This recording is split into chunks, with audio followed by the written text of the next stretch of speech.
পারি যে তাদের নিজেদের সেবা পাওয়ার অধিকার। এই অধিকারগুলো ছাড়াও কিন্তু আরো কিছু অধিকার প্রবীণদের জন্য রয়েছে, সেটি হচ্ছে নিজেদের উন্নয়ন মর্যাদা সংশ্লিষ্ট অধিকার, যা সম্পর্কে আমরা পরবর্তীতে জানব। তো শিক্ষার্থী বন্ধুরা, এখন আমরা জানব স্বাধীনতা সংশ্লিষ্ট অধিকারগুলো কি কি। এখানে আমরা দেখতে পাচ্ছি পর্যাপ্ত খাদ্য, পানীয়, আশ্রয়, বস্ত্র ও স্বাস্থ্য সেবা পাওয়ার অধিকার। আবার কাজ করা বা উপার্জন করার অধিকার, তাদেরকে তাদের বয়সের জন্য যেন কোনোভাবেই কাজ করা থেকে বা তাদের নিজস্ব একটি উপার্জন করা থেকে বঞ্চিত করা না হয়। আরও আছে কখন কোন পর্যায়ে কায়িক শ্রম থেকে তারা অবসর নেবেন সেই বিষয়ে সিদ্ধান্ত নেবার অধিকার। আরও বলতে পারি নিজেদের পছন্দ মতো নিরাপদ ও সামঞ্জস্যপূর্ণ পরিবেশে বাস করার অধিকার। এক্ষেত্রে আমরা বলতে পারি যে আমাদের বর্তমান যুগের মানুষদের সাথে প্রবীণরা কিন্তু ঠিকমতো খাপ খাইয়ে নিতে পারে না, সেই ক্ষেত্রে তারা কিছুটা হীনমন্যতায় ভুগতে পারে। সেক্ষেত্রে তাদের নিজেদের পছন্দ মতো পরিবেশে বাস করার অধিকার দেওয়া উচিত। এছাড়া রয়েছে যথাযোগ্য শিক্ষা ও প্রশিক্ষণ নেওয়ার অধিকার। তারা এই বয়সে যেহেতু একাকিত্বে ভোগে, সেই ক্ষেত্রে তারা যদি নিজেদের জন্য কোনো শিক্ষার ব্যবস্থা করতে চায় অথবা কোনো প্রশিক্ষণ নিতে চায়, নিয়ে নিজেদেরকে স্বাবলম্বী করতে চায়, যেটা তাদের অবশ্যই বয়স অনুযায়ী হতে হবে যে তারা সেটি নিতে পারবে কিনা। তারপরও যদি তারা সেই ধরনের কাজ কোনো করতে চায়, তাহলে আমাদের সেই ক্ষেত্রে উচিত তাদেরকে উৎসাহ দেয়া। তারপরে রয়েছে যত দীর্ঘ সময় সম্ভব পরিবারের সাথে বাড়িতে থাকার অধিকার। অনেক সময় আমরা দেখতে পাই প্রবীণরা তাদের বাড়িতে যথাযোগ্য গুরুত্ব পায় না, তাই আমাদের সকলের উচিত তারা যেন তাদের মর্যাদা নিয়ে আমাদের সাথে একসাথে পরিবারে বসবাস করতে পারে সেই ব্যাপারটি নিশ্চিত করা। আলোচনার এই পর্যায়ে আমরা জানব অংশগ্রহণ সংশ্লিষ্ট অধিকারগুলো নিয়ে। সকল কাজে প্রবীণদের অংশগ্রহণ করার অধিকারগুলো হলো বিভিন্ন নীতি নির্ধারণ ও তার বাস্তবায়নে সক্রিয় অংশগ্রহণের অধিকার, স্বাস্থ্য ও সাধ্য অনুযায়ী সমাজ উন্নয়নমূলক কাজে অংশগ্রহণের অধিকার, সংগঠন গড়ে তোলা এবং আন্দোলনে অংশগ্রহণ করার অধিকারগুলো। আমরা এখন সবচেয়ে গুরুত্বপূর্ণ প্রবীণ অধিকারটি নিয়ে আলোচনা করব, সেটি হচ্ছে পরিচর্যা সংশ্লিষ্ট অধিকার। আমরা দেখি যে কি কি আছে এই অধিকারের মধ্যে। পরিবার ও সমাজের সেবা যত্ন ও রক্ষণাবেক্ষণ সুবিধা পাওয়ার অধিকার। কেননা আমরা দেখতে পাই যে সমাজে প্রবীণরা তাদের বয়সের কারণে অনেক সময় হীনমন্যতা এবং মানসিক অবসাদে ভোগেন, সেই সাথে তাদের শারীরিক অবনতিও হয়। সেখান থেকে আমাদের উচিত পরিবার ও সমাজ যেন একসাথে তাদের সাহায্যে এগিয়ে আসে। তারপরে আমরা দেখব দৈহিক, মানসিক ও আবেগীয় ক্ষেত্রে স্বাস্থ্যসেবা পাওয়ার অধিকার। দৈহিক, মানসিক ও স্বাস্থ্যসেবা সম্বন্ধে আমরা বললাম মাত্র যে তাদের যেহেতু এই বয়সে দৈহিক এবং মানসিক শক্তি কমে যায়, সেই ক্ষেত্রে তাদের এই সেবাগুলো পাওয়া খুবই জরুরি।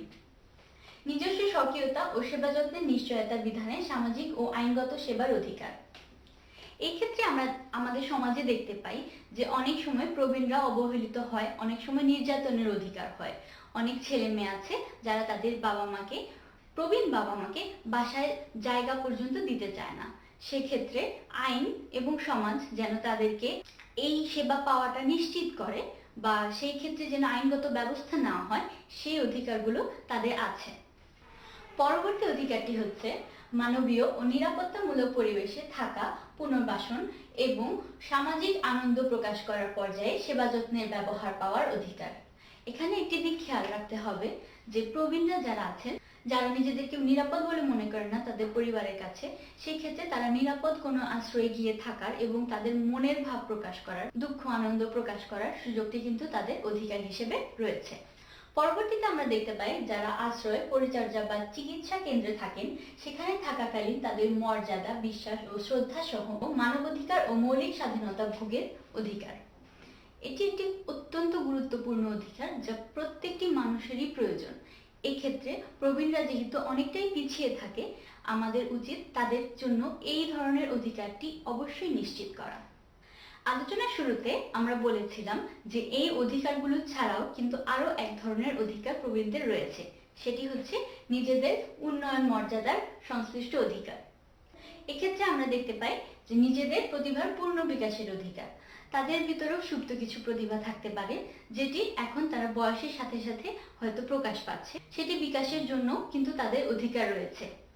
আবার শিক্ষা, সাংস্কৃতিক, চিত্ত বিনোদন ও সম্পত্তি ভোগের অধিকার, শারীরিক ও মানসিক নির্যাতন হতে মুক্ত সুন্দর পরিবেশে বসবাস করার অধিকার, বয়স, লিঙ্গ, ধর্ম ও জাতিগত সংস্কৃতি নির্বিশেষে সুন্দর আচরণ পাওয়ার অধিকার, অর্থনৈতিক অবদানের জন্য মূল্য পাওয়ার বা সম্মান পাওয়ার অধিকার।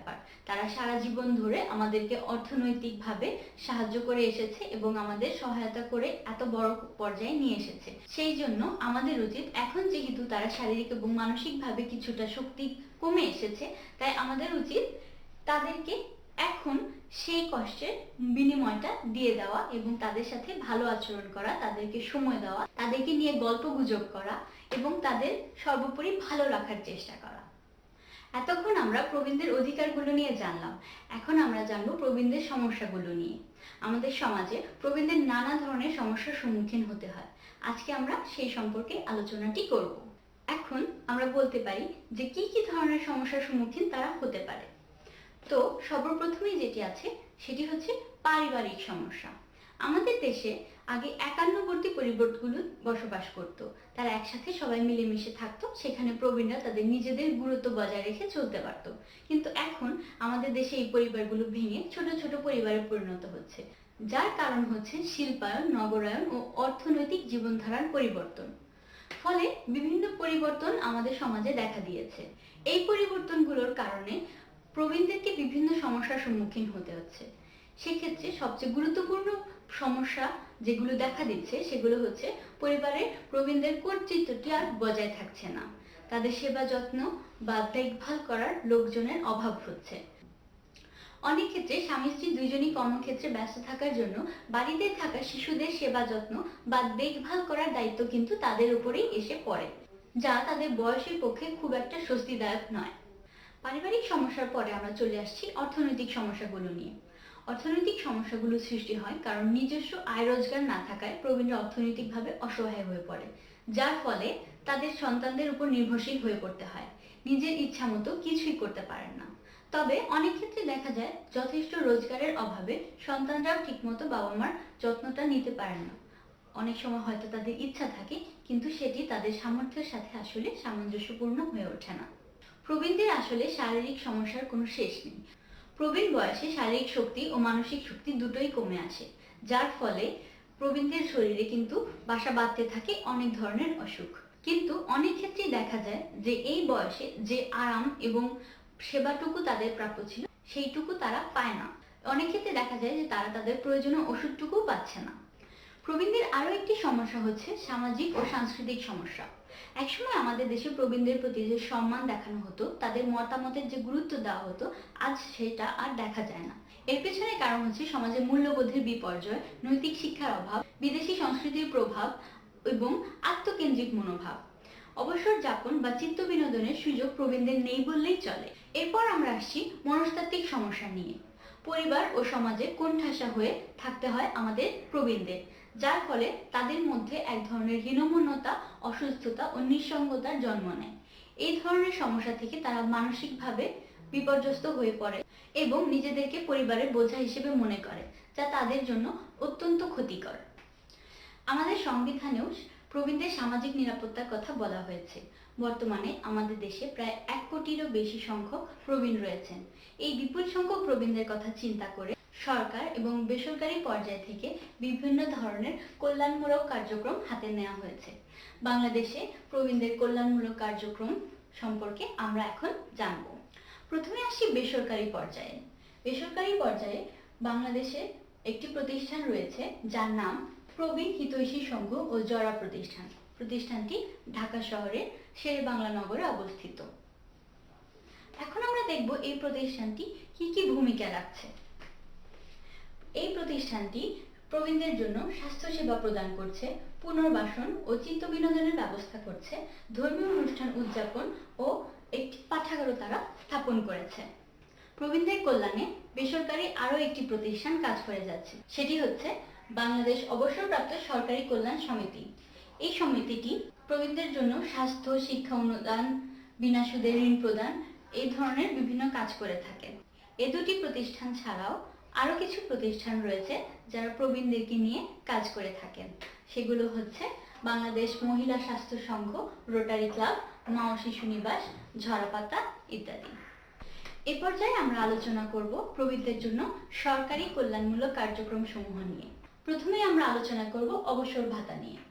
সরকারি, আধা সরকারি ও স্বায়ত্তশাসিত প্রতিষ্ঠানের কর্মচারীরা অবসর গ্রহণ বা মৃত্যুবরণ করলে একটি নির্দিষ্ট পরিমাণের পেনশন পেয়ে থাকেন। সেই পেনশনটি পাওয়ার জন্য একটি নির্দিষ্ট পরিমাণ সময় সেখানে চাকরি করতে হবে। যদি সেই সময়টি পার করার পর তারা সেখান থেকে অবসর গ্রহণ করেন, তাহলে তারা নির্দিষ্ট পেনশনটি পেয়ে থাকেন। বয়স্ক ভাতা। বয়স্ক ভাতা দেশের সকল ইউনিয়নের প্রতিটি ওয়ার্ডেই দেওয়া হয়। এখানে সেই নির্দিষ্ট ওয়ার্ডের প্রথম 10 জন বয়োজ্যেষ্ঠ মানুষকে হচ্ছে এই ভাতাটি দেওয়া হয়। মাসে 100 টাকা হারে এই ভাতাটি দেওয়া হয়। এখানে আবার একটি বিষয় উল্লেখ না করলেই নয়, সেটি হচ্ছে যে এই প্রথম 10 জনে কিন্তু 5 জনই হতে হবে মহিলা। এক্ষেত্রে আরো একটি বিষয় লক্ষণীয়, সেটি হচ্ছে বয়স। এখানে বয়স্ক ভাতাটি পেতে হলে সর্বনিম্ন 57 বছর বয়স কিন্তু হতে হবে। আবার আমরা আরো দেখতে পাই, সরকারের আরো একটি কার্যক্রম হচ্ছে বিধবা ও স্বামী পরিত্যক্তা নারীদেরকে নিয়ে তাদেরকে সাহায্য করার জন্য সরকার বিভিন্ন ধরনের ভাতার ব্যবস্থা করে থাকে। এক্ষেত্রে যেহেতু কোনো বয়সের বাধা ধরা নেই, সেক্ষেত্রে দেখা যায় যে এই সুবিধাটি সকল স্তরের দুস্থ এবং অতি দরিদ্র নারীরা কিন্তু পেয়ে থাকে। আশা করছি তোমরা এই অধ্যায়ের প্রথম 3টি পাঠ ভালো মতো বুঝতে পেরেছো। এখন আমরা দেখব যে আমরা কি কি পড়লাম আজকের ক্লাসে। প্রথমে আমরা জেনেছি অধিকার সম্বন্ধে, তারপর আমরা জেনেছি যে প্রবীণ কারা, তারপর আমরা জেনেছি প্রবীণদের অধিকার সম্বন্ধে। এখানে আমরা দেখেছি যে প্রবীণদের অধিকারকে আমরা 3টি ভাগে ভাগ করতে পারি। সেটি হচ্ছে স্বাধীনতা সংশ্লিষ্ট অধিকার, অংশগ্রহণ সংশ্লিষ্ট অধিকার, পরিচর্যা সংশ্লিষ্ট অধিকার। তারপরে আমরা যেটি পড়েছি সেটি হচ্ছে প্রবীণদের সমস্যা নিয়ে। সেক্ষেত্রে আমরা দেখতে পেয়েছি যে প্রবীণরা পারিবারিকভাবে, অর্থনৈতিকভাবে, শারীরিক, সামাজিক ও সাংস্কৃতিক এবং মনস্তাত্ত্বিক দিক থেকে বিভিন্ন সমস্যার সম্মুখীন হয়ে থাকে। তারপর আমরা যেটি পড়েছি সেটি হচ্ছে প্রবীণদের উদ্দেশ্যে কল্যাণমূলক কার্যক্রম নিয়ে। সেক্ষেত্রে আমরা দেখলাম যে সরকারি এবং বেসরকারি দুটি ক্ষেত্রেই কিন্তু তাদের জন্য কিছু কল্যাণমূলক কার্যক্রম হাতে নেওয়া হয়েছে, যা নিয়ে সরকার এবং বেসরকারি সংস্থাগুলো কাজ করে যাচ্ছে। আমরা আশা করতে পারি তাদের এই ধরনের কাজের ধারাবাহিকতায় প্রবীণদের জন্য একটি সুন্দর ভবিষ্যৎ বা তাদের বসবাসের জন্য একটি সুন্দর নিরাপদ পরিবেশ আমরা গড়ে তুলতে পারবো। তো শিক্ষার্থীরা, আমরা দেখে নিলাম যে আজকে আমরা কি কি বিষয়ে পড়াশোনা করেছি। এখন আমরা কিছু বাড়ির কাজ দেব, যা তোমাদের অবশ্যই বাসায় বসে করতে হবে। সেক্ষেত্রে তোমাদের ভালো করে বইটি পড়তে হবে এবং সেখান থেকে ভালো করে বুঝে নিতে হবে। তারপর তোমরা সেই প্রশ্নগুলোর উত্তরগুলো দেবে, ঠিক আছে? এখন আমি প্রশ্নগুলো বলবো, তোমরা চটপট সেগুলো খাতায় লিখে নাও। 1 নম্বর প্রশ্ন, প্রবীণ কারা? প্রবীণদের কেন সম্মান করা উচিত? প্রবীণ কারা? প্রবীণদের কেন সম্মান করা উচিত? 2 নম্বর প্রশ্ন, তোমার পরিবারের মাঝে প্রবীণরা পরিচর্যা সংশ্লিষ্ট কোন অধিকারগুলো ভোগ করে নিজ অভিজ্ঞতার আলোকে লেখো। আমি আবারও বলছি, তোমার পরিবারের মাঝে প্রবীণরা পরিচর্যা সংশ্লিষ্ট কোন অধিকারগুলো ভোগ করে সেগুলো নিজ অভিজ্ঞতার আলোকে লিখো। 3 নম্বর প্রশ্ন হচ্ছে, তোমার পরিচিত কোনো প্রবীণ ব্যক্তি যেসব সমস্যার সম্মুখীন হন তার বিবরণ দাও। তোমার পরিচিত কোনো প্রবীণ ব্যক্তি যেসব সমস্যার সম্মুখীন হয় তার বিবরণ দাও। ঠিক আছে, ধন্যবাদ। তাহলে আশা করছি দেখা হবে পরবর্তী ক্লাসে।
সুপ্রিয় শিক্ষার্থীরা, আমার ঘরে আমার স্কুলের আজকের ক্লাসে তোমাদেরকে স্বাগতম। আজকে আমি তোমাদের সামনে যে পাঠটি নিয়ে হাজির হয়েছি সেটি অভিধান। শুরুতেই আমরা কিছু অভিধানের ছবি দেখছি। সবগুলো অভিধানই বাংলা একাডেমি থেকে প্রকাশিত হয়েছে। বাংলা একাডেমির সংক্ষিপ্ত বাংলা অভিধান, বাংলা একাডেমির সহজ বাংলা অভিধান, ব্যবহারিক বাংলা অভিধান, চরিতাভিধান, বাংলা একাডেমির আধুনিক বাংলা অভিধান, বাংলা একাডেমির বাংলা বানান অভিধান। তো এই যে বিভিন্ন প্রকারের অভিধানের আমরা ছবি দেখেছি, এই অভিধানগুলো কেন, কি কারণে এগুলো প্রকাশিত হয়েছে, কি কারণে এগুলো সংকলিত হয়েছে, সেগুলো আমরা এখন দেখে নিব। অভিধানে যে বিষয়গুলো আমাদের সবচেয়ে গুরুত্বপূর্ণ সেটি হচ্ছে বর্ণানুক্রম, ভুক্তি ও শীর্ষপদ। অভিধান একটি সংস্কৃত শব্দ, যার বাংলা অর্থ শব্দকোষ, ইংরেজিতে যাকে বলা হয় ডিকশনারি। অভিধানে ভাষায় ব্যবহৃত শব্দের রূপ, প্রকৃতি, অর্থ, উৎস, ব্যুৎপত্তি, পদ হিসেবে শব্দের পরিচয়, শব্দের অর্থ, সমার্থক শব্দাবলী, শব্দের সঠিক বানান, উচ্চারণ এবং শব্দটি কোন জাতের ইত্যাদি বিষয় সম্পর্কে বিশদভাবে নির্দেশ থাকে। আমি আবার একটু দেখাতে চাচ্ছি, অভিধানে ভাষায় ব্যবহৃত শব্দের রূপ, প্রকৃতি, অর্থ, উৎস, ব্যুৎপত্তি, পদ হিসেবে শব্দের পরিচয়, শব্দের অর্থ, সমার্থক শব্দাবলী, শব্দের সঠিক বানান, উচ্চারণ এবং শব্দটি কোন জাতের। তাহলে আমরা একটা অভিধান থেকে একটি শব্দের এতগুলো তথ্য আমরা কিন্তু জানতে পারবো। অভিধান মানেই হচ্ছে শুদ্ধতার প্রতীক, অর্থাৎ একটি অভিধান থেকে আমরা শব্দের বানান, উচ্চারণ, শব্দটির গঠনগত দিক, সমস্ত বিষয় সম্পর্কে কিন্তু আমরা একটা শুদ্ধ তথ্য, আমরা সঠিক তথ্য আমরা লাভ করে থাকি। পৃথিবীর সব ভাষাতেই অভিধান আছে, বাংলা ভাষায়ও অনেক অভিধান সংকলিত হয়েছে এবং যেটি আমাদের ভাষাকে আরো অনেকটাই সমৃদ্ধ করেছে।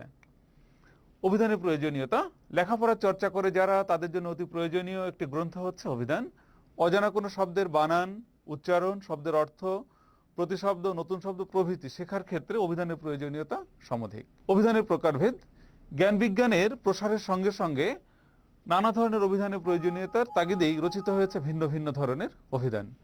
তো এখানে আমরা একটা তালিকা দিয়েছি: একভাষিক অভিধান, দ্বিভাষিক অভিধান, উচ্চারণ অভিধান, সমার্থ অভিধান, বানান অভিধান, পৌরাণিক অভিধান, চরিতাভিধান এবং ঐতিহাসিক অভিধান। বর্ণানুক্রম সবচেয়ে যে গুরুত্বপূর্ণ বিষয়, যে অভিধানে একটা শব্দ কিভাবে সাজানো আছে সেটি আমরা কিভাবে খুঁজে পাবো সহজেই, সেটার জন্য আমাদেরকে জানতে হবে বর্ণানুক্রম।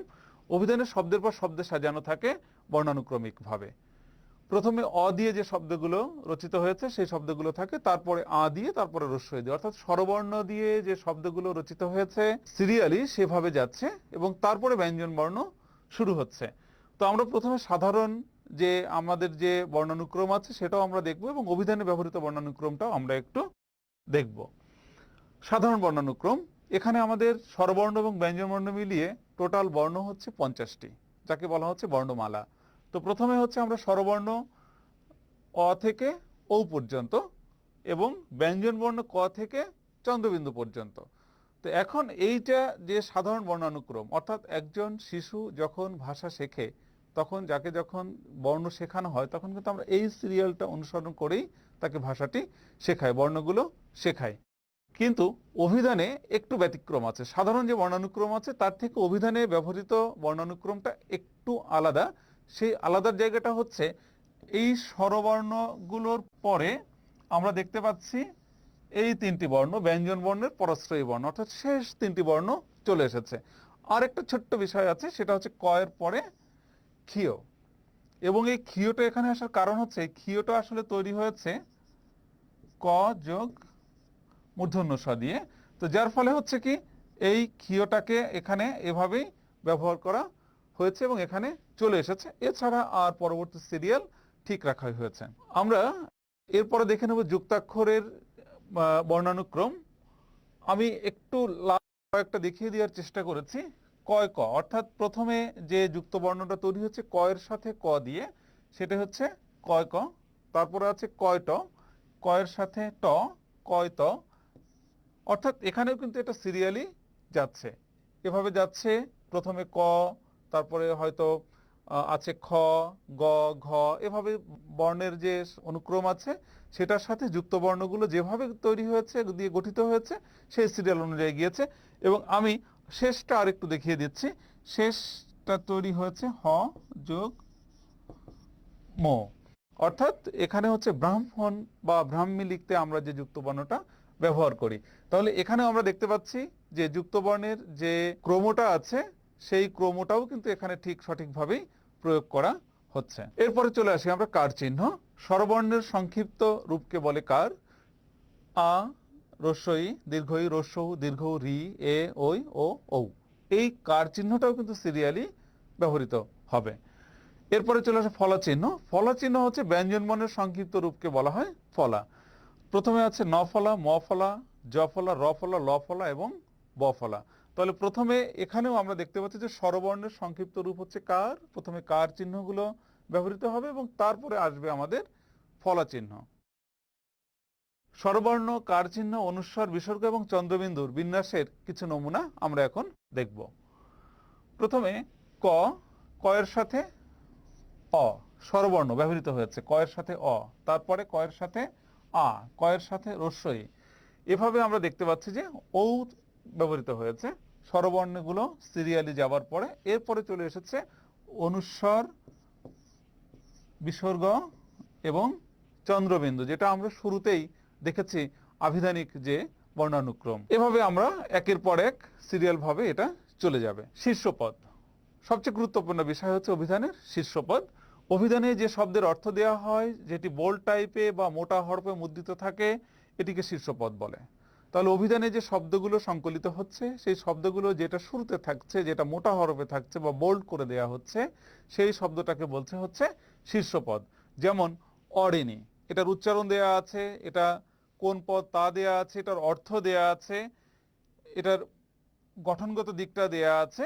তাহলে এখানে এই অরিণী শব্দটা হচ্ছে শীর্ষপদ।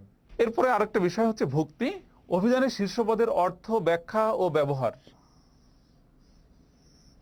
বিষয়টা একটু খুবই গুরুত্বপূর্ণ যে অভিধানের শীর্ষপদের অর্থ, ব্যাখ্যা ও ব্যবহার যেভাবে বিধৃত থাকে তাকে বলা হয় ভুক্তি। শীর্ষপদগুলো যাতে সহজে খুঁজে পাওয়া যায় সেজন্য অভিধানে শব্দগুলোকে বর্ণানুক্রমিকভাবে সাজানো থাকে। বাংলা একাডেমি যে অভিধান ব্যবহারের নির্দেশিকা প্রণয়ন করেছে সেটা আমরা একটু দেখে নিই। শিক্ষার্থীরা, অভিধান ব্যবহার নির্দেশিকা। অভিধানের শব্দের অর্থ, পদ, পদ পরিচয়, অর্থান্তর, প্রয়োগ, ব্যুৎপত্তি প্রভৃতি বিষয় কিভাবে নির্দেশ করা হয়েছে সে নিম্নলিখিত নির্দেশিকায় তা প্রস্ফুটিত করার চেষ্টা করা হচ্ছে। প্রথম আমরা একটা শব্দ নিচ্ছি, যে শব্দটা অবশিষ্ট। অবশিষ্ট শব্দটা আমরা গ্রহণ করেছি। প্রথমে আমরা দেখতে পাচ্ছি যে অভিধানে যেভাবে থাকবে প্রথমে এটার উচ্চারণ থাকবে।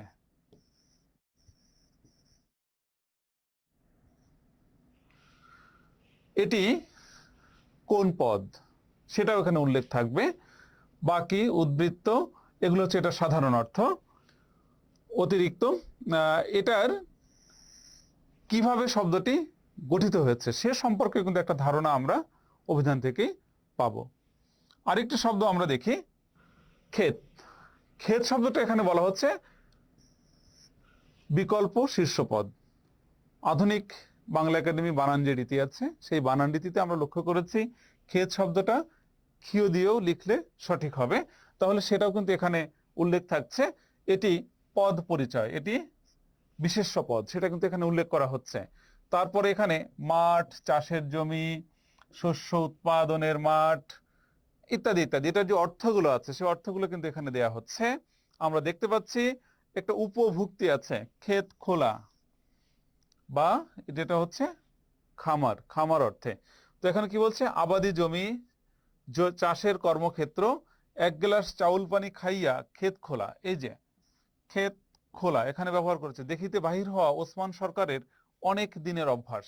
তো এখন এই যে ক্ষেত খোলা শব্দটা এখানে সুন্দরভাবে প্রয়োগ করেও কিন্তু দেখিয়ে দেওয়া হচ্ছে যে এটা কিভাবে এখানে আমাদের যে উপভুক্তি বলা হচ্ছে সেই হিসেবে কিভাবে এটা আছে, এবং সেটা প্রয়োগটাও কিন্তু দেখিয়ে দেওয়া হচ্ছে যথারীতি।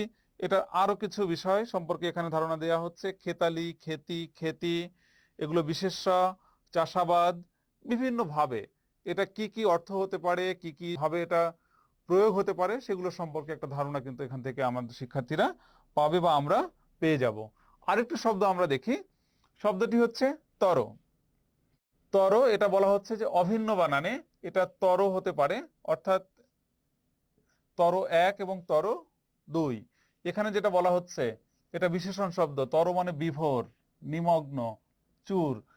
দেখো, এই শরাবের পিয়ালা দিয়ে তর করে দিল, নজরুল ইসলাম তিনি এই এখানে তর শব্দটি এভাবে ব্যবহার করেছেন। আচ্ছা, দ্বিতীয়তে আমরা যে বিষয়টি লক্ষ্য করছি, তর মানে হচ্ছে বিলম্ব।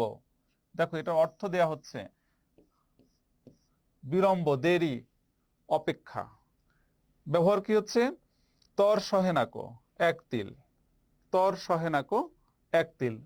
প্রথমে নজরুল ইসলাম যেভাবে ব্যবহার করেছেন যে এই শরাবের পিয়ালা দিয়ে তর করে দিল, সেখানে শব্দটা ব্যবহৃত হচ্ছে বিভোর অর্থে, নিমগ্ন অর্থে, চুর অর্থে, কিন্তু এখানে হচ্ছে বিলম্ব অর্থে। তাহলে একটা শব্দ দুটো বানানে দুরকম অর্থ থাকতে পারে, সেটাও কিন্তু অভিধানে নির্দেশ থাকছে। এবং এটার উৎপত্তিগত দিক, এই শব্দটি যে আরবি থেকে এসেছে। আরবি তরহ শব্দ থেকে এই শব্দটার উৎপত্তি, সে সম্পর্কে কিন্তু একটা নির্দেশ অভিধানে দেয়া থাকছে। শিক্ষার্থীরা, আমরা আরো একটা শব্দ নিচ্ছি, অধীন। প্রথমে যথারীতি উচ্চারণ, পদনির্ণয়, তারপরে হচ্ছে এখানে বলা হচ্ছে আয়ত্ত, বশীভূত, আজ্ঞার অধীন, ইত্যাদি ইত্যাদি। এবং এটা যে অর্থান্তর সংখ্যা, সেটাও কিন্তু এখানে দেয়া থাকছে। অর্থাৎ এই যে এক, এটি একটি এটার অর্থান্তর সংখ্যা। পদান্তর সংকেত, এটি কোন পদ, বি দিয়ে বোঝানো হচ্ছে বিশেষ, বিন দিয়ে বোঝানো হয় বিশেষণ, ইত্যাদি ইত্যাদি। এটা প্রকৃতি প্রত্যয়জাত একটা শব্দ এবং এটার উৎস ভাষা নির্দেশ, অর্থাৎ এই যে বলা হচ্ছে এটা সংস্কৃত ভাষাটাও কিন্তু নির্দেশ করে দেয়া হচ্ছে। আরেকটি শব্দ আমরা দেখি, দর্জি। হ্যাঁ, এটা একটা বিশেষ বিষয়। দর্জি আমাদেরকে বলা হচ্ছে দ্রষ্টব্য, অর্থাৎ আমাদেরকে দর্জি শব্দটা দেখতে হলে এই শব্দটাও যদি আমরা দেখি, অভিধানে এই শব্দটা আগে থাকবে এবং এই শব্দটা পরে থাকবে, আগে র তারপরে রেফ। অর্থাৎ তাহলে এই শব্দটা যখন আমরা দেখে নিব, তাহলে এই শব্দটা সম্পর্কে কিন্তু আমরা এখানে ধারণা পেয়ে যাব। একই রকম ভাবে আছে নিদ, নিদ্রা, অর্থাৎ অভিন্নতা নির্দেশক, সেটাও কিন্তু এখানে উল্লেখ থাকছে। শিক্ষার্থীরা, আরেকটা শব্দ আমরা নিচ্ছি, বানানো। বানানো, এটি ক্রিয়া, তৈরি করা, গড়া, প্রস্তুত করা অর্থে বাড়ি বানানো শেষ হয়েছে। অর্থাৎ এখানে এই যে বাড়ি বানানো, তাহলে আমরা বুঝতে পারছি যে এটি ক্রিয়াপদ হিসেবে ব্যবহার করা হয়েছে। রাধা মানে রান্না, রান্না অর্থে এখানে বলা হচ্ছে রুটি বানানো, কোরমা বানানো, রাঁধবার জন্য কোনো কিছু কোটা, সেটাও বানানো, যেমন মাংস বানানো, তরকারি বানানো। তাহলে একটা শব্দ দেখো কত বিচিত্র ভাবে ব্যবহৃত হতে পারে। কোনো কিছুর সঙ্গে তুল্য জ্ঞান করা, ভেড়া বানানো, কিছুতে পরিণত করা, বোকা বানানো। অর্থাৎ বানানো শব্দটি আমরা দেখতে পাচ্ছি যে কত রকম ভাবে, অর্থাৎ এখানে তো আমরা 5 প্রকার পেয়ে গেছি। এটা আবার বিশেষণ পদ, কৃত্রিম, মিথ্যা। তো এখানে আর একটা বিষয় যেটা হচ্ছে যে ক্রিয়ার যে রূপ, সেই রূপটাও কিন্তু এখানে নির্দেশ করা হচ্ছে। ক্রিয়ার রূপ বানায়, বানাও, বানানো, বানাবে, বানিও ইত্যাদি। অসমাপিকা ক্রিয়ার রূপটাও কিন্তু এখানে দেখানো হচ্ছে। অসমাপিকা ক্রিয়ার রূপ হচ্ছে বানিয়ে, বানাতে ইত্যাদি। আরো একটা শব্দ আমরা নিচ্ছি শিক্ষার্থীরা, পরপদ। আমরা যারা সমাস পড়েছি তারা কিন্তু আমরা পরপদ সম্পর্কে অলরেডি আমরা জানি, কিন্তু এটার প্রথম কথা হচ্ছে যে পরপদ অর্থ শ্রেষ্ঠ স্থান, পরম বা সর্বশ্রেষ্ঠ পদ, সেই অর্থে। তো এটার ব্যাকরণ নির্দেশ করা হচ্ছে, বিষয় নির্দেশ করা হচ্ছে। সমাসের সমসমান পদ দুটোর মধ্যে পরের পদটি বা দ্বিতীয় পদটিকে বলা হয় পরপদ। পরপদ শব্দটা হচ্ছে আবার এটা আহ সমাসজাত একটি শব্দ, ষষ্ঠী তৎপুরুষ, পরের পদ, পরপদ, সেইটাও কিন্তু এখানে উল্লেখ থাকছে যে এটি ষষ্ঠী তৎপুরুষ। কিছু প্রশ্ন আমরা এই অধ্যায় থেকে দেখব, সেটা হচ্ছে নমুনা বহু নির্বাচনী প্রশ্ন। আমি বলছি, অভিধান কোন ভাষার শব্দ? অপশন দেওয়া আছে 4টি, আরবি, ফার্সি, সংস্কৃত এবং বাংলা। তাহলে আমরা একটু উত্তরটা দেখে নিই। উত্তর আমরা শুরুতেই দেখেছি যে অভিধান শব্দটি একটি সংস্কৃত শব্দ। সঠিক উত্তর সংস্কৃত। অভিধান মানে কি? শব্দের ভান্ডার, বর্ণসম্ভার, শুদ্ধতার প্রতীক, ভাষার প্রতীক। এটা সঠিক উত্তরটা আমরা একটু দেখে নিচ্ছি। অভিধান শুদ্ধতার প্রতীক, এটা আমাদের বইয়ে লেখা আছে। অভিধানে ব্যবহৃত বর্ণানুক্রমে ক বর্ণের পরের বর্ণ কোনটি থাকে, অর্থাৎ ক এর পরে অভিধানে কোন বর্ণটা থাকবে, কোন বর্ণ দিয়ে গঠিত শব্দগুলো থাকবে, সে বিষয়টি এখানে জানতে চাওয়া হচ্ছে। খ, অ, ক্ষিয় এবং হ। আমরা একটু সঠিক উত্তরটা দেখে নিই। সঠিক উত্তর হচ্ছে ক্ষিয়। অভিধানে শব্দগুলো কিভাবে সাজানো থাকে সে সম্পর্কে একটু আমরা আগে ধারণা পেয়েছি। অপশন আছে শব্দানুক্রমিক, অক্ষরানুক্রমিক, অর্থানুক্রমিক এবং বর্ণানুক্রমিক। সঠিক উত্তরটা নিশ্চয়ই আমরা সবাই জানি, বর্ণানুক্রমিক। শিক্ষার্থীরা, এই যে অভিধান নিয়ে যে আলোচনা হলো, এই আলোচনার প্রেক্ষিতে তোমাদের বাড়ির জন্য ছোট্ট একটু কাজ আমি দিয়ে দিচ্ছি। তোমার হাতের কাছে যে অভিধান আছে সেটি দেখে কিং কর্তব্য বিমূঢ়, দেউলিয়া, রকমারি শীর্ষ শব্দের অর্থ, ব্যাখ্যা ও ব্যবহার লেখো। অর্থাৎ এই তিনটি শব্দ খুঁজে বের করতে হবে। তিনটি শব্দের অর্থ, ব্যাখ্যা এবং ব্যবহার সম্পর্কে যে বিষয়গুলো এখানে উল্লেখ করা আছে সেটা আমাদেরকে খাতায় তুলতে হবে। এবং দ্বিতীয় প্রশ্নটি হচ্ছে হিসাব, হিস্সা, আছাড়, খাকি, আমি এরকম বেশ কতগুলো শব্দ দিয়েছি। এই শব্দগুলোকে অভিধানের মতো বর্ণানুক্রমিকভাবে সাজাও। অর্থাৎ এই শব্দগুলোর মধ্যে কোন শব্দটি অভিধানে প্রথমে আছে এবং তারপরে কোনটা, তারপরে কোনটা, এভাবে একটু সিরিয়ালটা আমাদেরকে সাজাতে হবে। তো শিক্ষার্থীরা, আমি আজকের মতো এই ক্লাস থেকে বিদায় নিচ্ছি। তোমরা সুস্থ থেকো, ভালো থেকো।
সুপ্রিয় শিক্ষার্থীবৃন্দ, তোমাদের সবাইকে আমাদের আজকের ক্লাসে স্বাগতম। আজকে আমরা পড়ব অষ্টম শ্রেণীর বাংলাদেশ ও বিশ্ব পরিচয় বিষয়ের দশম অধ্যায়টি। আমাদের আজকের আলোচনার বিষয় বাংলাদেশের সামাজিক সমস্যা। এই অধ্যায়টির প্রথম এবং দ্বিতীয় পাঠ নিয়ে আজকে আমরা আলোচনা করব।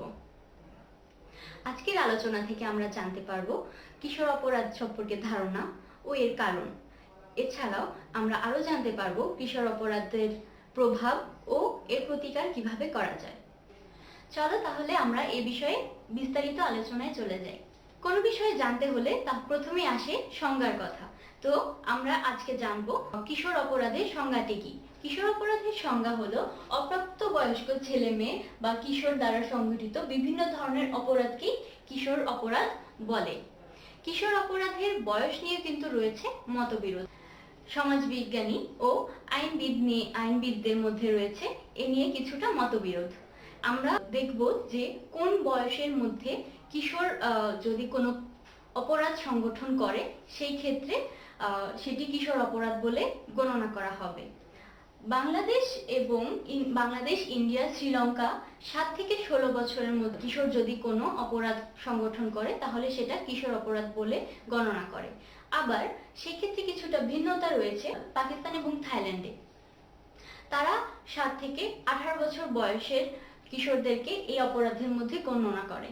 আবার জাপান সেক্ষেত্রে আরো ব্যতিক্রম, 14 থেকে 20 বছর বয়সের কিশোরদেরকে কিশোর দ্বারা সংগঠিত যে কোনো অপরাধকে তারা হচ্ছে কিশোর অপরাধ বলে গণনা করে। আমরা এছাড়া আরো কিছু উদাহরণ দেখব আজকে, তোমাদের সবার বোঝার যেন সহজ হয় সেক্ষেত্রে যে কি ধরনের অপরাধকে বলা হয় কিশোর অপরাধ। অবশ্য এটাও বলা যায় যে আমাদের দেশে এই ধরনের অপরাধগুলো বেশি সংগঠন হয়, যেমন হচ্ছে চুরি, খুন, জুয়া এবং মাদক গ্রহণ আমাদের দেশের অন্যতম একটি কিশোর অপরাধের মধ্যে অন্তর্গত। এছাড়াও রয়েছে স্কুল পালানো, মেয়েদের উত্ত্যক্ত করা, উচ্ছৃঙ্খল আচরণ, এই সব কিছু কিন্তু কিশোর অপরাধের মধ্যে গণনা করা হয়। এছাড়া তুমি যদি রাষ্ট্র এবং সমাজ বিরোধী কোনো কাজ করো, সেটাকে মূলত কিশোর অপরাধ বলে গণনা করা হয়। আমাদের আলোচনার এই পর্বে আমরা আলোচনা করব কিশোর অপরাধের কারণগুলো নিয়ে। আমাদের দেশে কিশোর অপরাধের অন্যতম প্রধান কারণ হচ্ছে দারিদ্র্য। পারিবারিক দারিদ্রতার কারণে অনেক কিশোর তাদের নিজের মনের ইচ্ছাগুলো পূরণ করতে পারে না। সে কারণে তারা ধীরে ধীরে হতাশার দিকে এগিয়ে যায়, যা পরবর্তীতে অপরাধের দিকে তাদেরকে ঠেলে দেয়। এছাড়া পিতামাতার কর্মব্যস্ততা হতে পারে একটি অন্যতম কারণ। সন্তানকে যথেষ্ট সময় দিতে না পারায় নৈতিক শিক্ষা ও মানসিক শিক্ষার দিক থেকে এই সকল কিশোররা পিছিয়ে পড়ে, যার ফলশ্রুতিতে আমরা দেখতে পাই বিভিন্ন ধরনের কিশোর অপরাধের সংগঠন। এছাড়া চিত্ত বিনোদনের অভাব, সেটিও হতে পারে একটি অন্যতম কারণ, যার ফলে মানসিক অস্থিরতা বেড়ে যায়। সেটি ধীরে ধীরে একটি কিশোরকে ঠেলে দেয় অপরাধের দিকে। তাছাড়া পরিবেশ ও সঙ্গদোষের ব্যাপারটি তো রয়েছেই। পরিবেশ খুবই গুরুত্বপূর্ণ ভূমিকা পালন করে। এক্ষেত্রে যে সকল কিশোররা বস্তিতে বসবাস করে, তাদের সঙ্গে তারা বিভিন্ন সঙ্গদোষের শিকার হয়। যেমন তারা খুব অল্প বয়সেই মাদক গ্রহণের দিকে এগিয়ে যায় এবং ধীরে ধীরে তাদের সেই মাদক গ্রহণের ইচ্ছা বা সেই প্রয়োজনীয়তা মেটাতে তারা বিভিন্ন অপরাধের দিকে এগিয়ে যায়। শারীরিক ও মানসিক ত্রুটিও হতে পারে একটি অন্যতম কারণ। শিশু মনে হীনমন্যতার জন্ম দেয় এই শারীরিক ও মানসিক ত্রুটি। তারা ছোটবেলা থেকেই হীনমন্যতার শিকার হয়। সেই কারণে পরবর্তীতে এই হীনমন্যতাই তাদের ক্ষোভের সৃষ্টি করে এবং ক্ষোভ থেকে তারা অপরাধের দিকে যায়।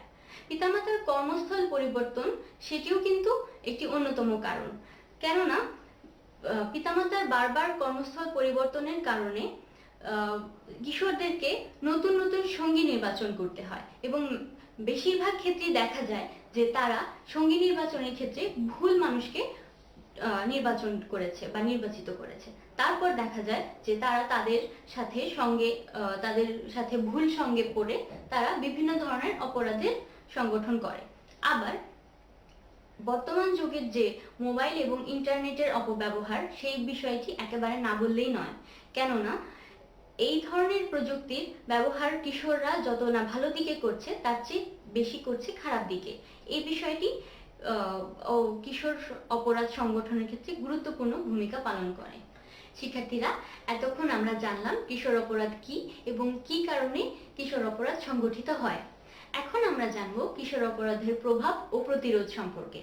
প্রথমেই আসি কিশোর অপরাধের প্রভাব নিয়ে। কিশোর অপরাধের প্রভাবে সর্বপ্রথম যেটি হয় সেটি হচ্ছে সামাজিক বিশৃঙ্খলা বৃদ্ধি পায় এবং পারিবারিক শান্তি বিনষ্ট হয়। সামাজিক বিশৃঙ্খলা বৃদ্ধি পাওয়া বলতে আমরা বুঝি যে কিশোররা যখন দল বেঁধে ডাকাতি করে, চাঁদাবাজি করে, মেয়েদের রাস্তায় উত্ত্যক্ত করে এবং যার ফলে মেয়েরা নিরাপদে স্কুলে যাতায়াত করতে পারে না এবং এই ধরনের আরো না জানি অনেক সমস্যা হয় এই কিশোর অপরাধের কারণে, যা মারাত্মকভাবে সামাজিক বিশৃঙ্খলার সৃষ্টি করে। এবার আমরা আসছি পারিবারিক বিশৃঙ্খলা বা শান্তি বিনষ্ট হওয়ার ক্ষেত্রে কিশোর অপরাধের ভূমিকা নিয়ে। যে পরিবারে কিশোর অপরাধী থাকে, তাদের মানসিক শান্তি বিনষ্ট হয়। তার পিতামাতাকে সমাজে ছোট হতে হয়।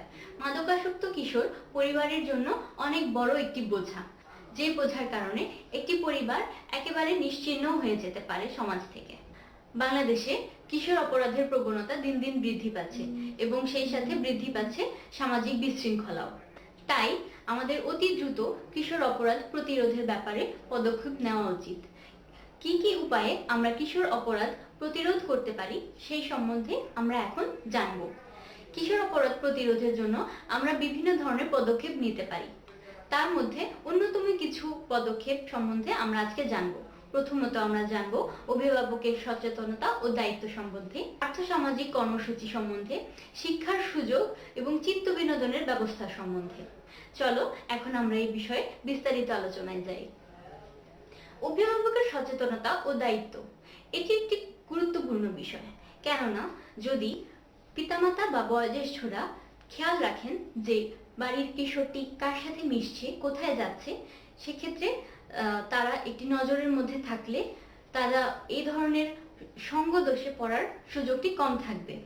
আবার পিতামাতা এবং বাড়ির যারা বয়োজ্যেষ্ঠ আছে তাদের উচিত যেন কিশোরের মানসিক সুস্থ বিকাশ হয় সেই জন্য একটি উপযুক্ত পরিবেশ সৃষ্টি করা। তাতে কিশোর অপরাধ অনেকখানি কমে আসবে বলে আশা করা যায়। 2 নম্বর হচ্ছে আর্থসামাজিক কর্মসূচি। দেখা যায় কিশোররা অপরাধের দিকে ধাবিত হয় তাদের মনের সুপ্ত ইচ্ছা অপূর্ণ থাকার কারণে, কেননা তারা এই ব্যাপারটি নিয়ে ক্ষুব্ধ হয়ে যায় এবং ক্ষোভ তাদেরকে অপরাধের দিকে ধাবিত করে। সেক্ষেত্রে যদি পরিবারের পিতামাতা বা বয়োজ্যেষ্ঠদের আর্থসামাজিক অবস্থাটার উন্নতি করা যায়, যেমন তাদের কর্মসংস্থানের ব্যবস্থা করা যায়, সেক্ষেত্রে পরিবারের যে দারিদ্রতা সেটি কমে আসবে এবং তার ফলে কিশোর অপরাধের প্রবণতাটি কমিয়ে নিয়ে আসা যাবে। শিক্ষার সুযোগ সেটি হতে পারে কিশোর অপরাধ প্রতিরোধ করার একটি অন্যতম অস্ত্র, কেননা শিক্ষায় মানুষকে আলোকিত করে তোলে এবং অন্ধকার থেকে দূরে সরিয়ে নিয়ে আসে। সেক্ষেত্রে দেশের সকল শিশু কিশোরদের জন্য প্রাথমিক শিক্ষা, ইবতেদায়ী শিক্ষা, মাধ্যমিক শিক্ষা, সমস্ত ধরনের শিক্ষা এবং মাদ্রাসাও এক্ষেত্রে নিয়ে আসা যায় যে তারা যদি এই সমস্ত শিক্ষার আওতাভুক্ত হয় এবং সেটা যদি বাধ্যতামূলক করা যায় এবং কোনোভাবে বিভিন্ন ধরনের পদক্ষেপ নিয়ে কিশোরদেরকে বিদ্যালয়মুখী করা যায়, তাহলে দেখা যাবে যে তারা জ্ঞানের আলোকিত হয়ে এই ধরনের অপরাধ থেকে সরে আসছে।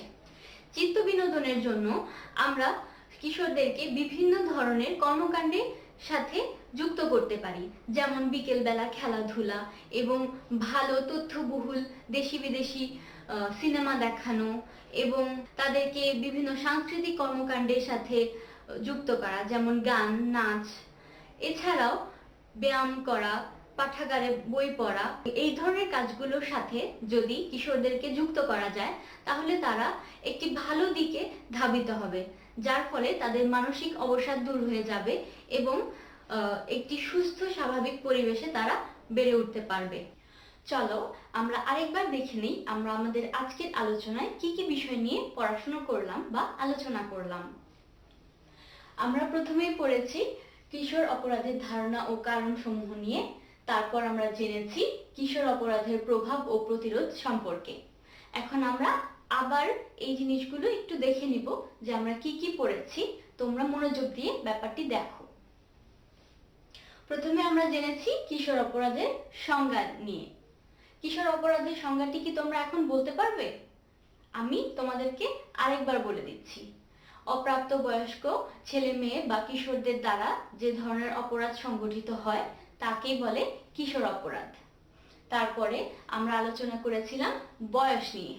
বলেছিলাম যে বয়স নিয়ে আছে কিছু মতবিরোধ, যেমন বাংলাদেশের বয়সের সময়সীমাটি একরকম এবং অন্যান্য দেশে কিছুটা পার্থক্য রয়েছে। বাংলাদেশে আমাদের কিশোর অপরাধের বয়সসীমা হচ্ছে 7 থেকে 16 বছর পর্যন্ত। তারপর আমরা জেনেছিলাম কিশোর অপরাধের উদাহরণগুলো নিয়ে, যে আমাদের সমাজে কিশোর অপরাধের ধরনগুলো কি কি এবং কি কি কাজকে আমরা কিশোর অপরাধ বলে গণ্য করব। যেমন ধরলে চুরি করা, ডাকাতি করা, মেয়েদের উত্ত্যক্ত করা, মাদক গ্রহণ করা, তারপর রাস্তায় চাঁদাবাজি করা, কাউকে উত্ত্যক্ত করা, এই ধরনের জিনিসগুলোই হচ্ছে আমাদের সমাজে বেশি ঘটে থাকে, যেটা তোমরা হয়তো রাস্তায় বের হলে বা কোথাও যেতে গেলে অথবা তোমরা বিভিন্ন সময় নিজেরাও এই ধরনের অভিজ্ঞতার শিকার হতে পারো, যে তোমাদের সাথে চাঁদাবাজি হতে পারে। অনেক মেয়েদেরকে রাস্তায় গেলে বখাটে ছেলেরা পাড়ার মোড়ে দাঁড়িয়ে থাকে, তাদেরকে বিভিন্ন ধরনের আজে বাজে কথা বলে, ইঙ্গিত করে, এগুলোও কিন্তু কিশোর অপরাধের মধ্যেই পড়ে।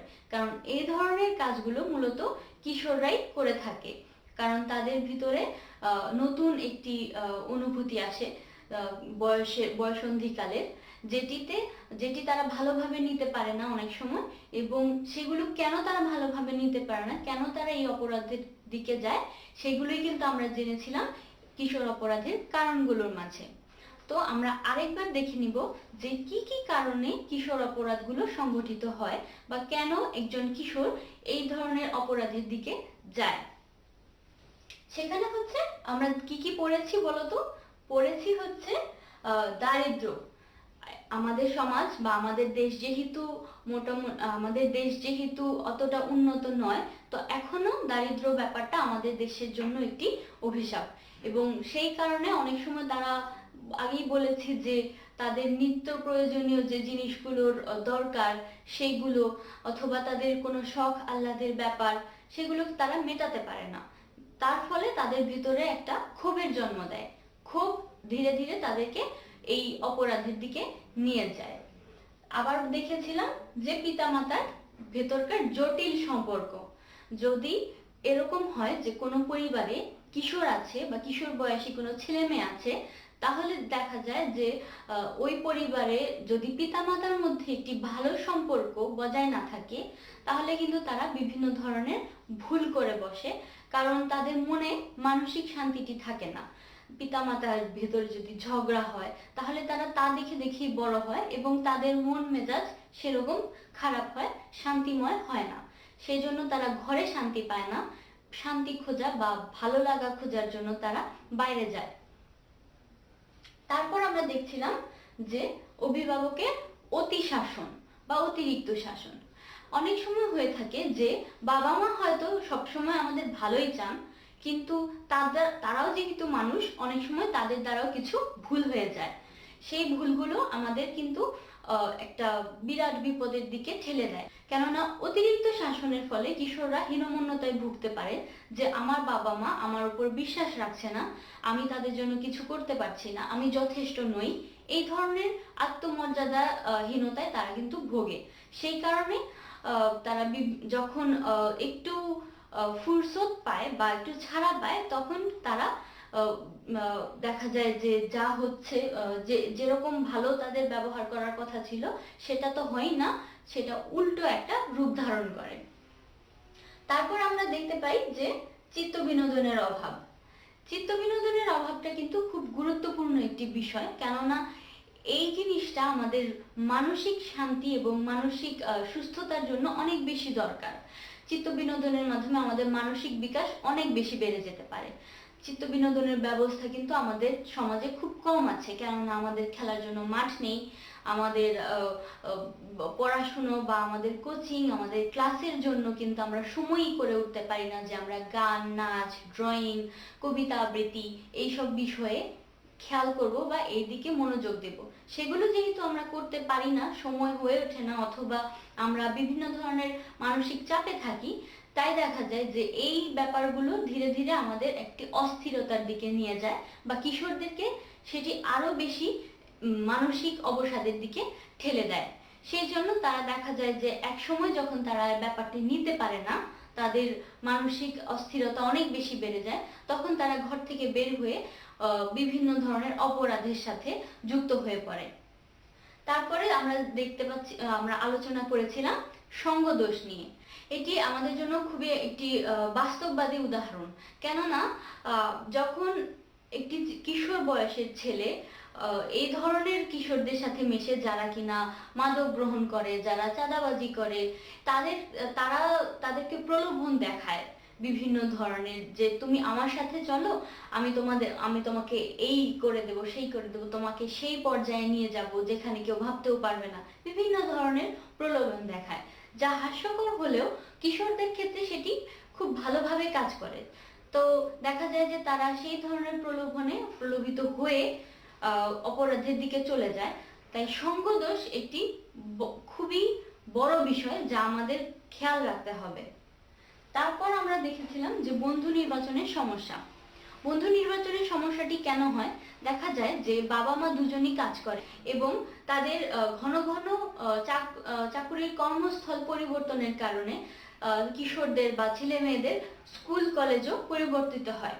সেই কারণে দেখা যায় যে তাদেরকে কিছুদিন পর পর এক একটা নতুন পরিবেশে যেতে হয়। সেখানে গিয়ে নতুন স্কুল, নতুন কলেজ, নতুন বন্ধু বান্ধব, নতুন মানুষজন, এদের সাথে কিন্তু খাপ খাইয়ে নেওয়াটা অতটা সহজ ব্যাপার নয়। যেহেতু তাদের এই সমস্যাটা হয়, তখন তারা ঠিক বুঝে উঠতে পারে না যে কি ধরনের বা কার সাথে বন্ধুত্ব করতে হবে। তখন দেখা যায় যে তারা ভুল মানুষকে নির্বাচন করে ফেলে এবং সঙ্গদোষ, যেটা আগে বলেছিলাম, যে সেই কারণে তারা আবার একটি ভুল পথে চলে যেতে পারে। আশা করি এই ব্যাপারে তোমরা বিস্তারিত একদম বুঝে গেছো যে ঠিক কি কি কারণে কিশোর অপরাধের দিকে একজন কিশোর ধাবিত হয়। শিক্ষার্থীবৃন্দরা, আমি আশা রাখছি তোমরা এই বিষয়গুলো খুব ভালোভাবে বুঝতে পেরেছো। এখন তোমাদের অনুশীলন করার পালা। সেজন্য আমি তোমাদেরকে কিছু বাড়ির কাজ দেব, সেগুলো তোমরা নিজেরা একটু চেষ্টা করবে এবং সেটি বই পড়ে নিজেদের মতো করে প্রশ্নের উত্তর বানিয়ে নেবে। 1 নম্বর প্রশ্ন হচ্ছে, কি কি কারণ শিশু কিশোরদের অপরাধী করে তোলে? উল্লেখ করো বা সেটি তোমরা নিজের ভাষায় লিখবে। আমি আবারও বলছি, কি কি কারণ শিশু কিশোরদের অপরাধী করে তোলে তা উল্লেখ করো। 2 নম্বর প্রশ্ন হচ্ছে, কিশোর অপরাধ রোধে কি কি কাজ করা যেতে পারে আলোচনা করো। আমি আবারও বলছি, কিশোর অপরাধ রোধে কি কি কাজ করা যেতে পারে সেগুলো আলোচনা করো। এই প্রশ্ন উত্তর দুটি লেখার জন্য তোমরা কিন্তু নিজেদের আশপাশেও খেয়াল রাখলে অনেক ধরনের গুরুত্বপূর্ণ উপাদান পেতে পারো যে এখানে আমি কি কি সংযোগ করতে পারি। কারণ আমি নিশ্চিত যে তোমাদের আশেপাশেও এই ধরনের ঘটনা ঘটেছে যা থেকে তোমাদের মনে হতে পারে যে এইটি হচ্ছে কিশোর অপরাধ। যদি তোমরা আজকের আলোচনাটি বুঝতে পারো, এরপর থেকে আমি আশা করি যে তোমরা বুঝতে পারবে যে এই কাজটি হচ্ছে কিশোর অপরাধের অন্তর্গত। তোমাদের আশপাশে যদি এই ধরনের কোনো কাজ হয় সেটিও তোমরা লিখে রাখতে পারো বা দেখে চিহ্নিত করে রাখতে পারো। তোমরা আলোচনা করে উত্তরগুলো লিখে রাখবে এবং আশা করি তোমরা একটি ভালো ফলাফল করতে পারবে। ধন্যবাদ।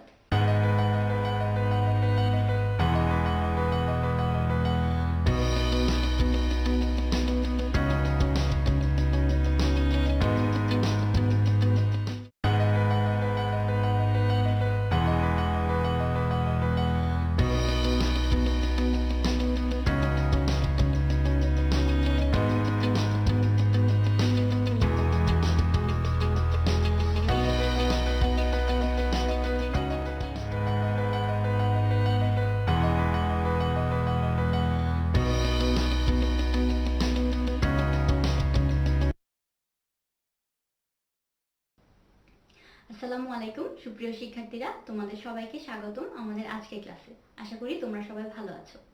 আজকে আমরা পড়ব নবম শ্রেণীর বাংলাদেশ ও বিশ্ব পরিচয় বইটির 4র্থ অধ্যায়। আজকে আমাদের পড়াশোনা বা আলোচনার বিষয় হচ্ছে বাংলাদেশের ভূপ্রকৃতি ও জলবায়ু। আজকে আমরা এই পাঠ থেকে বা এই আলোচনা থেকে কি কি শিখব, চলো দেখে নিই। আজকের পাঠে বা আজকের আলোচনায় আমরা শিখব হচ্ছে বাংলাদেশের ভৌগোলিক অবস্থান ও সীমানা বর্ণনা বা বর্ণনা করা, বিশ্ব মানচিত্রে বাংলাদেশের ভৌগোলিক অবস্থান ও ভূপ্রকৃতির অঞ্চল চিহ্নিতকরণ, বাংলাদেশের ভূপ্রাকৃতিক অঞ্চলের শ্রেণীবিভাগ ও গঠন ব্যাখ্যা করা, ভূপ্রাকৃতিক গঠন কিভাবে জনসংখ্যার বিস্তরণে প্রভাব বিস্তার করে তা বিশ্লেষণ করা। চলো তাহলে আমরা শুরু করি বিস্তারিত আলোচনা। আজকে আমরা এই অধ্যায়টির প্রথম অংশটি পড়ব। প্রথম অংশে প্রথমেই যেটি থাকছে সেটি হচ্ছে বাংলাদেশের ভূপ্রকৃতি। বাংলাদেশের ভূপ্রকৃতি সম্পর্কে চলো আমরা একটু জেনে নিই। বাংলাদেশ পল্লল গঠিত একটি আর্দ্র অঞ্চল। উত্তর পূর্ব ও দক্ষিণ পূর্বে সামান্য পাহাড়ি অঞ্চল ও উত্তর পশ্চিমাঞ্চল সীমিত উঁচু ভূমি ব্যতীত সমগ্র বাংলাদেশ নদী বিধৌত এক বিস্তৃত সমভূমি। এখানে বলা হয়েছে বাংলাদেশটি মূলত বিস্তীর্ণ একটি সমভূমির দেশ, যদিও এখানে কিছুটা অংশ জুড়ে রয়েছে পাহাড় এবং কিছু উঁচু টিলার মতো। আবার দক্ষিণ এশিয়ার 3টি বড় নদী গঙ্গা, ব্রহ্মপুত্র ও মেঘনার অববাহিকায় বাংলাদেশ অবস্থিত। এদেশের ভূপ্রকৃতি নিচু ও সমতল। তাহলে এখান থেকে তোমরা কি বুঝতে পারলে? বাংলাদেশ মূলত নিচু ও সমতল ভূমির দেশ। বাংলাদেশের ভূপ্রকৃতি মূলত সমতল। এরপর আমরা চলে আসব বাংলাদেশের ভৌগোলিক অবস্থান ও সীমানা। এশিয়া মহাদেশের দক্ষিণে বাংলাদেশের অবস্থান। বাংলাদেশ 20 ডিগ্রি 34 মিনিট উত্তর অক্ষরেখা থেকে 26 ডিগ্রি 38 মিনিট উত্তর অক্ষরেখার মধ্যে এবং 88 ডিগ্রি 01 মিনিট পূর্ব দ্রাঘিমা রেখা থেকে 92 ডিগ্রি 41 মিনিট পূর্ব দ্রাঘিমা রেখার মধ্যে অবস্থিত। বাংলাদেশের মাঝামাঝি স্থান দিয়ে কর্কট ক্রান্তি রেখা 23 ডিগ্রি 05 মিনিট অতিক্রম করেছে। এখানে একটা জিনিস খেয়াল রাখবে, এখানে বলা হয়েছে বাংলাদেশের ঠিক মাঝামাঝি দিয়ে চলে গেছে হচ্ছে কর্কটক্রান্তি রেখা। এই জিনিসটি মনে রাখার চেষ্টা করবে, এটি তোমাদের নৈর্ব্যক্তিক পরীক্ষায় সাহায্য করবে। পূর্ব পশ্চিমে সর্বোচ্চ বিস্তৃতি 440 কিলোমিটার এবং উত্তর পশ্চিম থেকে দক্ষিণ পূর্ব প্রান্ত পর্যন্ত সর্বোচ্চ বিস্তৃতি 760 কিলোমিটার। বাংলাদেশের উত্তরে ভারতের পশ্চিমবঙ্গ, মেঘালয় ও আসাম, পূর্বে আসাম, ত্রিপুরা ও মিজোরাম এবং মায়ানমার, দক্ষিণে বঙ্গোপসাগর এবং পশ্চিমে ভারতের পশ্চিমবঙ্গ অবস্থিত। বাংলাদেশের মোট আয়তন 1,47,570 বর্গ কিলোমিটার বা 56,977 বর্গ মাইল। এই যে এখানে যে তথ্যগুলো দেয়া আছে, এই তথ্যগুলো তোমাদের নৈর্ব্যক্তিকের জন্য খুবই গুরুত্বপূর্ণ। এই ব্যাপারগুলো একটু ভালো করে পড়ার চেষ্টা করবে। পরবর্তীতে আমরা চলে যাব ভূপ্রাকৃতিক অঞ্চলের শ্রেণীবিভাগ ও গঠন। বাংলাদেশ পৃথিবীর বৃহত্তম বদ্বীপ। বাংলাদেশের উপর দিয়ে বয়ে গেছে অসংখ্য নদ নদী। এগুলোর মধ্যে পদ্মা, যমুনা, মেঘনা, ব্রহ্মপুত্র, শীতলক্ষ্যা, কর্ণফুলী ইত্যাদি প্রধান। বাংলাদেশের ভূখণ্ড উত্তর থেকে দক্ষিণ দিকে ক্রমশ ঢালু হয়ে অবস্থিত। এই ব্যাপারটি মনে রাখার চেষ্টা করবে, বাংলাদেশের ভূখণ্ড উত্তর থেকে দক্ষিণ দিকে ক্রমশ ঢালু। এর ফলে এসব নদ নদী, উপনদী ও শাখা নদীগুলো উত্তর দিক থেকে দক্ষিণে বঙ্গোপসাগর অভিমুখে প্রবাহিত হয়েছে।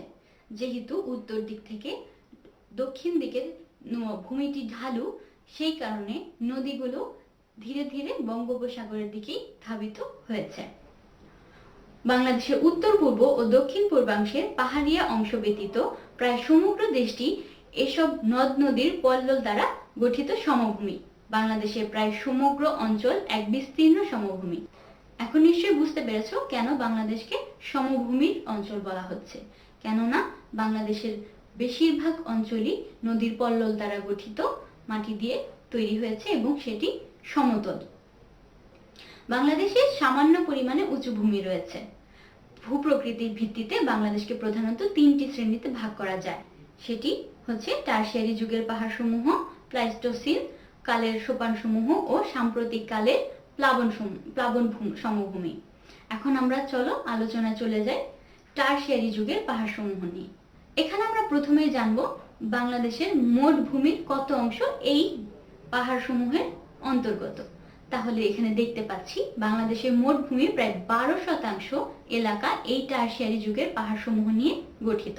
মনে রাখবে 12% এলাকা এই টারশিয়ারি যুগের পাহাড়সমূহ নিয়ে কিন্তু গঠিত। আজ থেকে প্রায় 2 মিলিয়ন বছরের আগে টারশিয়ারি যুগের হিমালয় পর্বত উত্থিত হওয়ার সময় এ সকল পাহাড়ের সৃষ্টি হয়েছে। 2 মিলিয়ন বছর আগে এই পাহাড়গুলোর সৃষ্টি হয়েছে। এই অঞ্চলের পাহাড়গুলোকে 2 ভাগে ভাগ করা হয়েছে, যথা দক্ষিণ পূর্বাঞ্চলের পাহাড়সমূহ এবং উত্তর ও উত্তর পূর্বাঞ্চলের পাহাড়সমূহ। এখন আমরা জানবো দক্ষিণ পূর্বাঞ্চলের পাহাড়সমূহগুলো নিয়ে। এখানে আমরা দেখতে পাচ্ছি যে কোন কোন জেলা এই অংশের অন্তর্গত।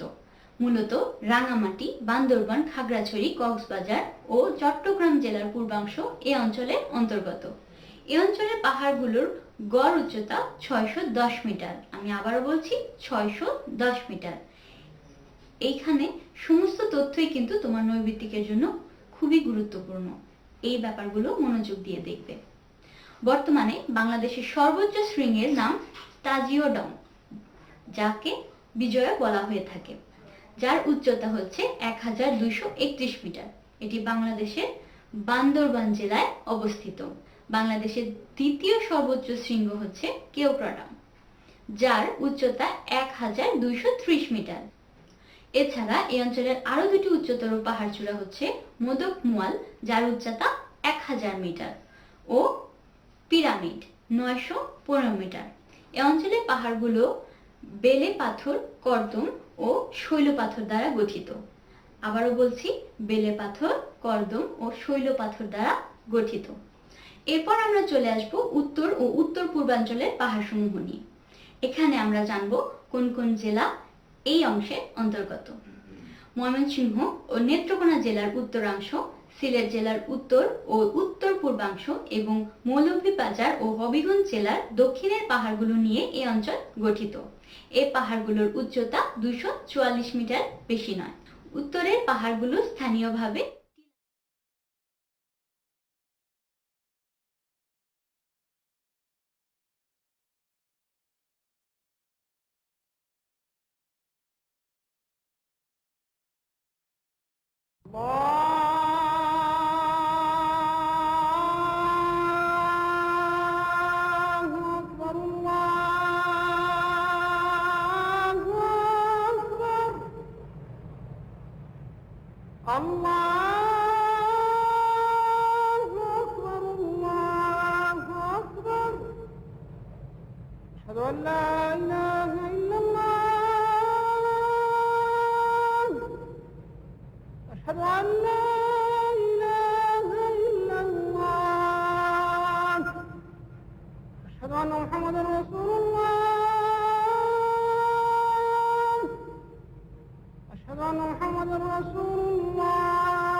اللهم رب هذه الدعوة التامة والصلاة القائمة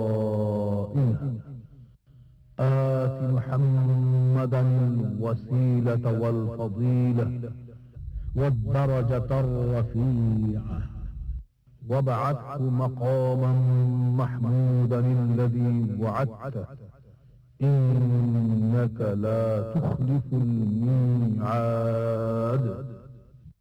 হে আল্লাহ, এই পরিপূর্ণ আহ্বান ও শাশ্বত নামাজের তুমি প্রভু। হযরত মুহাম্মদ সাল্লাল্লাহু আলাইহি ওয়াসাল্লামকে দান করো বেহেশতের সর্বোচ্চ সম্মানিত স্থান এবং সুমহান মর্যাদা, আর তাকে অধিষ্ঠিত করো শ্রেষ্ঠতম প্রশংসিত স্থানে, যার প্রতিশ্রুতি তুমি তাকে দিয়েছ। নিশ্চয়ই তুমি প্রতিশ্রুতির ব্যতিক্রম করো না।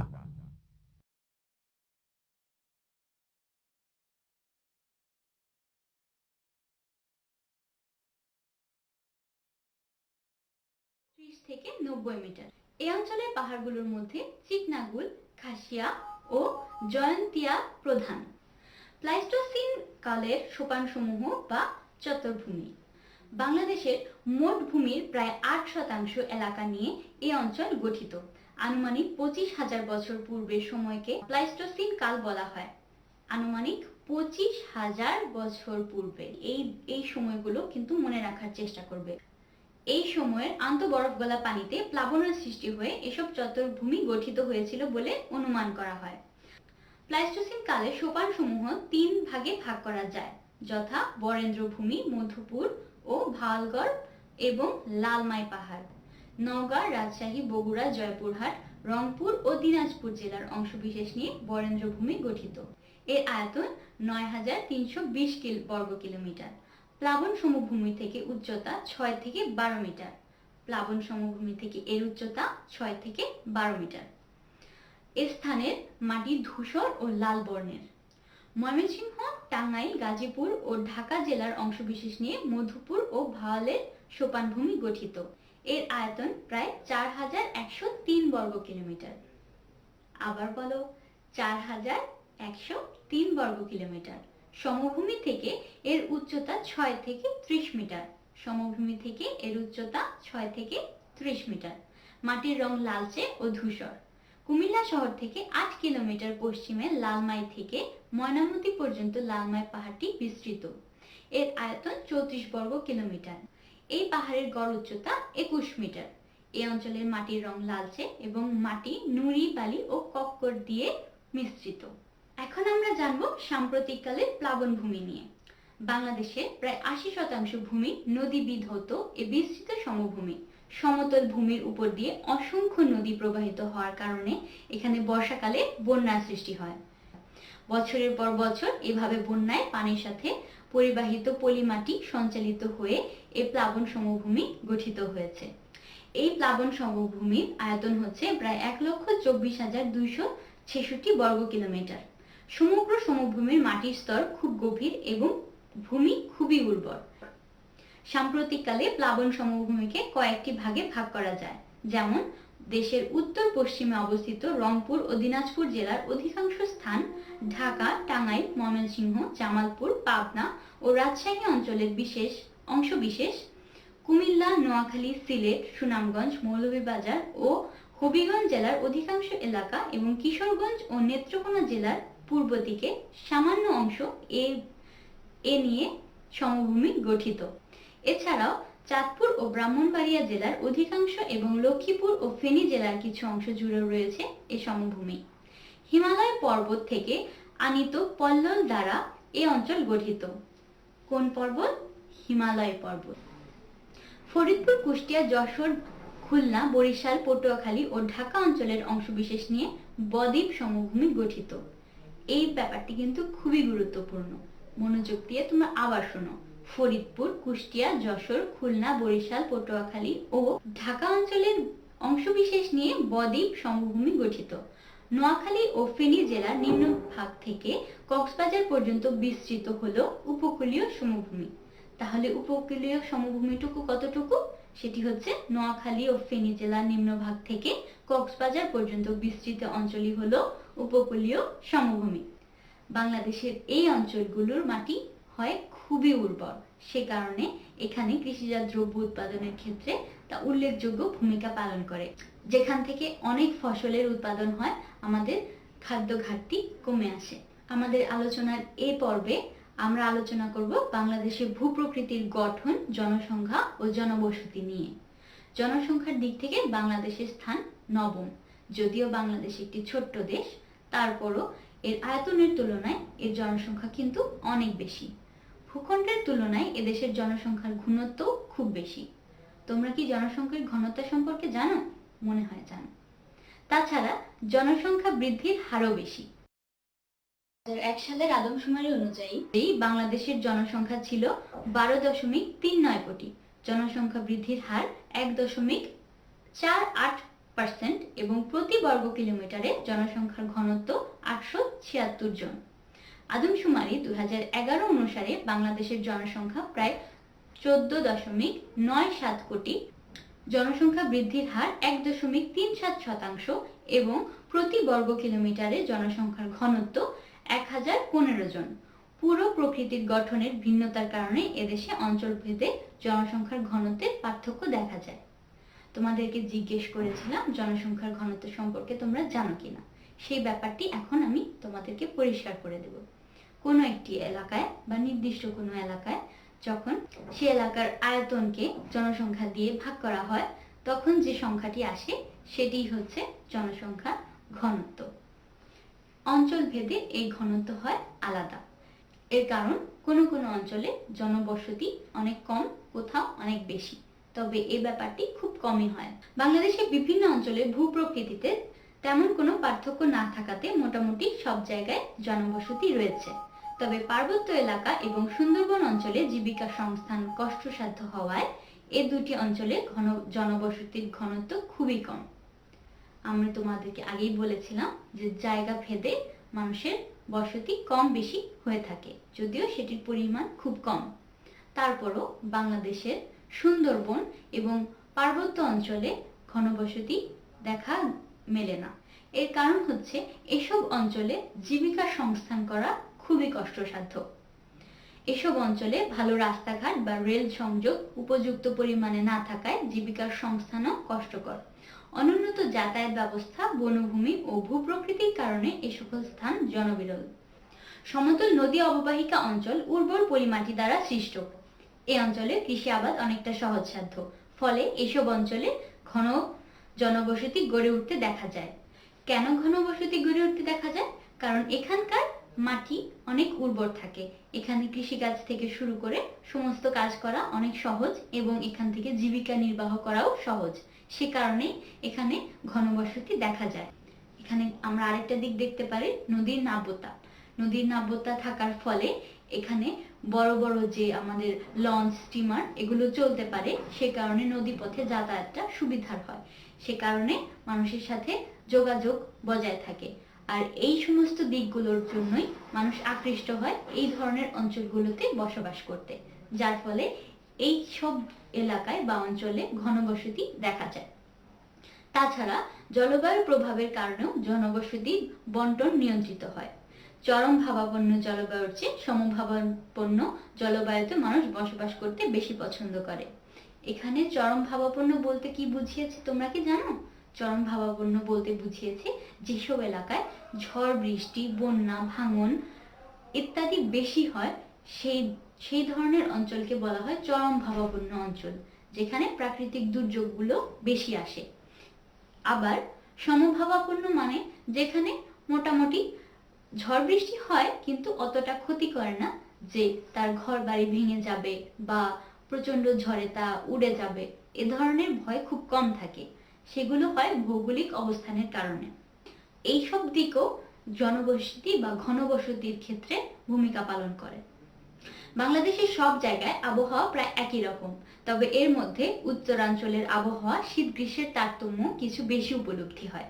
কৃষির অনুকূল জলবায়ু চাষাবাদ এবং শস্য উৎপাদনে সহায়ক বলে সমভূমি মানুষের বসবাসকে আকৃষ্ট করে। আশা করি এই ব্যাপারটি তোমরা এতক্ষণে বুঝতে পেরেছ। এখন আমরা আসছি খনিজ সম্পদ নিয়ে আলোচনা করতে। এখানে দেখতে পাচ্ছি বাংলাদেশে যেসব অঞ্চলে খনিজ সম্পদ পাওয়া গেছে সেসব অঞ্চলে জীবিকার সন্ধান বহু শ্রমিক ও কর্মচারী জড়ো হয়ে এলাকাটিকে ঘনবসতিপূর্ণ করে তুলেছে।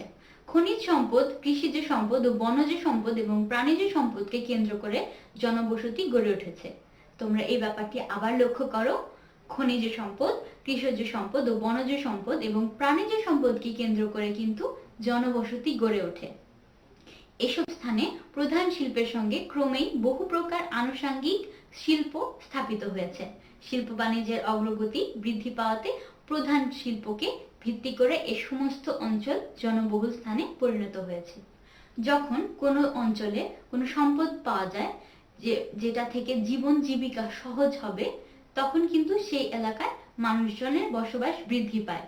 সেখানে কর্মসংস্থানের জায়গা হয়, অনেকে এসে এখানে ঘরবাড়ি করে থাকা শুরু করে, ফলে তাদের জীবনযাপন অনেকটা সহজ হয়। শিক্ষা ও সংস্কৃতি আজকের যুগের মানুষকে গভীরভাবে প্রভাবিত করেছে।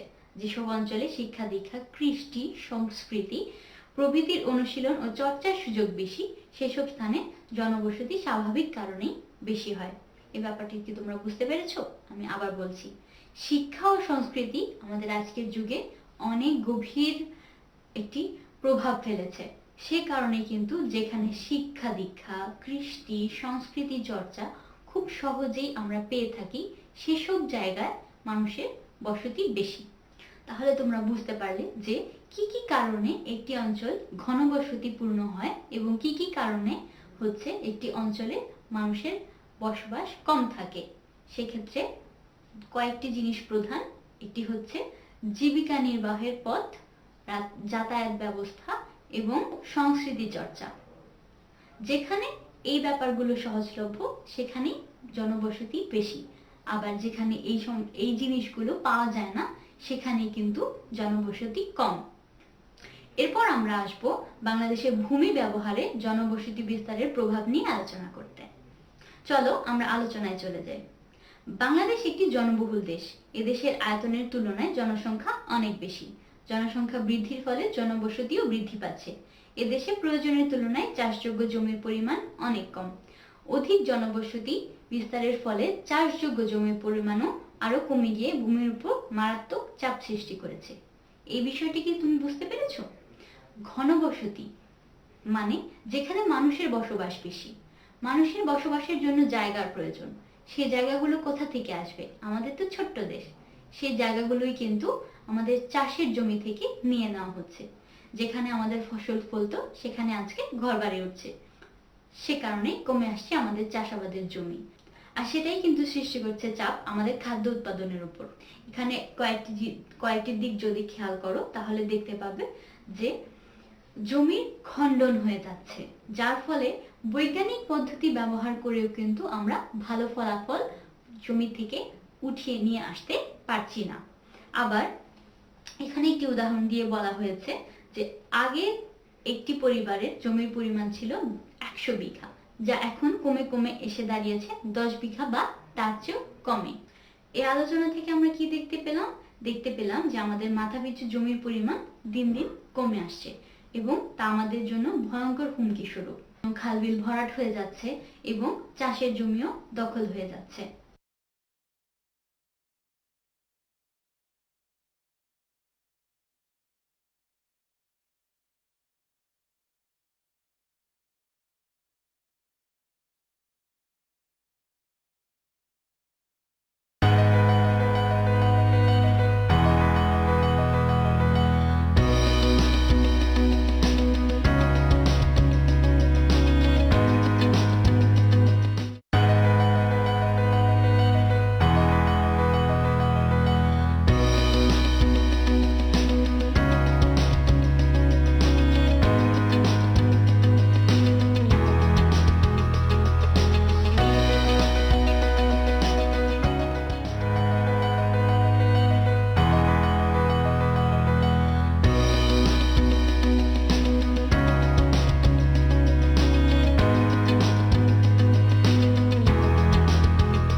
Let's have a look at some pictures on the screen.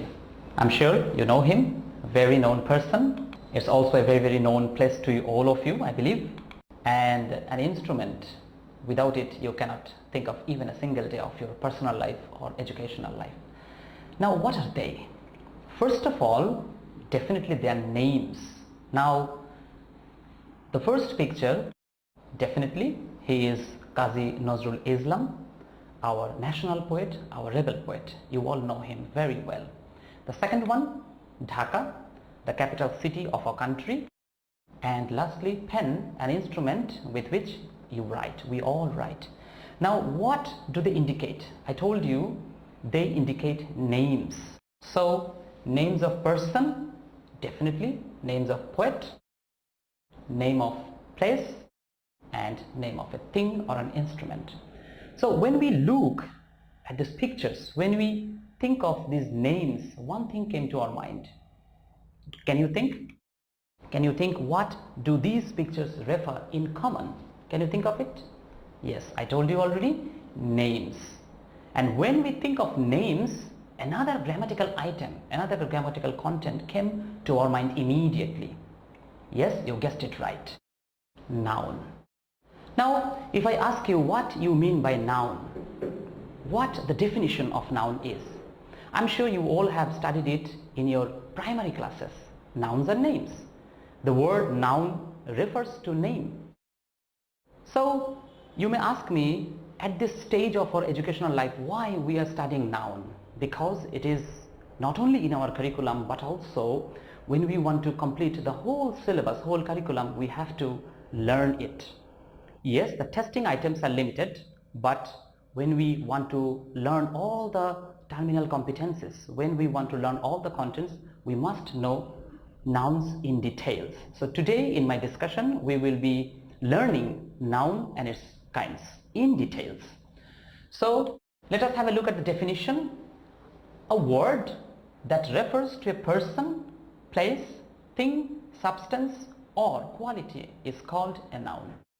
So noun is the name of a person, place, thing, substance or quality. So if we look at the examples, I think it will be clearer to you. Student, Rajshahi, pencil, water, honesty, etc. All of them fall into this particular categories. Student, person, Rajshahi, place, pencil, thing, water, substance and finally honesty, quality. So the definition is clear when we look at the examples. Noun means name and especially the names of person, place, thing, substance or quality.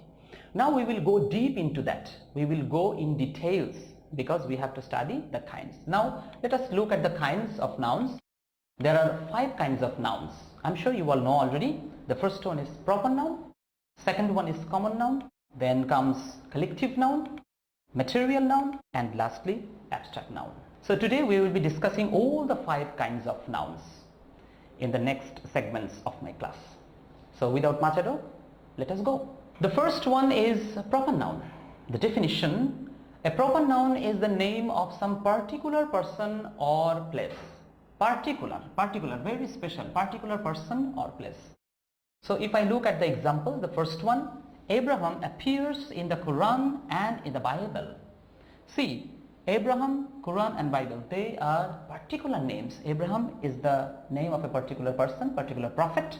Quran and Bible are the names of particular books, holy books. Second example, the Meghna is a big river. River is common, but Meghna is talking about a particular river in our country. That is why it is proper noun. Third one, Columbus discovered America. Name of a person, name of a country, particular name. He lives in New York. So New York again is the particular or special name of a city. And that is why all the underlined words, all the underlined nouns are proper nouns. They are proper nouns. Now the next one is common noun. A common noun is a name given in common to every person or thing of the same class. Every person in common. So if I look at the examples, let us have a look at the examples. The first one is Rahim is a boy, Dhaka is a big city. Boy and city, they are common nouns. Why? Because with the noun boy, we do not particularize a person. We do not know which boy. It can be any boy. Again, city, it can be any city. That is why the word boy and city are common nouns. Another example, Akbar was a great king. If I say Akbar, then definitely proper noun because it is the special name of a king. But if I say only king, then it is common noun. Why? Because king can be any king. Moving on, understanding proper and common noun. We will be discussing proper and common nouns side by side so that it can be even more clear to us. Person, if I say poet, which noun is this? Yes, you are right. Poet is a common noun. Why? Because the word, the noun poet means any poet. It can be any poet. That is why it is common. No particularization. That is why the word poet is common noun. But when I say Rabindranath Tagore, it is what? Which noun? It is proper noun. Why proper noun? Because Rabindranath Tagore is the name of a particular poet. We can see the picture of Rabindranath Tagore, who is the writer of our national anthem, a very, very famous poet all over the world. So common noun is common to all. It can be anyone, like any poet, any person. And proper noun is a particular name or special name. For example, Rabindranath Tagore. Moving on, another example of proper noun and common noun, and we will be discussing place. If I say city, what do you think? City is common noun, right? City, common noun. Why? Because city can be any city. It can be any city. And that is why the word is, the noun is not actually talking about a particular place. That is why it is common noun. But when I say Dhaka, it is proper noun.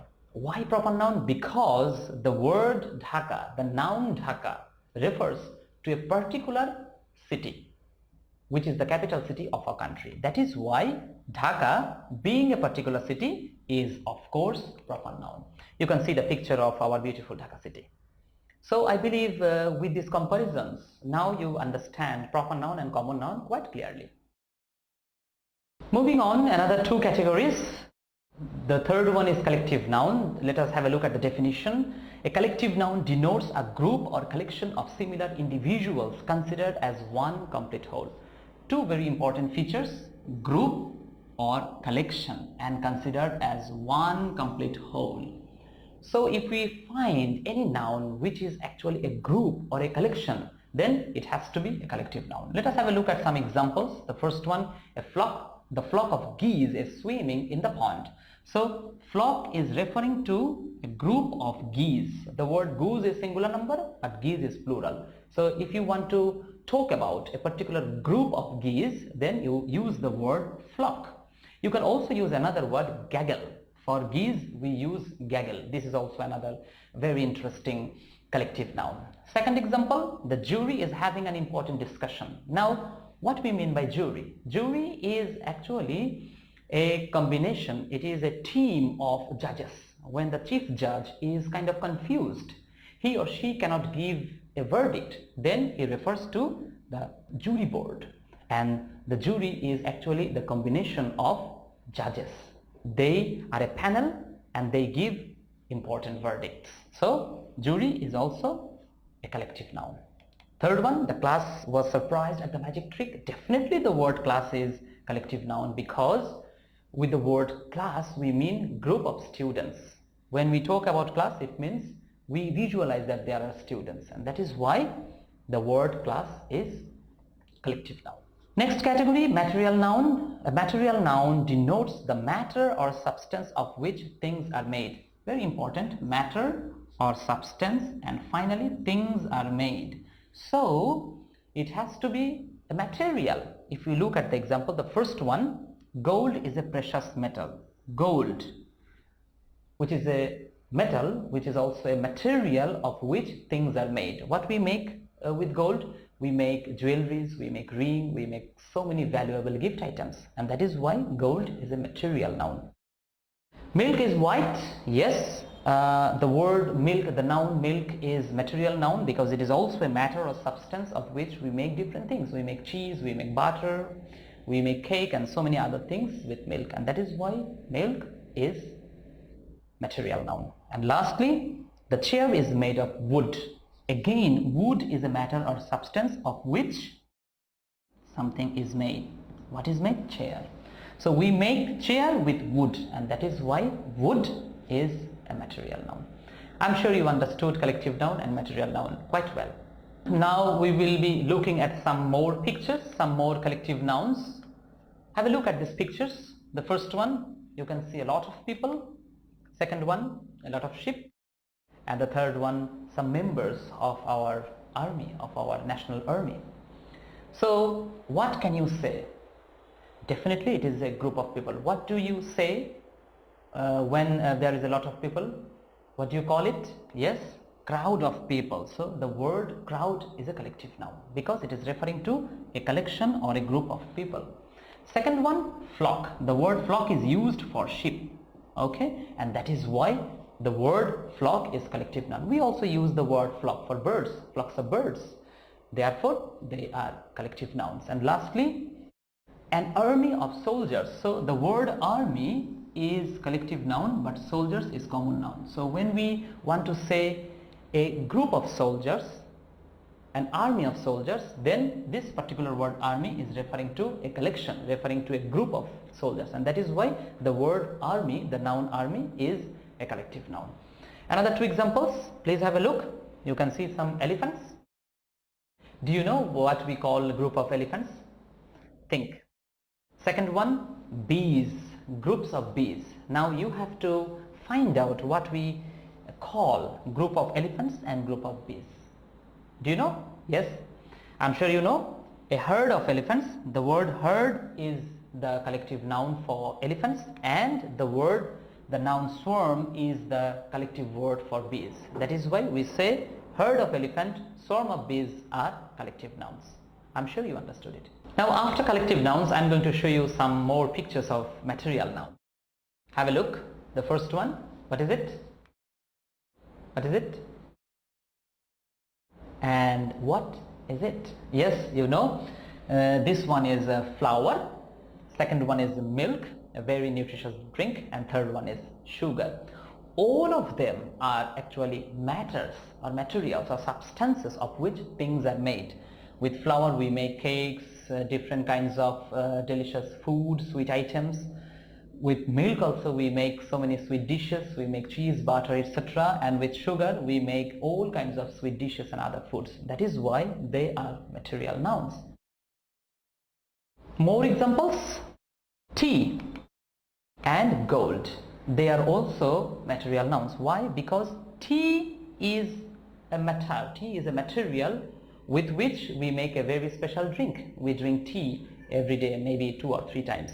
So tea is a material noun, and gold I already told you, with gold we make so many things. We make jewelries, and that is why gold is a material noun. And after understanding the features, we found out that a material nouns cannot be counted, they are measured. So you cannot count. You cannot count flour, you cannot count milk, sugar, tea or gold, but you can definitely measure them, and that is why they are material nouns.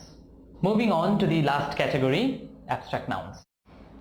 An abstract noun is usually the name of a quality, action or state considered apart from the object to which it belongs. So remember three things: quality, action or state. If you remember these three things, you will definitely understand abstract nouns. Now let us look at some examples. The first one is, he always remembers his childhood. Now childhood is an abstract idea which cannot be seen. An abstract noun is an idea or a quality which can only be thought of. We can think of our childhood, but we cannot see our childhood. We can see our childhood pictures, we can see our childhood videographs, but we cannot see our childhood. Very interesting fact. Second one, I like you for your truthfulness.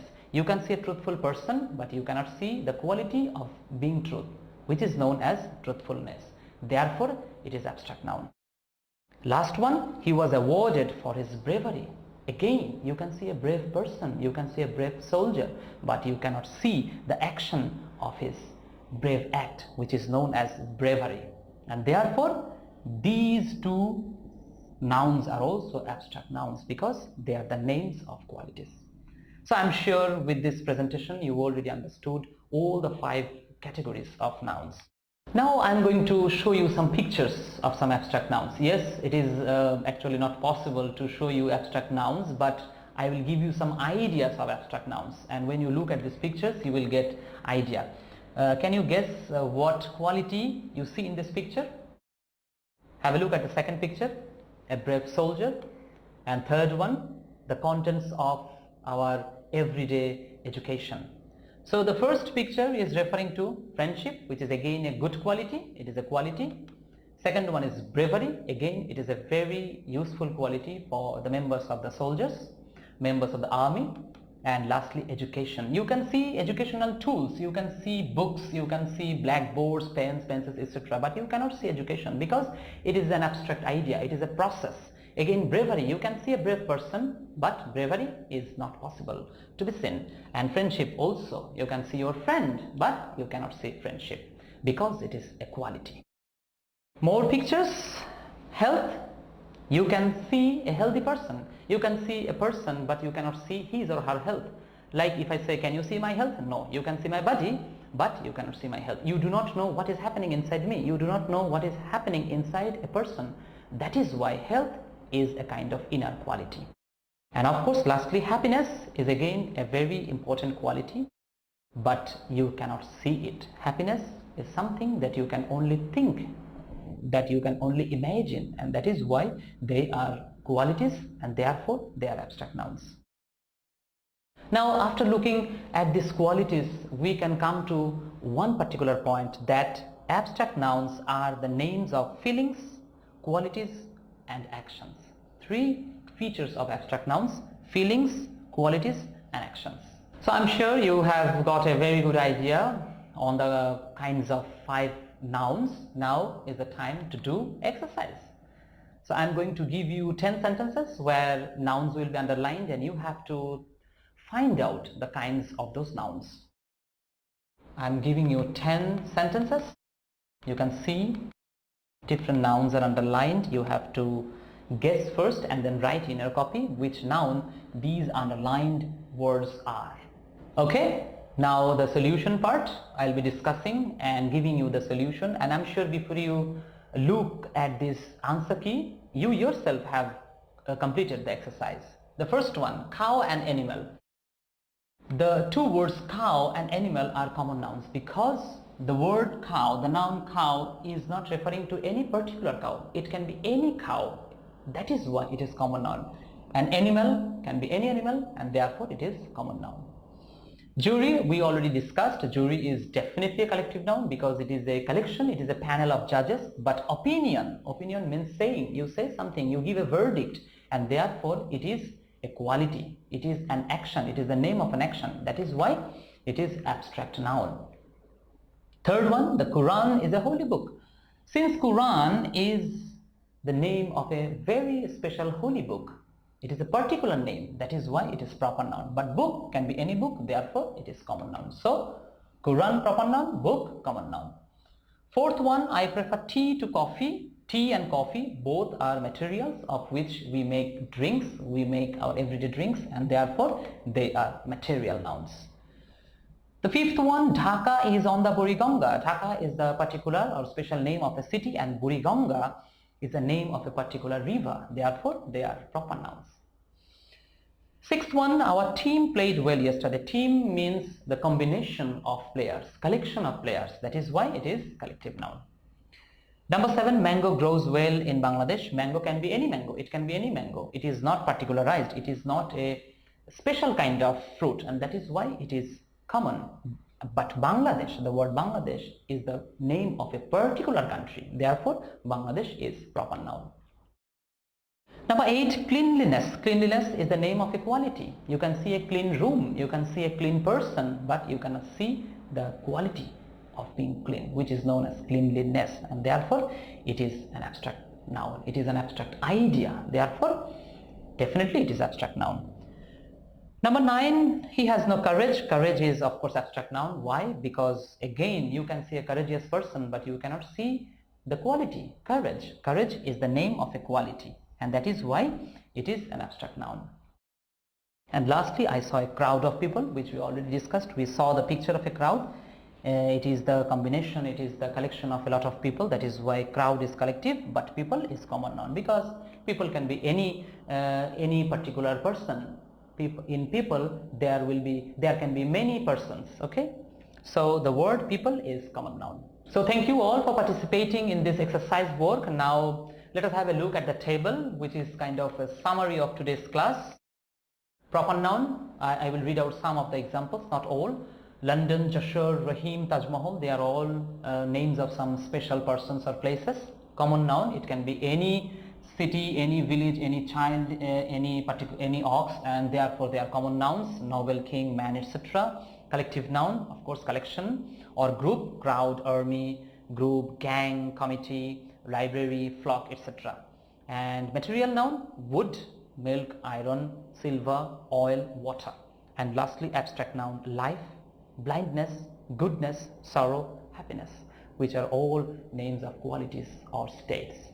So dear students, this was all in today's class. We discussed 5 categories of nouns, 5 kinds of nouns, and I believe you all have a good idea on those categories. Now you can definitely identify those nouns and use them in your everyday life. Now at the end of my today's class, I will give you a homework. Have a look. Again, there are 10 sentences where nouns are underlined. You have to write down the kinds of those underlined nouns. But before I conclude, I would like to tell you something very special. Number 5 is you have to be very careful with that. You see, the glass is made of glass. I tell you, one is common noun, another one is material noun. Now you have to find out which one is common noun and why, which one is material noun and why. To conclude, I wish you a very good day, sound health and sound mind. Have a nice time and keep studying and keep learning English. Thank you all.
সুপ্রিয় শিক্ষার্থীবৃন্দ, আজকে আমরা নবম দশম শ্রেণীর রসায়ন বিষয়ের পঞ্চম অধ্যায় রাসায়নিক বন্ধনের প্রথম ক্লাসে সকলকে স্বাগত জানাচ্ছি। আমি এস.এম. আব্দুল্লাহ ফাতিন।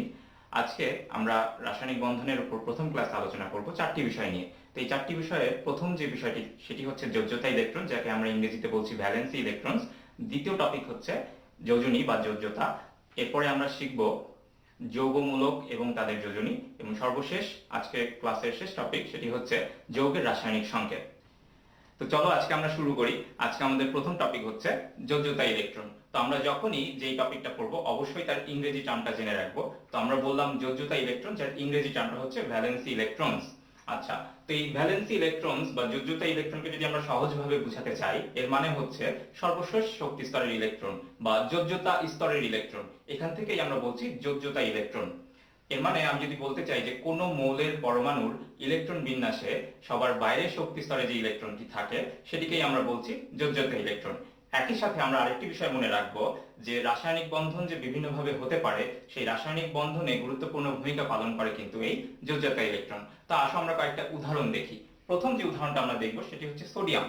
সোডিয়ামের যে সংকেতটা আমরা দেখতে পাচ্ছি, এর পাশে আমি ব্র্যাকেটে লিখেছি 11। কেন? কারণ হচ্ছে সোডিয়ামের পারমাণবিক সংখ্যা কত বলতো? সোডিয়ামের পারমাণবিক সংখ্যা কিন্তু 11। আমরা যদি ইলেকট্রন বিন্যাসের স্ট্রাকচারটা দেখি বা ফিগারটা দেখি, তাহলে আমরা দেখব যে আমাদের প্রথম শক্তি স্তরে ইলেকট্রন আছে 2টি, দ্বিতীয় শক্তি স্তরে ইলেকট্রন আছে 8টি, এবং সর্বশেষ শক্তি স্তরে যেটাকে আমরা বলছি যোজ্যতা স্তরে, যোজ্যতা স্তরের ইলেকট্রন কিন্তু 1টি। তাহলে বলতো সোডিয়ামের যোজ্যতা ইলেকট্রন কয়টি? সোডিয়ামের যোজ্যতা ইলেকট্রন হচ্ছে 1টি। একইভাবে আমরা যদি আরেকটি উদাহরণ দেখি, একই গ্রুপের আরেকটি মৌলের যদি উদাহরণ দেখি, সেটি হচ্ছে পটাশিয়াম। তো চলো তো আমরা একটু দেখি পটাশিয়ামের যোজ্যতা ইলেকট্রন কত। আমরা যদি একটু দেখি পটাশিয়ামের ইলেকট্রন বিন্যাসের কনফিগারেশনটা যদি দেখি, আমরা যদি স্ট্রাকচারটা দেখি, তাহলে আমরা দেখতে পাবো যে সোডিয়ামের মতোই পটাশিয়ামেরও সর্বশেষ শক্তি স্তরে 1টি ইলেকট্রন রয়েছে। তাহলে পটাশিয়ামের কি হবে?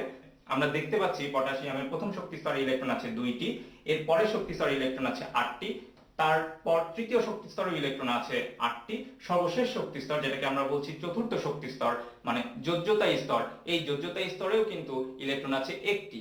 তাহলে সোডিয়ামের মতোই পটাশিয়ামেরও কিন্তু যোজ্যতা ইলেকট্রন 1টি। তাহলে আমরা কি বলতে পারি যে গ্রুপ 1 এ যে সকল মৌল আছে প্রত্যেকটি মৌলের যোজ্যতা ইলেকট্রন 1টি।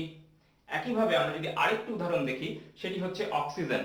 আমরা দেখব অক্সিজেনের প্রথম শক্তি স্তরে ইলেকট্রন আছে 2টি এবং সর্বশেষ শক্তি স্তরে আছে ইলেকট্রন 6টি। তাহলে কি আমরা বলতে পারি যে অক্সিজেনের যোজ্যতা ইলেকট্রন কয়টি? অক্সিজেনের দ্বিতীয় শক্তি স্তর মানে অক্সিজেনের সর্বশেষ শক্তি স্তরে যেহেতু 6টি ইলেকট্রন আছে, তাহলে অক্সিজেনের যোজ্যতা ইলেকট্রন হবে 6টি। এখন আমরা কি জানি যে অক্সিজেন কোন গ্রুপের মৌল? অক্সিজেন কিন্তু গ্রুপ 16 এর মৌল। তাহলে গ্রুপ 16 এ কি আছে? সালফার আছে। সালফারের যোজ্যতা ইলেকট্রন 6টি। তাহলে আমি যদি বলি যে আমার পর্যায় সারণীতে যে মৌলগুলো আছে সবগুলো মৌলের কিন্তু আমি এভাবে যোজ্যতা ইলেকট্রন বের করতে পারবো। আমাকে যদি বলা হয় গ্রুপ 1 এর কোনো একটা মৌলের যোজ্যতা ইলেকট্রন কয়টি, আমি বলবো 1টি। একইভাবে আমি অক্সিজেনের যেমন বললাম যে সর্বশেষ শক্তি স্তরের যোজ্যতা ইলেকট্রন 6টি, একইভাবে আমরা সালফারের যোজ্যতা ইলেকট্রনও বলছি 6টি। কারণ কি? তারা একই গ্রুপের মৌল। এভাবে আমরা সবগুলো মৌলের যোজ্যতা ইলেকট্রন বের করতে পারবো। এই পর্যায়ে আমরা জানবো যোজনী বা যোজ্যতা, যাকে আমরা ইংরেজিতে জানি ভ্যালেন্সি বলে। আমরা আগের টপিকে যেটা আলোচনা করে এসেছি যে যোজ্যতা ইলেকট্রন কি ছিল, কোনো একটি মৌলের পরমাণুর বাইরের শক্তি স্তরের ইলেকট্রনকে আমরা বলছি যোজ্যতা ইলেকট্রন। এই যোজ্যতা ইলেকট্রনই কিন্তু রাসায়নিক বন্ধনে অংশ নেয়। এর মানে বিভিন্ন মৌলের পরমাণুসমূহ যখন নিজেদের মধ্যে অণু গঠন করে, তখন এই অণু গঠনের শর্ত হচ্ছে 2টি। তারা হয় ইলেকট্রন গ্রহণ বা বর্জন করে অথবা ইলেকট্রন শেয়ার করে। এই অণু গঠন কালে একটি মৌলের পরমাণুর অন্য একটি মৌলের পরমাণুর সাথে যে যুক্ত হওয়ার ক্ষমতা, তাকেই আমরা বলি যোজনী বা যোজ্যতা। আমরা এখন জানবো যে এই যে আমরা যোজনী বা যোজ্যতা নিয়ে কথা বললাম, যে একটি মৌলের পরমাণুর অন্য একটি মৌলের পরমাণুর সাথে যে যুক্ত হওয়ার ক্ষমতা, এটি আমরা কিভাবে বের করতে পারি। সেক্ষেত্রে আমরা প্রথম একটি ক্ষেত্র আলোচনা করব। চেষ্টা করি যে কোনো একটি মৌলের পরমাণু যতগুলো হাইড্রোজেন পরমাণু বা ক্লোরিন পরমাণুর সাথে যুক্ত হয়, সেই সংখ্যাকে আমরা বলবো ওই মৌলের যোজনী বা যোজ্যতা। তাহলে আমরা যদি একটু চিন্তা করি যে একটি হাইড্রোজেন পরমাণু আরেকটি হাইড্রোজেন পরমাণুর সাথে যুক্ত হয়ে হাইড্রোজেন অণু গঠন করছে, তাহলে এখানে বলতো হাইড্রোজেনের যোজনী কত? আমরা কি বলেছি?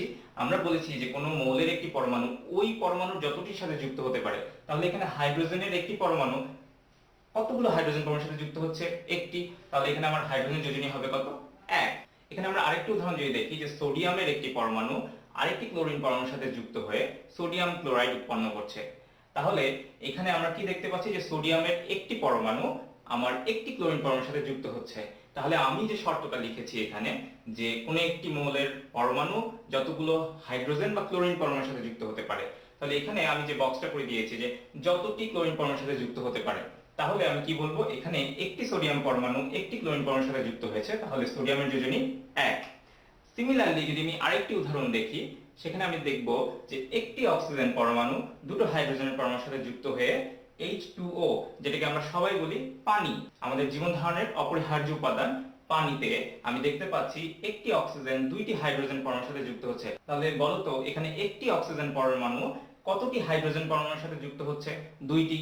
তাহলে বলো তো অক্সিজেনের যোজনী কত হবে? 2। এবার আমরা আরেকটি উদাহরণ দেখব। এই উদাহরণটা দেখলে আমরা মোটামুটি বলতে পারবো যে আমরা এই শর্ত সাপেক্ষে কোনো একটি মৌলের যোজ্যতা বা যোজনী বের করতে মোটামুটি আয়ত্ত বা রপ্ত করতে পারবো।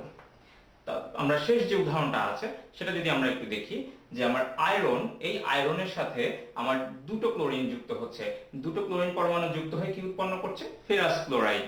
এখন এই ফেরাস ক্লোরাইডে আমরা দেখতে পাচ্ছি যে একটি আয়রন পরমাণু দুইটি ক্লোরিন পরমাণুর সাথে যুক্ত হচ্ছে।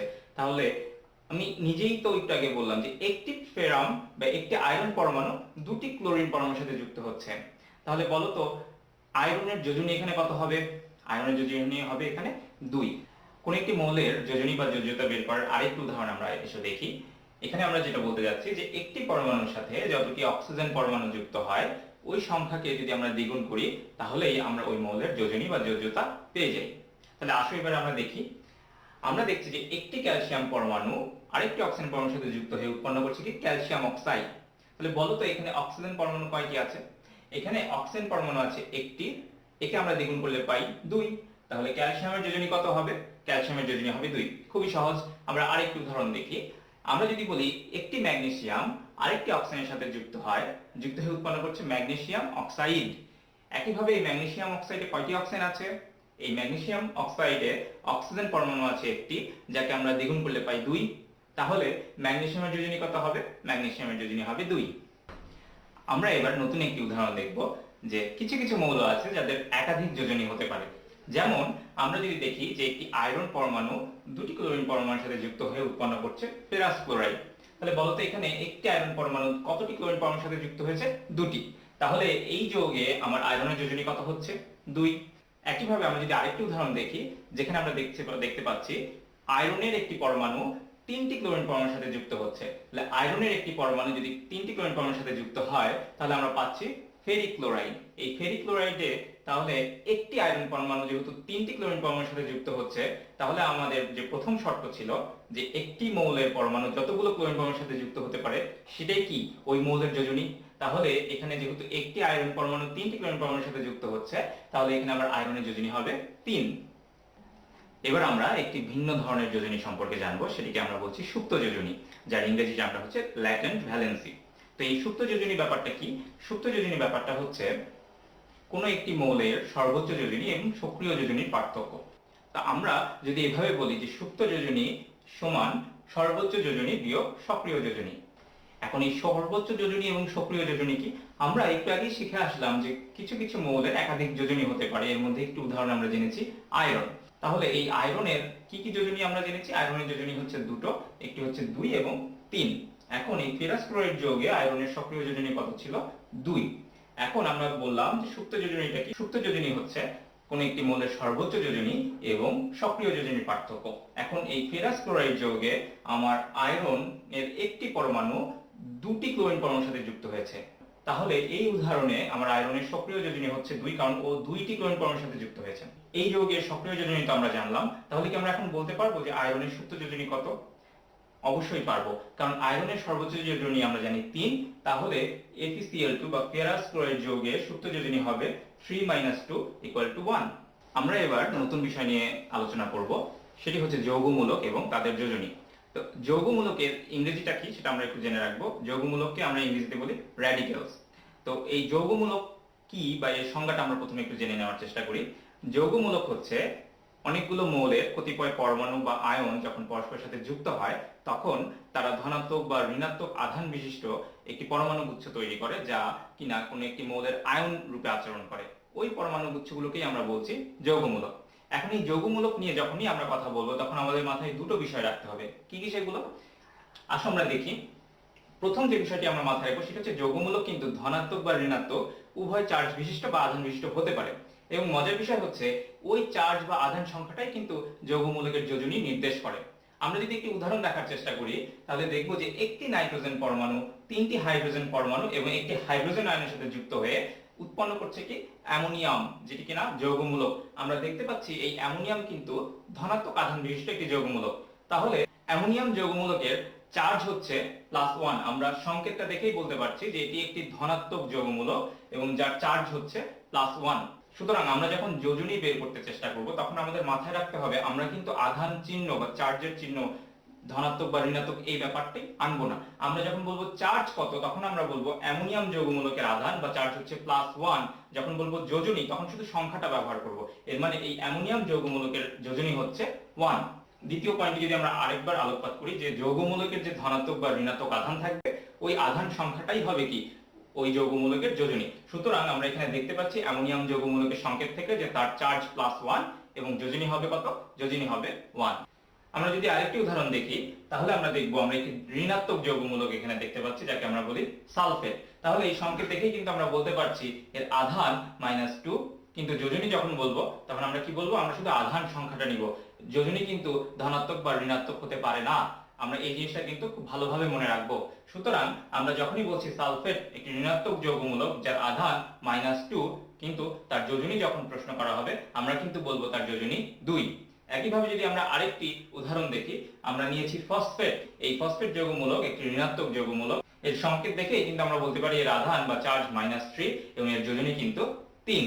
এভাবে আমরা বিভিন্ন যৌগমূলকের সাথে পরিচিত হব এবং এই যৌগমূলকের সংকেতগুলো কিন্তু আমাদের খুব সতর্কতার সাথে মনে রাখতে হবে। আমরা মনে রাখবো যে সংকেত থেকেই কিন্তু আমরা বলতে পারবো যে তার আধান বা যোজনী কত। আধানের সংখ্যাটাই হবে যোজনী এবং যোজনী ধনাত্মক বা ঋণাত্মক হতে পারে না। এভাবে আমরা খুব সহজে যৌগমূলকের সংকেত জানলে তার আধান এবং যোজনী বলতে পারবো। আমরা যদি যৌগমূলকের একটি উদাহরণ দেখতে যাই তাহলে উদাহরণ দেখার জন্য আমরা দুটো যৌগ নিয়ে আলোচনা করতে পারি। একটি হচ্ছে সোডিয়াম ক্লোরাইড এবং আরেকটি হচ্ছে সোডিয়াম সালফেট। আমরা দেখব সোডিয়াম ক্লোরাইডের একটি সোডিয়াম আয়ন একটি ক্লোরাইড আয়নের সাথে যুক্ত হয়ে আছে এবং এদের মধ্যে অর্থাৎ এখানে ক্লোরাইড আয়ন বা যেটি ঋণাত্মক আয়ন সেটি একক মৌলের পরমাণুর আয়ন হিসেবে বা ক্লোরিন পরমাণুর ঋণাত্মক আয়ন হিসেবে কাজ করছে। কিন্তু সোডিয়াম সালফেটের বেলায় আমরা দেখছি যে সোডিয়াম আয়নের সাথে যুক্ত হচ্ছে সালফেট আয়ন। এই সালফেট আয়ন কিন্তু সোডিয়াম ক্লোরাইড যৌগে ক্লোরাইড আয়নের মতোই ঋণাত্মক আধান বিশিষ্ট। সালফেটে সালফার এবং অক্সিজেন দুটি পরমাণু আছে কিন্তু এরা একটি একক মৌলের আয়ন রূপে কাজ করে এবং এখানে সালফেট হচ্ছে ঋণাত্মক দ্বিযোজী যৌগমূলক। এর মানে এটি একটি ঋণাত্মক আধান বিশিষ্ট যৌগমূলক যার আধান হচ্ছে -2 এবং এর যোজনী হচ্ছে 2। এবার আমরা আলোচনা করব যৌগের রাসায়নিক সংকেত নিয়ে। যৌগের রাসায়নিক সংকেত কিভাবে লিখতে হয় সেই নিয়মগুলো আমরা জানবো। তো যৌগের রাসায়নিক সংকেত, যেটাকে আমি ইংরেজিতে বলি কেমিক্যাল ফর্মুলা অফ কম্পাউন্ডস, এই কেমিক্যাল ফর্মুলা বা রাসায়নিক সংকেত লেখার প্রথম যে নিয়মটা হচ্ছে, আমরা এখানে দেখতে পাচ্ছি যে কোনো মৌলের একটি অণুতে যতগুলো পরমাণু থাকে তার সংখ্যাটি ইংরেজি হরফে মৌলের প্রতীকের ডান পাশে ছোট করে লিখতে হবে। এর মানে হচ্ছে একই মৌলের একাধিক পরমাণু যুক্ত হয়ে যখন অণু গঠন করে তো সেই মৌলের অণুগুলো লেখার নিয়ম হচ্ছে আমরা প্রথমে ওই মৌলের প্রতীকটি ইংরেজি হরফে লিখব এবং যতগুলো পরমাণু অংশ নেয় সেই সংখ্যাটি তার প্রতীকের ডান পাশে নিচে ছোট হরফে লিখব। যেমন আমরা যদি উদাহরণ দেখি, নাইট্রোজেন অণুতে দুটো নাইট্রোজেন পরমাণু থাকে তাই আমরা লিখেছি N2। একইভাবে হাইড্রোজেন অণুতে দুটো হাইড্রোজেন পরমাণু থাকে যার জন্য আমরা লিখেছি H2। ওজনের একটি অণুতে তিনটি অক্সিজেন পরমাণু থাকে যার জন্য আমরা লিখেছি O3। একটু ব্যতিক্রম উদাহরণ যদি আমরা দেখতে যাই, কিছু মৌল আছে যারা এভাবে অণু গঠন করে না, তাদের বেলায় আমরা প্রতীক দিয়ে প্রকাশ করি, যেমন সকল ধাতু বা নিষ্ক্রিয় গ্যাস। নিষ্ক্রিয় গ্যাসসমূহের রাসায়নিক সক্রিয়তা খুবই কম, এ কারণে সাধারণত তারা পরস্পরের সাথে একত্রিত হয়ে অণু গঠন করে না। এবার আমরা দেখব যদি ভিন্ন ভিন্ন মৌল পরস্পরের সাথে যুক্ত হয়ে অণু গঠন করে তাহলে তাদের রাসায়নিক সংকেত বা সেভাবে গঠিত অণুগুলো রাসায়নিক সংকেত কিভাবে লিখতে পারি। তো আমরা এখানে দেখতে পাচ্ছি যে আমার কাছে দুটো মৌল আছে, একটি হচ্ছে অ্যালুমিনিয়াম এবং একটি হচ্ছে অক্সিজেন। আমরা জানি অ্যালুমিনিয়ামের যোজনী হচ্ছে 3 এবং অক্সিজেনের যোজনী হচ্ছে 2। এই সকল ক্ষেত্রে আমরা যেটা করব, আমরা একটু দেখবো যে যোজনী 3 এবং 2 এদেরকে কিন্তু কোনো সাধারণ সংখ্যা দ্বারা বিভাজ্য বলা যায় না। যার জন্য আমরা যেটা করব যে অ্যালুমিনিয়ামের যোজনী এবং অক্সিজেনের যোজনী এদেরকে অল্টার করে দিব। অ্যালুমিনিয়াম ও অক্সিজেন পরস্পর যুক্ত হয়ে যে যৌগটি গঠন করবে সেই যৌগের রাসায়নিক সংকেত যখন আমরা লিখতে যাব, তখন আমরা প্রথমে অ্যালুমিনিয়ামের প্রতীক লিখব। অ্যালুমিনিয়াম এর প্রতীকের পাশে আমরা ডান পাশে ছোট করে অক্সিজেনের যোজনী বসাবো এবং এরপরে আমরা অক্সিজেনের প্রতীকের ডান পাশে ছোট হরফে অ্যালুমিনিয়ামের যোজনী বসাবো। তাহলেই কিন্তু আমরা অ্যালুমিনিয়াম অক্সাইড বা অ্যালুমিনিয়াম অক্সিজেন পরস্পর যুক্ত হয়ে যে যৌগটা গঠন করছে, যেটাকে আমরা বলছি অ্যালুমিনিয়াম অক্সাইড, তার রাসায়নিক সংকেতটি পেয়ে যাব। একইভাবে যদি আমরা আরেকটি উদাহরণ দেখি, তাহলে ক্যালসিয়াম ধাতু এবং ক্লোরিন অধাতু যখন পরস্পরের সাথে যুক্ত হয়ে একটি যৌগ গঠন করবে, তখন আমরা তাহলে কি করব, তাদের যোজনীগুলোকে অল্টার করে দিব। তাহলে কি হবে, তাহলে আমার সংকেতটা হবে এরকম। কি করলাম, ক্লোরিনের যোজনী 1, যদি যোজনী 1 হয় তাহলে আমরা সেটা লেখার প্রয়োজন নাই, আমি সেটা লিখব না। কিন্তু ক্যালসিয়ামের যোজনী 2, সেটাকে কিন্তু আমি ঠিকই ক্লোরিনের ডান পাশে ছোট হরফে লিখেছি। তো ক্যালসিয়াম এবং ক্লোরিন পরস্পর যুক্ত হয়েছে ক্যালসিয়াম ক্লোরাইড যৌগটি উৎপন্ন করেছে, তার রাসায়নিক সংকেত কিন্তু আমরা পেয়ে গেলাম। আমরা যদি যৌগমূলক দিয়ে যৌগ গঠনের উদাহরণ দেখতে চাই, তাহলে আমরা নিলাম অ্যামোনিয়াম যৌগমূলক, যার যোজনী আমরা জানি 1, এবং ক্লোরিন পরমাণু, যারও যোজনী কিন্তু 1। সুতরাং এদের পরস্পরের সাথে যুক্ত হয়ে যে যৌগটি গঠন হবে সেটি হবে অ্যামোনিয়াম ক্লোরাইড। একইভাবে আমরা যদি সোডিয়াম পরমাণুর কথা চিন্তা করি, সোডিয়াম পরমাণুর যোজনী 1 এবং সালফেট যৌগমূলকের যোজনী 2। সুতরাং এই সোডিয়াম পরমাণু এবং সালফেট যৌগমূলক পরস্পরের সাথে যুক্ত হয়ে যে যৌগটি গঠন করবে সেটি হবে সোডিয়াম সালফেট। সুতরাং আমরা এভাবেই যৌগমূলক দিয়েও কিন্তু যৌগ গঠনের উদাহরণ জানলাম। এবার আমরা পরিচিত হব রাসায়নিক সংকেত লেখার আরেকটি নিয়মের সাথে। আমরা দেখব যদি দুটি ভিন্ন মৌলের যোজনী কোনো সাধারণ সংখ্যা দ্বারা বিভাজ্য হয়, তাহলে রাসায়নিক সংকেত কিভাবে লিখতে হয়। আমরা দেখতে পাচ্ছি যে কার্বনের যোজনী এবং অক্সিজেনের যোজনী একটি সাধারণ সংখ্যা অর্থাৎ 2 দ্বারা বিভাজ্য। তাহলে আমরা যদি সেই সাধারণ সংখ্যা দ্বারা ভাগ করি যোজনীগুলোকে, যেমন কার্বনের যোজনী 4, তাকে আমরা 2 দিয়ে ভাগ করলে পাচ্ছি 2, এবং অক্সিজেনের যোজনী 2, তাকে আমরা 2 দ্বারা ভাগ করলে পাচ্ছি 1। তাহলে এখন আমরা যেটা করব, আমরা আগের নিয়মে ভাগফলগুলোকে বসাবো। কিভাবে, আমরা কার্বনের ভাগফল 2 তাকে বসাবো হচ্ছে অক্সিজেনের পাশে, এবং অক্সিজেনের ভাগফল 1 তাকে বসাবো কার্বনের পাশে। যেহেতু অক্সিজেনের ভাগফল 1 তাকে কার্বনের পাশে আর 1 আমরা লিখব না, তাহলে সেক্ষেত্রে আমরা সংকেতটা কি পাবো, CO2। এখানে আমরা কি করেছি, অক্সিজেনের ভাগফল 1 তাকে আমরা কার্বনের পাশে লিখি নাই যেহেতু সংখ্যাটি 1, এবং অক্সিজেনের পাশে আমরা কার ভাগফলকে লিখেছি, সেই যে আগের নিয়মে আমরা কার্বনের ভাগফলটাকে এখানে লিখেছি। তাহলে আমরা কি পাচ্ছি, CO2, যাকে আমরা বলছি কার্বন ডাই অক্সাইড। আমরা একই রকমের আরেকটি উদাহরণ দেখি, বোরন যার যোজনী 3 এবং নাইট্রোজেন যার যোজনী 3। তাহলে উভয়ের যোজনীকে আমরা একটি সাধারণ সংখ্যা অর্থাৎ 3 দ্বারা বিভাজ্য বলতে পারি। সুতরাং বোরনের ক্ষেত্রে আমরা যোজনীকে যদি সাধারণ সংখ্যা 3 দ্বারা ভাগ দিই তাহলে পাচ্ছি 1, নাইট্রোজেনের ক্ষেত্রেও আমরা ভাগফল পাচ্ছি 1। আমরা সেটাই এখানে লিখেছি। এবার আমরা কি করব, আমরা বোরনের ভাগফলকে লিখব নাইট্রোজেনের পাশে এবং নাইট্রোজেনের ভাগফলকে লিখব বোরনের পাশে। এভাবে আমরা যে সংকেতটা পাই সেটি হলো B1N1। কিন্তু আমরা জানি যে কোনো মৌলের প্রতীকের পাশে 1 সংখ্যাটি রাখার দরকার নেই, যার জন্য আমরা বলবো যে বোরন এবং নাইট্রোজেন মিলে আমার যে বোরন নাইট্রাইড যৌগটি গঠন করছে তার রাসায়নিক সংকেত হবে এরকম। এভাবে আমরা যৌগের রাসায়নিক সংকেত লিখতে পারি। আজকের ক্লাসে তাহলে আমরা কি কি আলোচনা করলাম, আমরা জানলাম যোজ্যতা ইলেকট্রন কি। যোজ্যতা ইলেকট্রন ছিল কোনো একটি মৌলের পরমাণু সর্বশেষ শক্তি স্তরের ইলেকট্রন। এরপর আমরা জেনেছি যোজনী, একটি মৌলের পরমাণুর সাথে অন্য একটি মৌলের পরমাণুর যুক্ত হওয়ার যে ক্ষমতা, সেটাই ছিল যোজনী। এরপর আমরা জেনেছি যৌগমূলক, যারা কিনা একটি পরমাণু গুচ্ছ যা মৌলের আয়নের মতো আচরণ করে। এবং সর্বশেষ আমরা জেনেছি যে যৌগের রাসায়নিক সংকেত কিভাবে লিখতে হয়। তোমাদের কিছু বাড়ির কাজ দেওয়া থাকলো, তোমরা তোমাদের স্ক্রিন থেকে দেখে নাও। এই 4টি প্রশ্নের উত্তর তোমরা সবাই সমাধান করার চেষ্টা করবে। আশা করি সঠিক অনুশীলনের মাধ্যমে তোমরা সকলেই এগুলোর উত্তর করতে পারবে।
Hello students.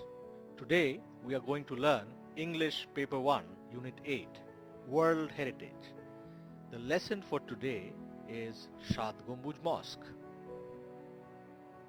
The learning objectives for today are: number 1, developing analytical skills through observations, identifying specific information from descriptive content, and describing a place from key information provided about it. Let us start with an activity on observation. Take a good look at the picture below and try to answer the questions given.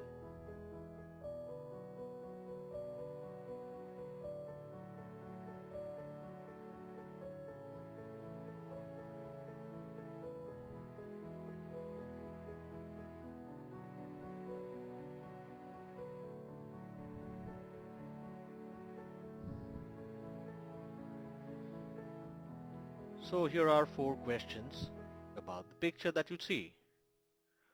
What is this building? What do you think it is? Do you have a building like this in your town or village? What do you call it? And what is it used for? I am quite sure all of you would be able to answer such questions from the photo. Well, I am sure you all must have the answers by now. Let's see. So, what is this building? Well, this building is a religious place. Do you have a building like this in your town or village? Well, I'm sure you do. You must have similar buildings in your town or village.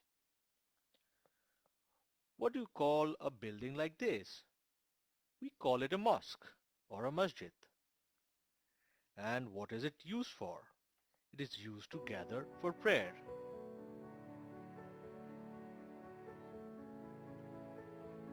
Now, let us watch a video and read the text on Shad Gumbuj Mosque together. I'm sure you'd find it very interesting.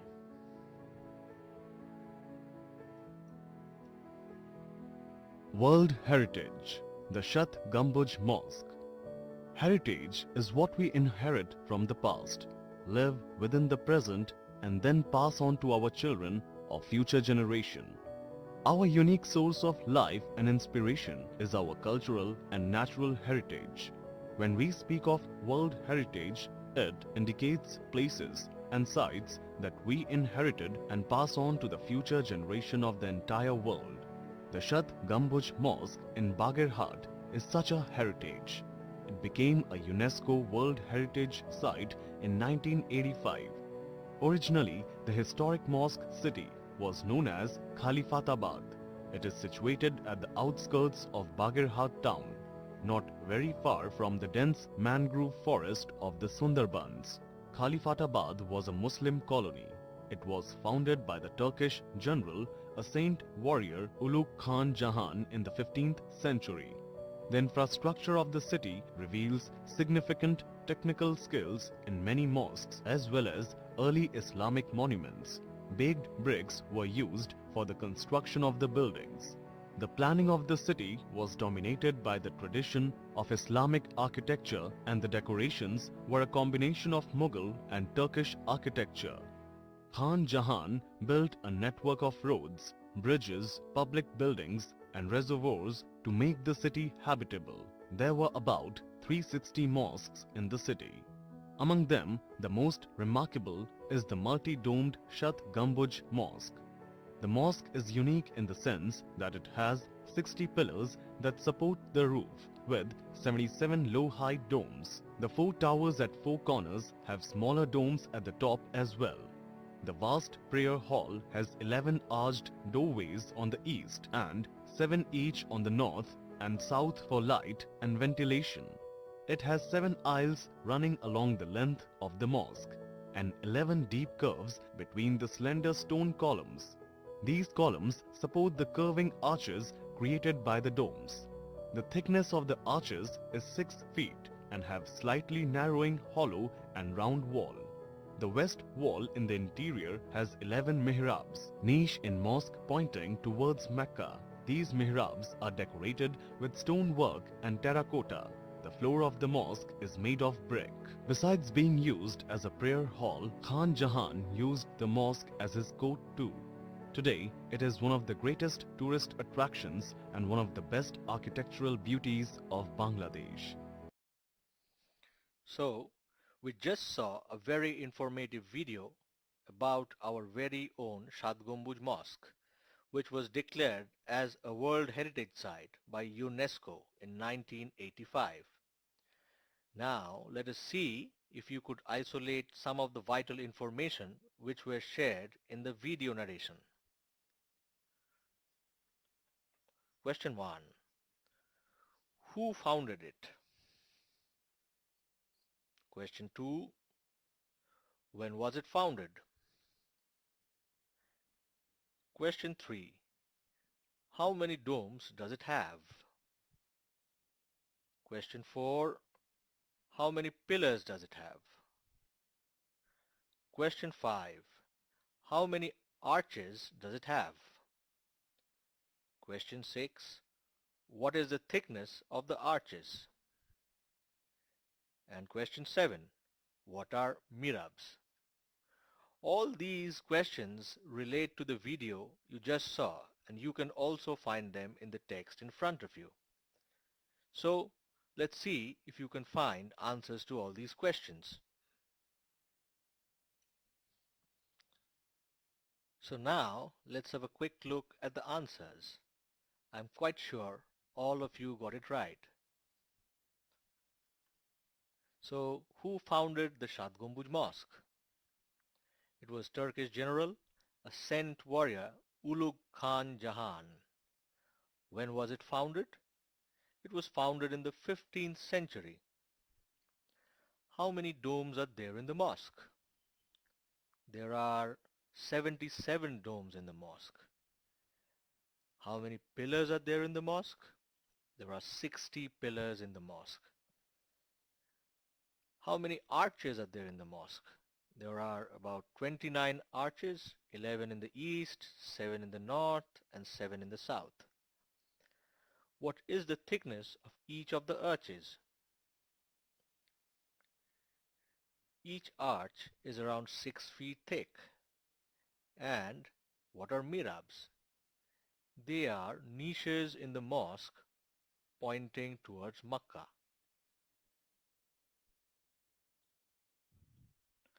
Now, let's do a different kind of exercise. We have all heard about the famous Star Mosque in Dhaka.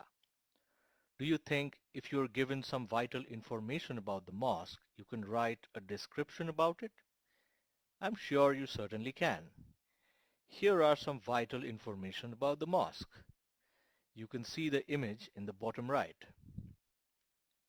Location: Dhaka Abul Khairat Road. Style: Mughal architecture. Number of domes: 5. Decoration: different sizes of stars on domes and outside wall. Materials used for decoration: chinaware and white cement.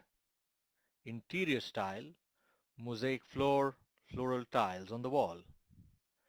Built by Mirza Ghulam Pir, a respectable zamindar of Dhaka.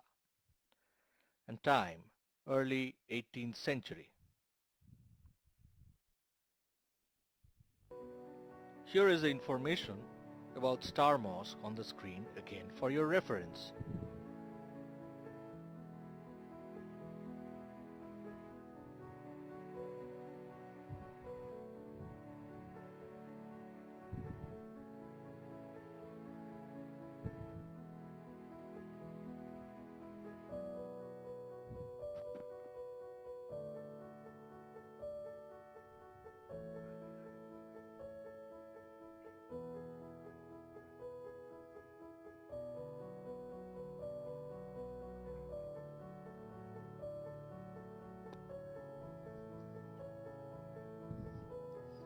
So, here is a brief description about the Star Mosque using the information provided.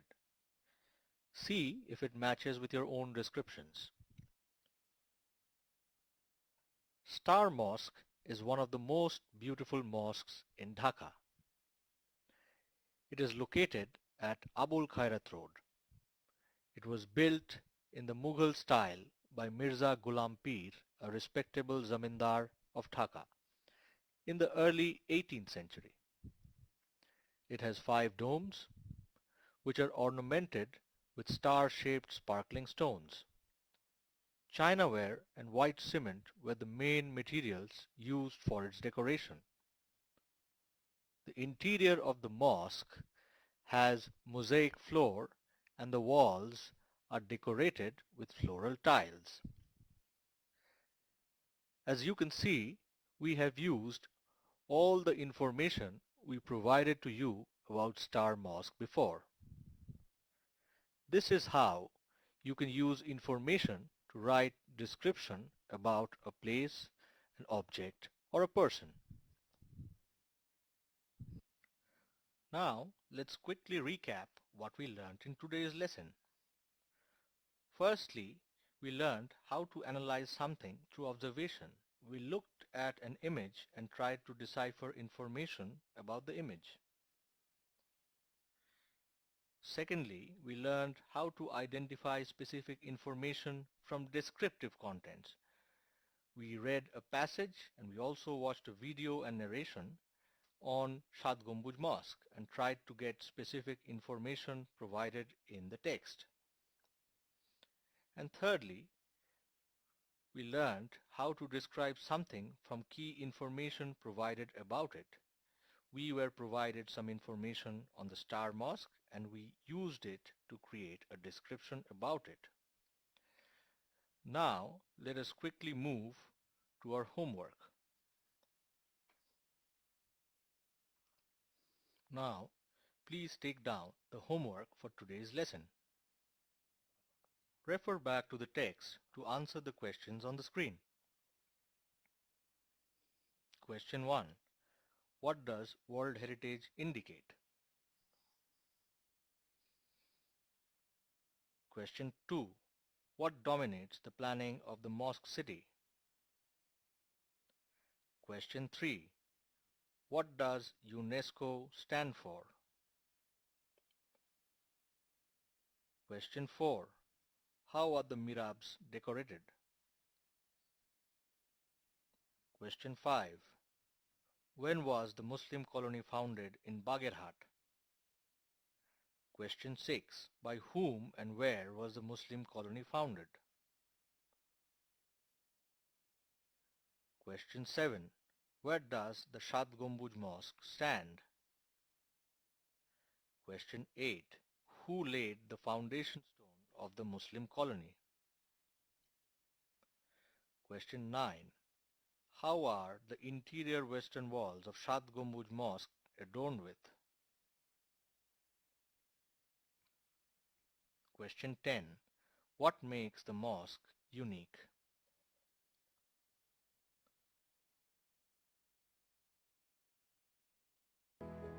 Thank you for attending the class today, dear students.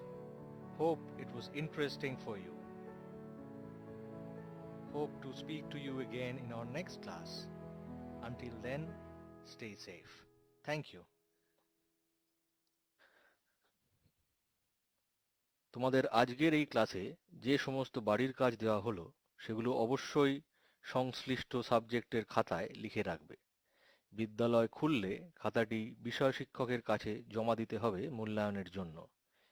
এই marks ধারাবাহিক মূল্যায়নে যোগ হবে। সুস্থ থাকো, ভালো থাকো, সরকারি নির্দেশনা মেনে ঘরে অবস্থান করো এবং স্বাস্থ্যবিধি মেনে চলো।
প্রিয় শিক্ষার্থীরা, আমার ঘরে আমার স্কুল থেকে আজকের ক্লাসে সবাইকে স্বাগতম। আমরা আজকে কথা বলবো আলোর প্রতিসরণ বা রিফ্র্যাকশন অফ লাইট নিয়ে।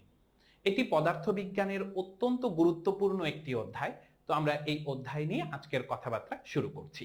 আমরা আমাদের জীবনে ঘটে যাওয়া কিছু একদমই সাধারণ ঘটনা এখানে দেখতে পাচ্ছি। রংধনু দেখি নাই এরকম কেউ নেই। শরবত বানাতে যে গ্লাস ভর্তি পানির মধ্যে চামচ ডুবাতে যে চামচের একটু বেঁকে যাওয়াটা দেখি নাই এরকম মানুষ খুবই কম পাওয়া যাবে।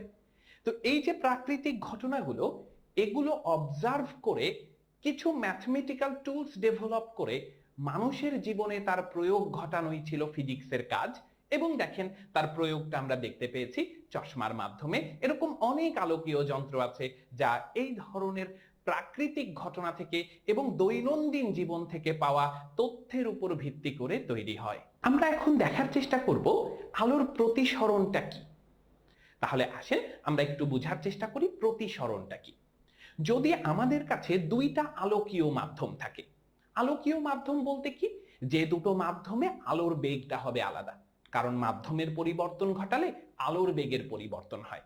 এরকম দুইটা আলোকীয় মাধ্যম যদি আমরা সর্বপ্রথম চিন্তা করতে চাই, তাহলে সবার আগে একটা তল লাগবে, যে তল দুইটা মাধ্যমকে আলাদা করে দেবে। আপনি যদি গ্লাসের মধ্যে পানি রাখেন, তাহলে বায়ু এবং পানিকে আলাদা করে রাখে কে? আপনার গ্লাসটা। তাহলে গ্লাসকে বলতে হয় বায়ু এবং পানির মধ্যে বিভেদ তৈরি করেছে, তাই ওইটা হচ্ছে বিভেদ তল। তাহলে যে কোনো দুটো আলোকীয় মাধ্যম পেলে তাদের দুইজনকে ডিস্টিংগুইশ করার জন্য প্রথমেই আপনাকে বলতে হবে বিভেদ তল নামের একটা কথা। আমরা মনে করছি এক্স নামের একটি আলোকীয় মাধ্যম আছে আর ওয়াই নামের আরেকটি আলোকীয় মাধ্যম আছে। তাহলে এই দুটো মাধ্যমকে পার্থক্য তৈরি করেছে কোন একটা তল? এই যে রেখাটা। তাই এটার নাম হচ্ছে বিভেদ তল বা প্লেন অফ সারফেস। আলো যে রেখা বরাবর এই তলে আসবে সেইটাকে আমরা বলবো হচ্ছে আপতিত রশ্মি।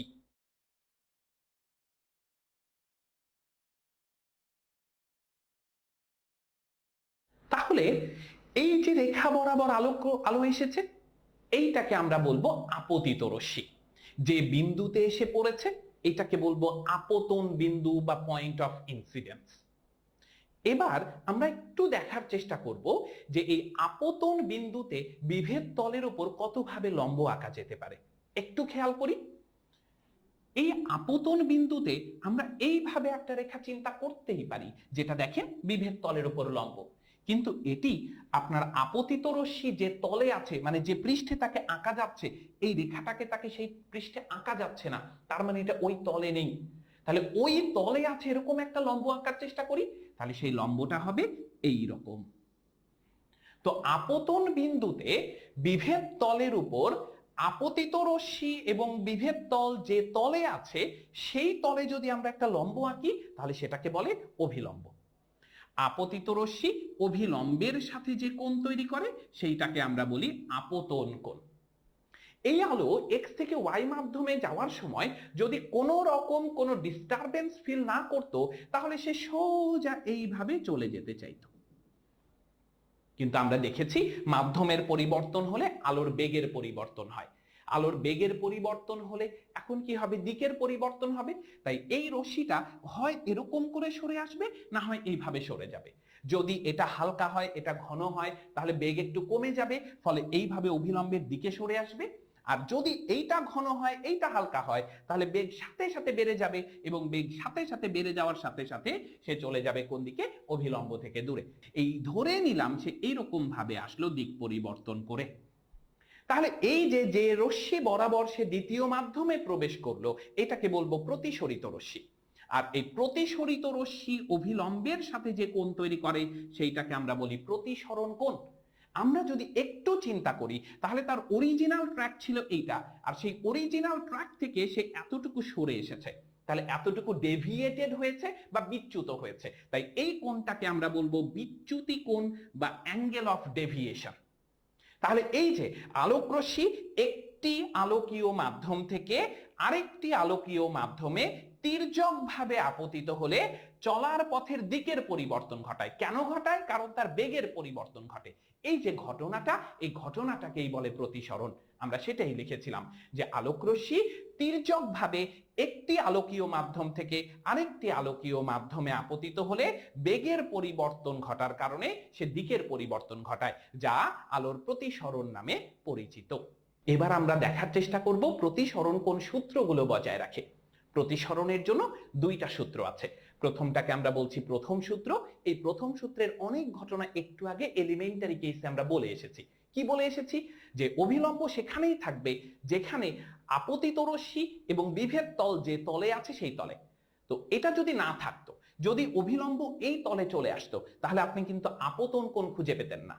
তাই প্রথম সূত্র যদি এক্সিস্ট না করতো, তাহলে আপতন কোণ এবং প্রতিসরণ কোণ খুঁজে পাওয়া যেত না, তার মানে কোনো গল্প করা যেত না। তাই প্রথম সূত্রের সিগনিফিকেন্স অনেক হাই।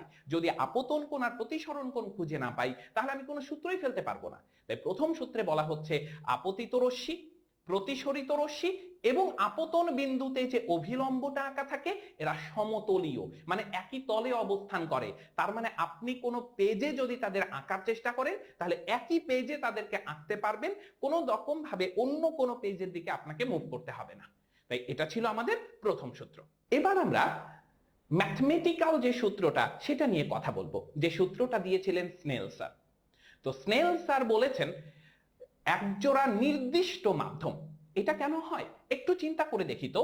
এটা যদি বায়ু হয়, এটা যদি কাঁচ হয়, তাহলে যে ধরনের বেগের পরিবর্তন হবে, এটা যদি বায়ু হয়, এটা যদি পানি হয়, তাহলে নিশ্চয়ই বেগের পরিবর্তনটা আলাদা হবে।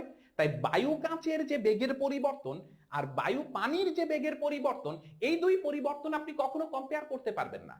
তাই আপনি যখন বিভিন্ন ডেটা অ্যাকুমুলেশনে যাবেন, তাহলে প্রত্যেকবারই আপনাকে যেটা করতে হবে, হয় বায়ু কাঁচের সাথে বায়ু কাঁচই তুলনা করতে হবে, আর না হলে বায়ু পানি মানে বায়ু পানিই তুলনা করতে হবে।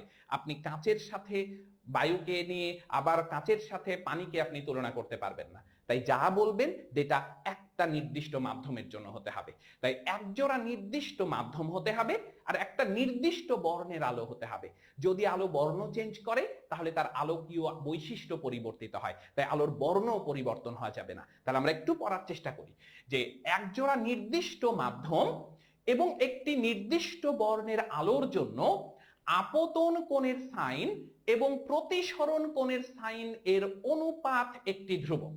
আমরা একটু লেখার চেষ্টা করি। তাহলে আপতন কোণকে যদি আই বলি, তাহলে আপতন কোণের সাইনকে কিভাবে লিখব? নিশ্চয়ই এরকম সাইন আই। প্রতিসরণ কোণকে যদি আর বলি, তাহলে প্রতিসরণ কোণের সাইনকে কিভাবে লিখব? নিশ্চয়ই সাইন আর। আর আপতন কোণের সাইন আর প্রতিসরণ কোণের সাইনের অনুপাতকে কিভাবে লিখব?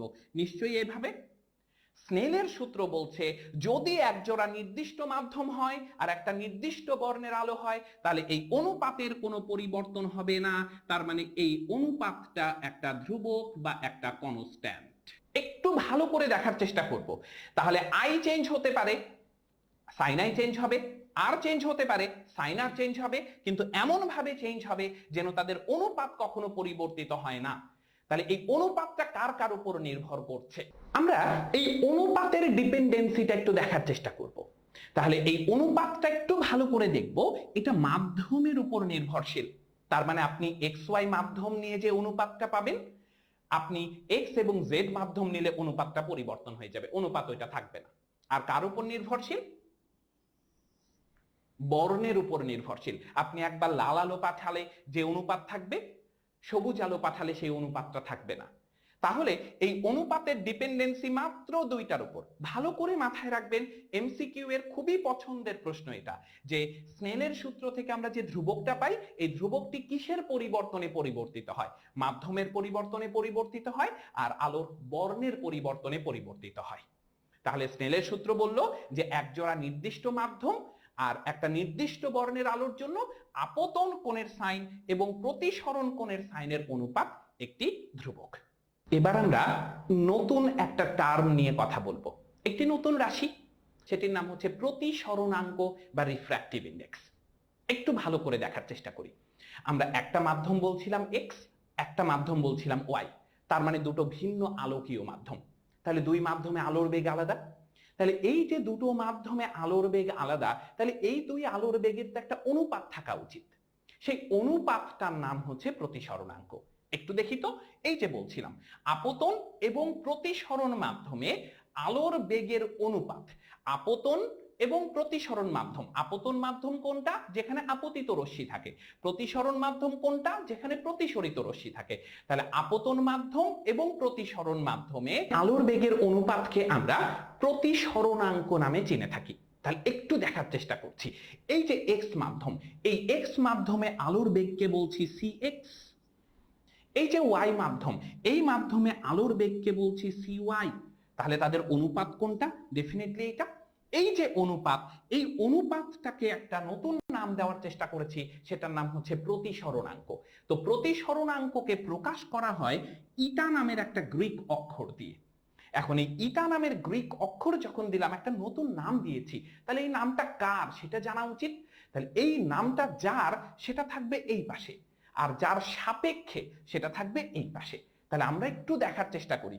এই প্রতিসরণাঙ্ক নামের টার্মটা হবে প্রতিসরণ মাধ্যমের। তাহলে প্রতিসরণ মাধ্যমকে ওয়াই, তাহলে এটা যার, সেটা যদি এখানে থাকে তাহলে এটাই যে ওয়াই মাধ্যমের, তার সাপেক্ষে এক্স মাধ্যমের সাপেক্ষে। তাহলে এটাকে এরকম ভাবে লিখলাম। তাহলে আমরা একটু সুন্দর করে দেখার চেষ্টা করছি। এখানে কি বলছিলাম? আপতন ও প্রতিসরণ মাধ্যমে, আপতন ও প্রতিসরণ মাধ্যমে আলোর বেগের অনুপাতকে আপতন মাধ্যম সাপেক্ষে প্রতিসরণ মাধ্যমের প্রতিসরণাঙ্ক বলে। তাহলে ভালো করে মাথায় রাখবেন, যার প্রতিসরণাঙ্ক সে থাকবে এখানে, আর যার সাপেক্ষে সে থাকবে এখানে। এবার প্রতিসরণাঙ্ককে আমরা স্নেল স্যারের সূত্র অনুসারে একটু দেখার চেষ্টা করব। তো স্নেল স্যারের সূত্র কি বলেছিল? ওখানে বলা হয়েছিল এক জোড়া নির্দিষ্ট মাধ্যম আর একটা নির্দিষ্ট বর্ণের আলোর জন্য আপতন কোণের সাইন আর প্রতিসরণ কোণের সাইনের অনুপাত একটি ধ্রুবক। তাহলে আপতন কোণ যদি আই হয়, তাহলে আপতন কোণের সাইনকে আমরা কি বলবো? Sign I. প্রতিসরণ কোণ যদি আর হয়, তাহলে প্রতিসরণ কোণের সাইনকে আমরা কি বলবো? সাইন আর। আর তাদের অনুপাতকে আমরা কি বলবো? ডেফিনেটলি এটা। আর স্নেল স্যার বলেছিলেন এটি একটি ধ্রুবক হবে, আর সেই ধ্রুবকটাকে আমরা বলার চেষ্টা করছি প্রতিসরণাঙ্ক। তাহলে প্রতিসরণাঙ্ক যদি বলে থাকি, তাহলে এটাকে আমরা একটু আগে কি বলে আসলাম? এটাকে ইটা দিয়ে প্রকাশ করি। যার প্রতিসরণাঙ্ক সে থাকে এখানে, আর যার সাপেক্ষে সে থাকে এখানে। তাহলে কার প্রতিসরণাঙ্ক? যে মাধ্যমে প্রতিসরিত রশ্মি চলে গিয়েছে, মানে প্রতিসরণ মাধ্যমের। তাহলে প্রতিসরিত রশ্মি গিয়েছে কোন মাধ্যমে? ওয়াই মাধ্যমে। কার সাপেক্ষে? যেখান থেকে রশ্মি এসেছে। কোথা থেকে এসেছে? আপতন মাধ্যম থেকে এসেছে। আপতন মাধ্যম কোনটা? এক্স। এটাকে এমনি নরমালি মনে রাখার জন্য একটা ভাবে মনে রাখা যেতে পারে। আই আগে লিখেছি তাই আই এর মাধ্যম আগে, আর পরে লিখেছি তাই আর এর মাধ্যম পরে। বাট এটা কোনো লজিক্যাল ইস্যু না, এটা মনে রাখার জন্য মনে রাখা যেতে পারে। বাট অবশ্যই আপনাকে মনে রাখতে হবে এটা কার প্রতিসরণাঙ্ক? প্রতিসরণ মাধ্যমের। কার সাপেক্ষে? আপতন মাধ্যম সাপেক্ষে। তাহলে এইটা ছিল আমার সেই প্রতিসরণাঙ্ক। তাহলে প্রতিসরণাঙ্ক কার কার উপর নির্ভর করলো? এই দুটো মাধ্যমের উপর নির্ভর করলো। আর কার উপর নির্ভর করলো? এই বর্ণের উপর নির্ভর করলো যে কোন বর্ণের আলো এখানে আসলো। তাহলে আপনি দেখতেই পাচ্ছেন এই মাধ্যমের প্রতিসরণাঙ্ক কার সাপেক্ষে হয়েছে? এক্স মাধ্যমের সাপেক্ষে হয়েছে। তো একটা মাধ্যম সাপেক্ষে আরেকটা মাধ্যমের যে প্রতিসরণাঙ্ক, এটাকে বলে আপেক্ষিক প্রতিসরণাঙ্ক বা রিলেটিভ রিফ্র্যাক্টিভ ইনডেক্স। আপেক্ষিক প্রতিসরণাঙ্ক বা রিলেটিভ রিফ্র্যাক্টিভ ইনডেক্স। এখন যদি আলো এরকম হতো যে শূন্য মাধ্যম থেকে আসছে, কোনো মাধ্যম ছিল না, সূর্যমামা, সূর্যমামার পর মহাশূন্য, মহাশূন্যের পর কোনো একটা মাধ্যম, মানে শূন্য মাধ্যম থেকে আসছে। তাই শূন্য মাধ্যম থেকে যদি কোনো একটা মাধ্যমে আলো আসে, তাহলে শূন্য মাধ্যমটা হচ্ছে আপতন মাধ্যম, আর যে মাধ্যমে আলোটা যাচ্ছে সেটা হচ্ছে প্রতিসরণ মাধ্যম। তাহলে প্রতিসরিত রশ্মি থাকছে যে মাধ্যমে, তার প্রতিসরণাঙ্ক কার সাপেক্ষে? শূন্য মাধ্যমের সাপেক্ষে। শূন্য মাধ্যমের সাপেক্ষে কোনো মাধ্যমের প্রতিসরণাঙ্ককে পরম প্রতিসরণাঙ্ক বলে। তাহলে আমরা প্রতিসরণাঙ্ক কয় রকম দেখলাম? দুই রকম। একটা মাধ্যম সাপেক্ষে আরেক মাধ্যমের প্রতিসরণাঙ্ককে আমরা বলবো আপেক্ষিক প্রতিসরণাঙ্ক। শূন্য মাধ্যম সাপেক্ষে আরেক মাধ্যমের প্রতিসরণাঙ্ককে আমরা বলবো পরম প্রতিসরণাঙ্ক। এবার আমরা খুবই মজার একটা টপিক নিয়ে কথা বলবো। আমরা ক্লাস 8-এ অনেক বেশি পড়ে আসছি সন্ধিকোণ, ক্রান্তিকোণ, তারপরে সংকট কোণ বা ক্রিটিক্যাল অ্যাঙ্গেল, যে যেভাবে বলে থাকি না কেন, আমরা সেইটা নিয়ে একটু পড়াশোনা করার চেষ্টা করব। মনে করছি এক্স নামের একটা আলোকীয় মাধ্যম আছে, ওয়াই মাধ্যমের একটা আলোকীয় মাধ্যম আছে। এক্সটা রেয়ারার বা পাতলা, আর ওয়াই এটা হচ্ছে ডেন্সার বা ঘন। আলোকরশ্মি যদি ঘন থেকে হালকা মাধ্যমে এভাবে তির্যকভাবে আপতিত হয় এবং এই আপতন কোণের জন্য প্রতিসরণ কোণটা যদি 90 ডিগ্রি হয়, তাহলে সেই আপতন কোণটাকে আমরা বলবো সংকট কোণ। একটু ভালো করে মাথায় রাখবেন, সংকট কোণ একটা আপতন কোণ। সংকট কোণ ডেফিনেটলি একটা আপতন কোণ। কার হবে? ঘন মাধ্যমের হবে। কার সাপেক্ষে হবে? হালকা মাধ্যম সাপেক্ষে হবে। একটু পূর্ণাঙ্গ রূপে বলার চেষ্টা করছি। যখনই আপনি দেখতে পাবেন একটি নির্দিষ্ট বর্ণের আলো ঘন থেকে হালকা মাধ্যমে তির্যকভাবে আপতিত হয়েছে, আপতন কোণের যে মানের জন্য প্রতিসরণ কোণের মানটা সর্বোচ্চ হবে। সর্বোচ্চ কেন হবে? এটার চেয়ে যদি একটু বেশি হতো তাহলে দেখেন এটা আবার ঘন মাধ্যমে ফিরে আসতো। ঘন মাধ্যম থেকে যে ঘন মাধ্যমে ফিরে আসলে সেটাকে তো প্রতিসরণ বলা যেত না, প্রতিফলন হয়ে যেত। তাহলে পারে এটা সর্বোচ্চ, এর চেয়ে বেশি কোণ পাওয়া সম্ভব না। তাই আপতন কোণের যে মানের জন্য প্রতিসরণ কোণটা সর্বোচ্চ হবে, অর্থাৎ এই প্রতিসরিত রশ্মিটা বিভেদ তল ঘেঁষে যাবে, সেই যে আপতন কোণটা পাওয়া গেল, এই আপতন কোণটাকে আমরা বলবো ওই বর্ণের আলোর জন্য হালকা মাধ্যম সাপেক্ষে ঘন মাধ্যমের সংকট কোণ। তাহলে শর্ত কি? আলো অবশ্যই ঘন থেকে হালকা মাধ্যমে তির্যকভাবে আপতিত হতে হবে। এখন আমরা কথা বলার চেষ্টা করব পূর্ণ অভ্যন্তরীণ প্রতিফলন নামের একটা ঘটনা নিয়ে। আমরা একটু আগে সংকট কোণ পড়েছি। তো সংকট কোণে কি পড়েছিলাম? যে আপতন কোণের জন্য প্রতিসরণ কোণটা সর্বোচ্চ হয়, এর চেয়ে বেশি প্রতিসরণ কোণ পাওয়া সম্ভব না। এবার যদি কোনো কারণে এরকম হয় যে আলো ঘন থেকে হালকা মাধ্যমে সংকট কোণের চেয়েও বড় কোণে আপতিত হলো, সংকট কোণের চেয়েও বড় কোণে আপতিত হলো, তাহলে কি হবে? আলো যদি সংকট কোণের চেয়েও বড় কোণে আপতিত হয় তাহলে এটি হালকা মাধ্যমে প্রতিসরিত না হয়ে প্রতিফলনের নিয়ম অনুসারে সম্পূর্ণরূপে ঘন মাধ্যমে ফিরে আসে। এই যে ঘটনা, এটাকে বলে পূর্ণ অভ্যন্তরীণ প্রতিফলন। তাহলে পূর্ণ কথাটা কেন বলা হয়? সাধারণ প্রতিফলনের ক্ষেত্রে অধিকাংশ আলো প্রতিফলিত হয় আর কিছু একটা অংশ প্রতিসরিত হয়। এই প্রতিফলনের জন্য কোনো অংশই প্রতিসরিত হয় না, সম্পূর্ণ অংশ প্রতিফলিত হয়, সেজন্য এটাকে বলে পূর্ণ অভ্যন্তরীণ প্রতিফলন। আমরা এতক্ষণ পর্যন্ত যে স্নেলের সূত্র থেকে আলোর বেগের অনুপাত, এই সবগুলো জিনিসকে যদি একসাথে দেখতে চাই তাহলে সেটা কেমন হতে পারে? মনে করছি এক্স একটা মাধ্যম, ওয়াই একটা মাধ্যম। আলোকরশ্মি যে এক্স থেকে ওয়াই মাধ্যমে এসে আপতিত হলো, তাহলে আপতন কোণ হচ্ছে আই, প্রতিসরণ কোণ হচ্ছে আর। স্নেলের সূত্র বলে আপতন কোণের সাইন আর প্রতিসরণ কোণের সাইনের অনুপাত একটা ধ্রুবক, আর এই ধ্রুবকটাকে কি বলা হয়? প্রতিসরণাঙ্ক। কার? প্রতিসরণ মাধ্যমের। কার সাপেক্ষে? আপতন মাধ্যম সাপেক্ষে। তাহলে এটা বোঝা যাচ্ছিল এক্স এর সাপেক্ষে ওয়াই। এখন যদি আমার কখনো ওয়াই এর সাপেক্ষে এক্স পেতে ইচ্ছা হয় তাহলে কি করতে হবে? জাস্ট গুণাত্মক বিপরীত রাশিটা নিয়ে নিব, তাহলেই হবে। আর এটার আমরা আর একটা সম্পর্ক দেখেছিলাম। এটা কি ছিল?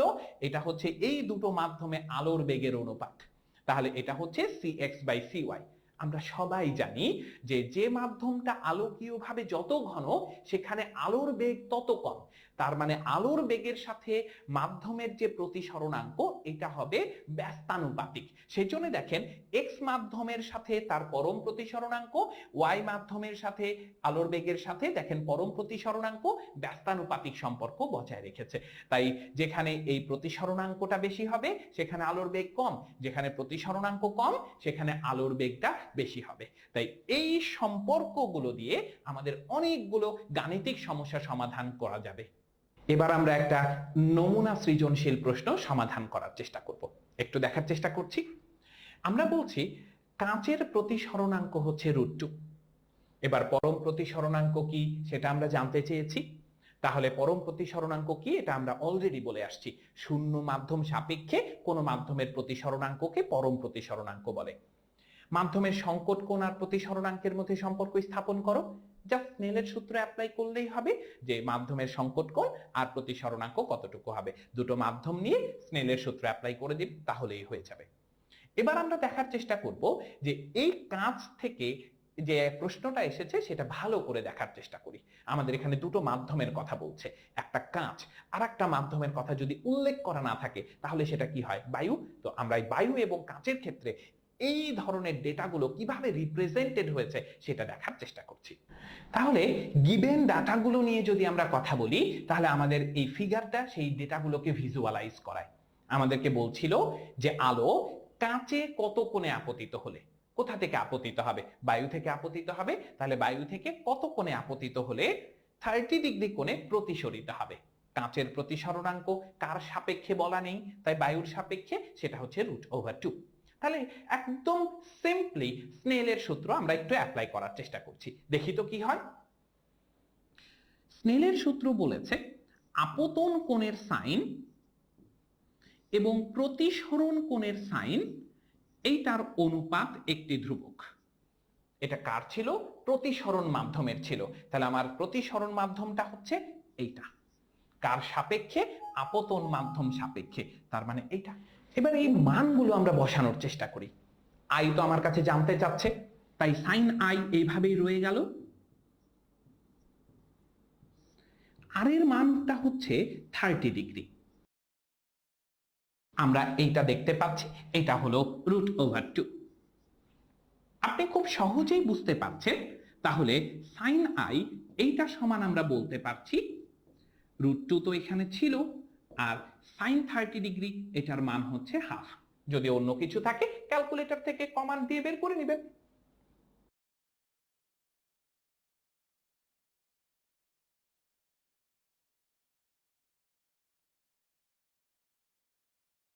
তাহলে সাইন আই সমান 1/√2, তাহলে আই এর মান কত, আমরা সবাই জানি যে এখান থেকে যদি আমরা মুখস্থ মানটা নাও থাকে ক্যালকুলেটর আমাদেরকে বলে দেয় যে আই এর মান তাহলে কত দাঁড়ালো, যে আই হচ্ছে আমাদের 45 ডিগ্রি।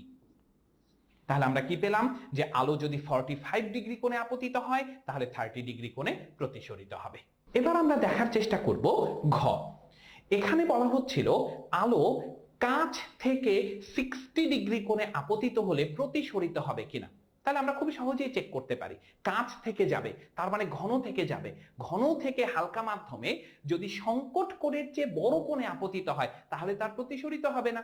তাহলে আমাদের চেক করা উচিত সংকট কোণটা কত, তাই আমরা বের করব কাঁচের সংকট কোণ কত। যদি সেই সংকট কোণটা 60 ডিগ্রির চেয়ে কম হয় তার মানে আমার আপতন কোণটা সংকট কোণের চেয়ে বড় হয়ে গেছে, তখন আর আলোর প্রতিসরণ ঘটবে না, পূর্ণ অভ্যন্তরীণ প্রতিফলন হবে। আর যদি 60 ডিগ্রি সেই সংকট কোণের চেয়ে কম হয় তাহলে নিশ্চয়ই প্রতিসরণ ঘটবে। তাহলে আমার কিওয়ার্ডস কোনটা, সংকট কোণ কত। তাহলে আসেন আমরা সংকট কোণ নির্ণয় করে ফেলি। তাহলে এই যে কাঁচ থেকে বায়ুতে সে যদি সংকট কোণে আপতিত হয় তাহলে প্রতিসরণ কোণটা 90 ডিগ্রি হবে। এখানে আমরা স্নেলের সূত্র অ্যাপ্লাই করব। স্নেলের সূত্র থেকে আমরা কি শিখেছি, আপতন কোণের সাইন। তাহলে আপতন কোণটা কোনটা ছিল, এই যে সংকট কোণ বা থিটা, সিটা ছিল, ডিভাইডেড বাই প্রতিসরণ কোণের সাইন। তাহলে প্রতিসরণ কোণটা কোনটা ছিল, এই যে আমাদের প্রতিসরণ কোণ, তার মানে 90 ডিগ্রি। এটাকে আমরা কি বলেছি, এটা একটা ধ্রুবক। এটা কার সাপেক্ষে হয়, আপতন মাধ্যম সাপেক্ষে হয়। তাহলে আপতন মাধ্যমটা কি, কাঁচ। কার হয়, প্রতিসরণ মাধ্যমের হয়। তাহলে প্রতিসরণ মাধ্যমটা কি ছিল, এ। আমরা তো জানি সাইন 90 ডিগ্রির মান 1, তাহলে এখানে থাকলো কি সাইন থিটা সি, এইটা সমান আমার এখন দরকার জি ইটা এ। আমাদের কাছে ডেটা অ্যাভেলেবল এ ইটা জি, কিভাবে পেতে পারি, জাস্ট গুণাত্মক বিপরীত করে দিলেই হলো। তাহলে এটা হচ্ছে 1 ডিভাইডেড বাই এ ইটা জি, আর এ ইটা জির মান হচ্ছে √2।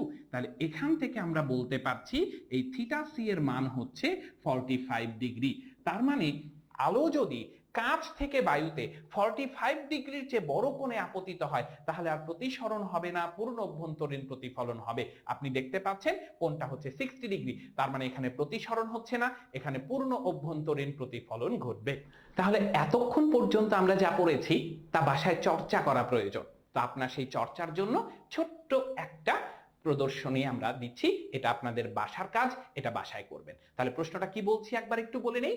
দেখেন, বলা হচ্ছে পানি এবং কাঁচের প্রতিসরণাঙ্ক দিয়েছি, তারপর কিছু প্রশ্ন করেছি, তার মধ্যে একটা প্রশ্ন ছিল কাঁচে আলোর বেগ কত। এই সম্পর্কটা আপনারা জানেন, জাস্ট অ্যাপ্লাই করে নেবেন। তারপরে দেখেন কি বলেছি, আলো কাঁচ থেকে পানিতে সর্বোচ্চ কত কোণে আপতিত হলে প্রতিসরণ ঘটবে। আশা করছি আজকের বিষয়গুলো সবাই বুঝতে পেরেছি। এগুলো নিজের জন্য চর্চা করা খুব প্রয়োজন, তাই আমরা এগুলো খুবই ভালোভাবে চর্চা করব। সবার সুস্থতা কামনা করছি। ধন্যবাদ সবাইকে।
সুপ্রিয় নবম ও দশম শ্রেণীর শিক্ষার্থী, ফিন্যান্স ও ব্যাংকিং বিষয়ের আমাদের আজকের আলোচনা হবে অধ্যায় 11 অর্থাৎ ব্যাংক আমানত নিয়ে।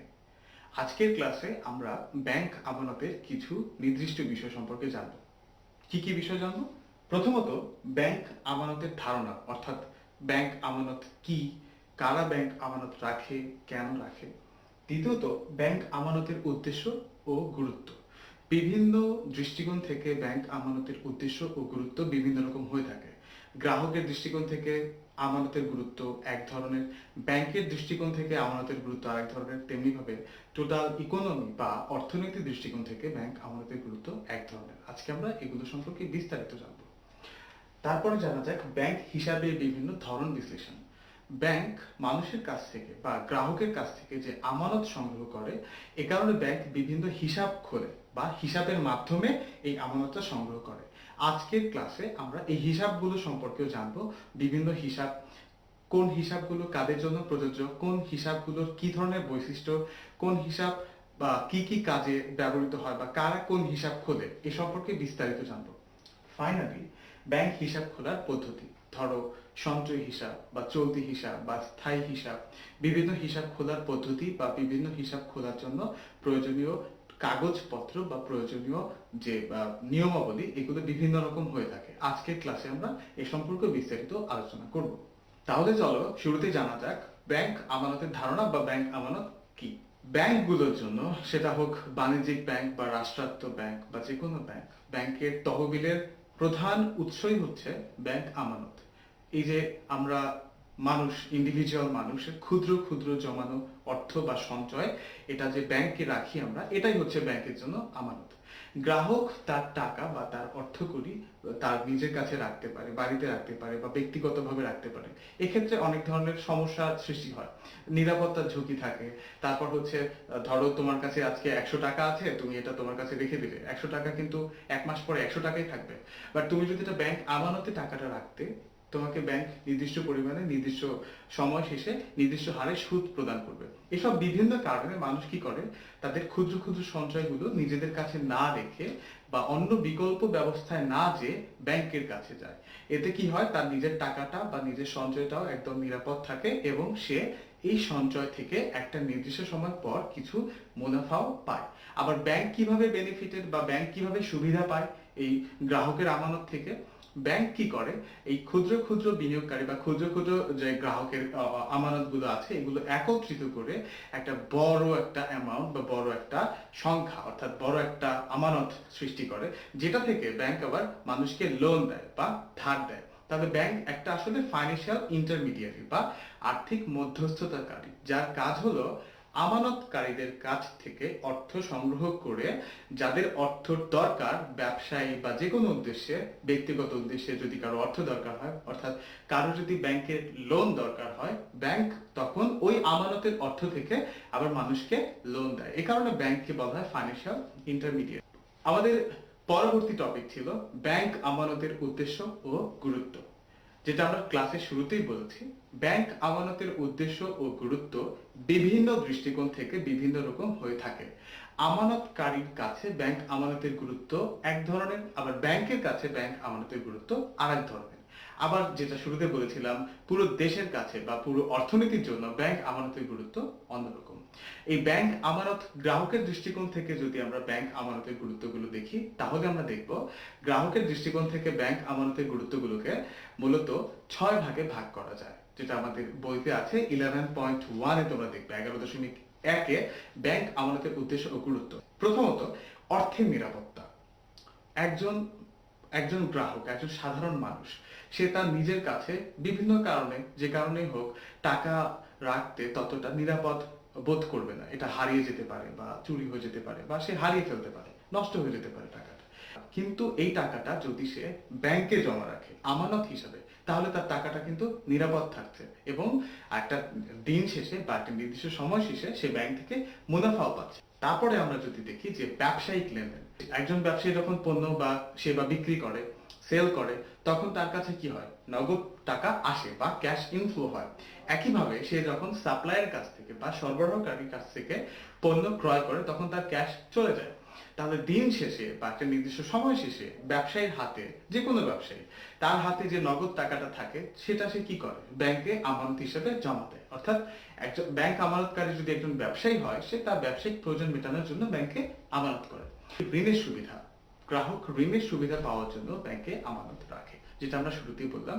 ব্যাংক আমাদের মতো গ্রাহকদের কাছ থেকেই টাকা নেয় আমানত হিসেবে, আবার যাদের ঋণের প্রয়োজন হয়, এই আমাদের টাকা থেকেই ব্যাংক কি করে? তাদেরকে ঋণ প্রদান করে বা লোন প্রদান করে। ঝুঁকি কোথায় না আছে? যে কোনো ব্যবসা করতে গেলে ঝুঁকি আছে। হ্যাঁ, হয়তো ওই পণ্যের চাহিদা থাকবে না, বা হয়তো ওই ব্যবসাটা ঠিক মতো চলছে না, মানুষ হয়তো তার ওই পণ্য কিনবে না। অর্থাৎ ধরো তোমার কাছে 1,00,000 টাকা আছে, তুমি এই 1,00,000 টাকা দিয়ে কিছু মুনাফা উপার্জন করতে চাচ্ছ। কি কি উপায়, কি কি বৈধ উপায়ে তুমি 1,00,000 টাকা থেকে মুনাফা উপার্জন করতে পারবে? তুমি কোনো ব্যবসা প্রতিষ্ঠানে বিনিয়োগ করতে পারো, অথবা তুমি এই 1,00,000 টাকা কোনো ব্যাংকেও রেখে দিতে পারো। এখন লক্ষ্য করো, যদি তুমি 1,00,000 টাকা কোনো ব্যাংকে রাখো, তোমাকে কোনো কাজ করতে হবে না, তোমাকে কোনো পণ্য বিক্রি করতে হবে না, তোমার ওই 1,00,000 টাকা নিয়ে ব্যাংক কিভাবে ব্যবসা করলো তাও তোমাকে দেখতে হবে না। ব্যাংক দিন শেষে বা নির্দিষ্ট সময় শেষে তোমাকে ঠিকই ওই 1,00,000 টাকার উপরে মুনাফা প্রদান করবে। তাহলে এটাও একটা উদ্দেশ্য, যে কারণে আমানতকারীরা ব্যাংকে টাকা রাখেন। সেবা অর্জন, যেটা আমরা শুরুতেই বলছিলাম যে ব্যাংক কি করে? ব্যাংক আমাদের ফাইন্যান্সিয়াল সার্ভিসেস দেয় বা আর্থিক সেবা প্রদান করে।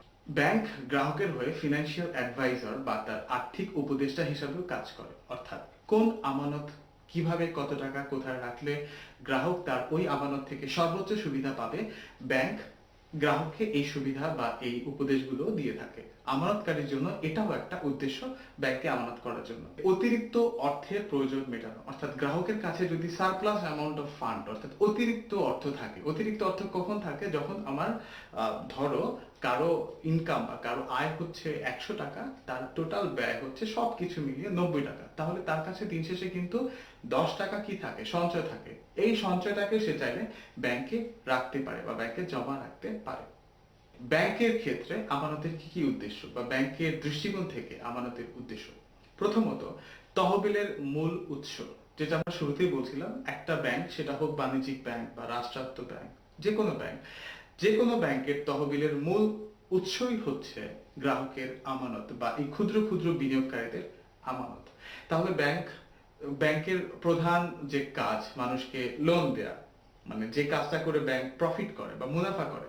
এই লোন দিতে হলে তো ব্যাংকের আগে টাকা দরকার। এই টাকাটা সে কোথায় পাবে বা আমানতটা কোথায় পাবে? আমানতটা সে ক্ষুদ্র ক্ষুদ্র বিনিয়োগকারীদের কাছ থেকে সংগ্রহ করবে। অর্থাৎ ব্যাংকের জন্য আমানত সংগ্রহ অনেক বড় গুরুত্বপূর্ণ একটা ব্যাপার। দ্বিতীয়ত, বিনিয়োগ। ব্যাংক যদি বিনিয়োগ করতে চায়, তাকে আগে আমানত লাগবে। আমানতটা সে কোথায় পাবে? গ্রাহকের কাছ থেকে পাবে। তৃতীয়ত, বৈদেশিক বিনিয়োগ বা ফরেন এক্সচেঞ্জ।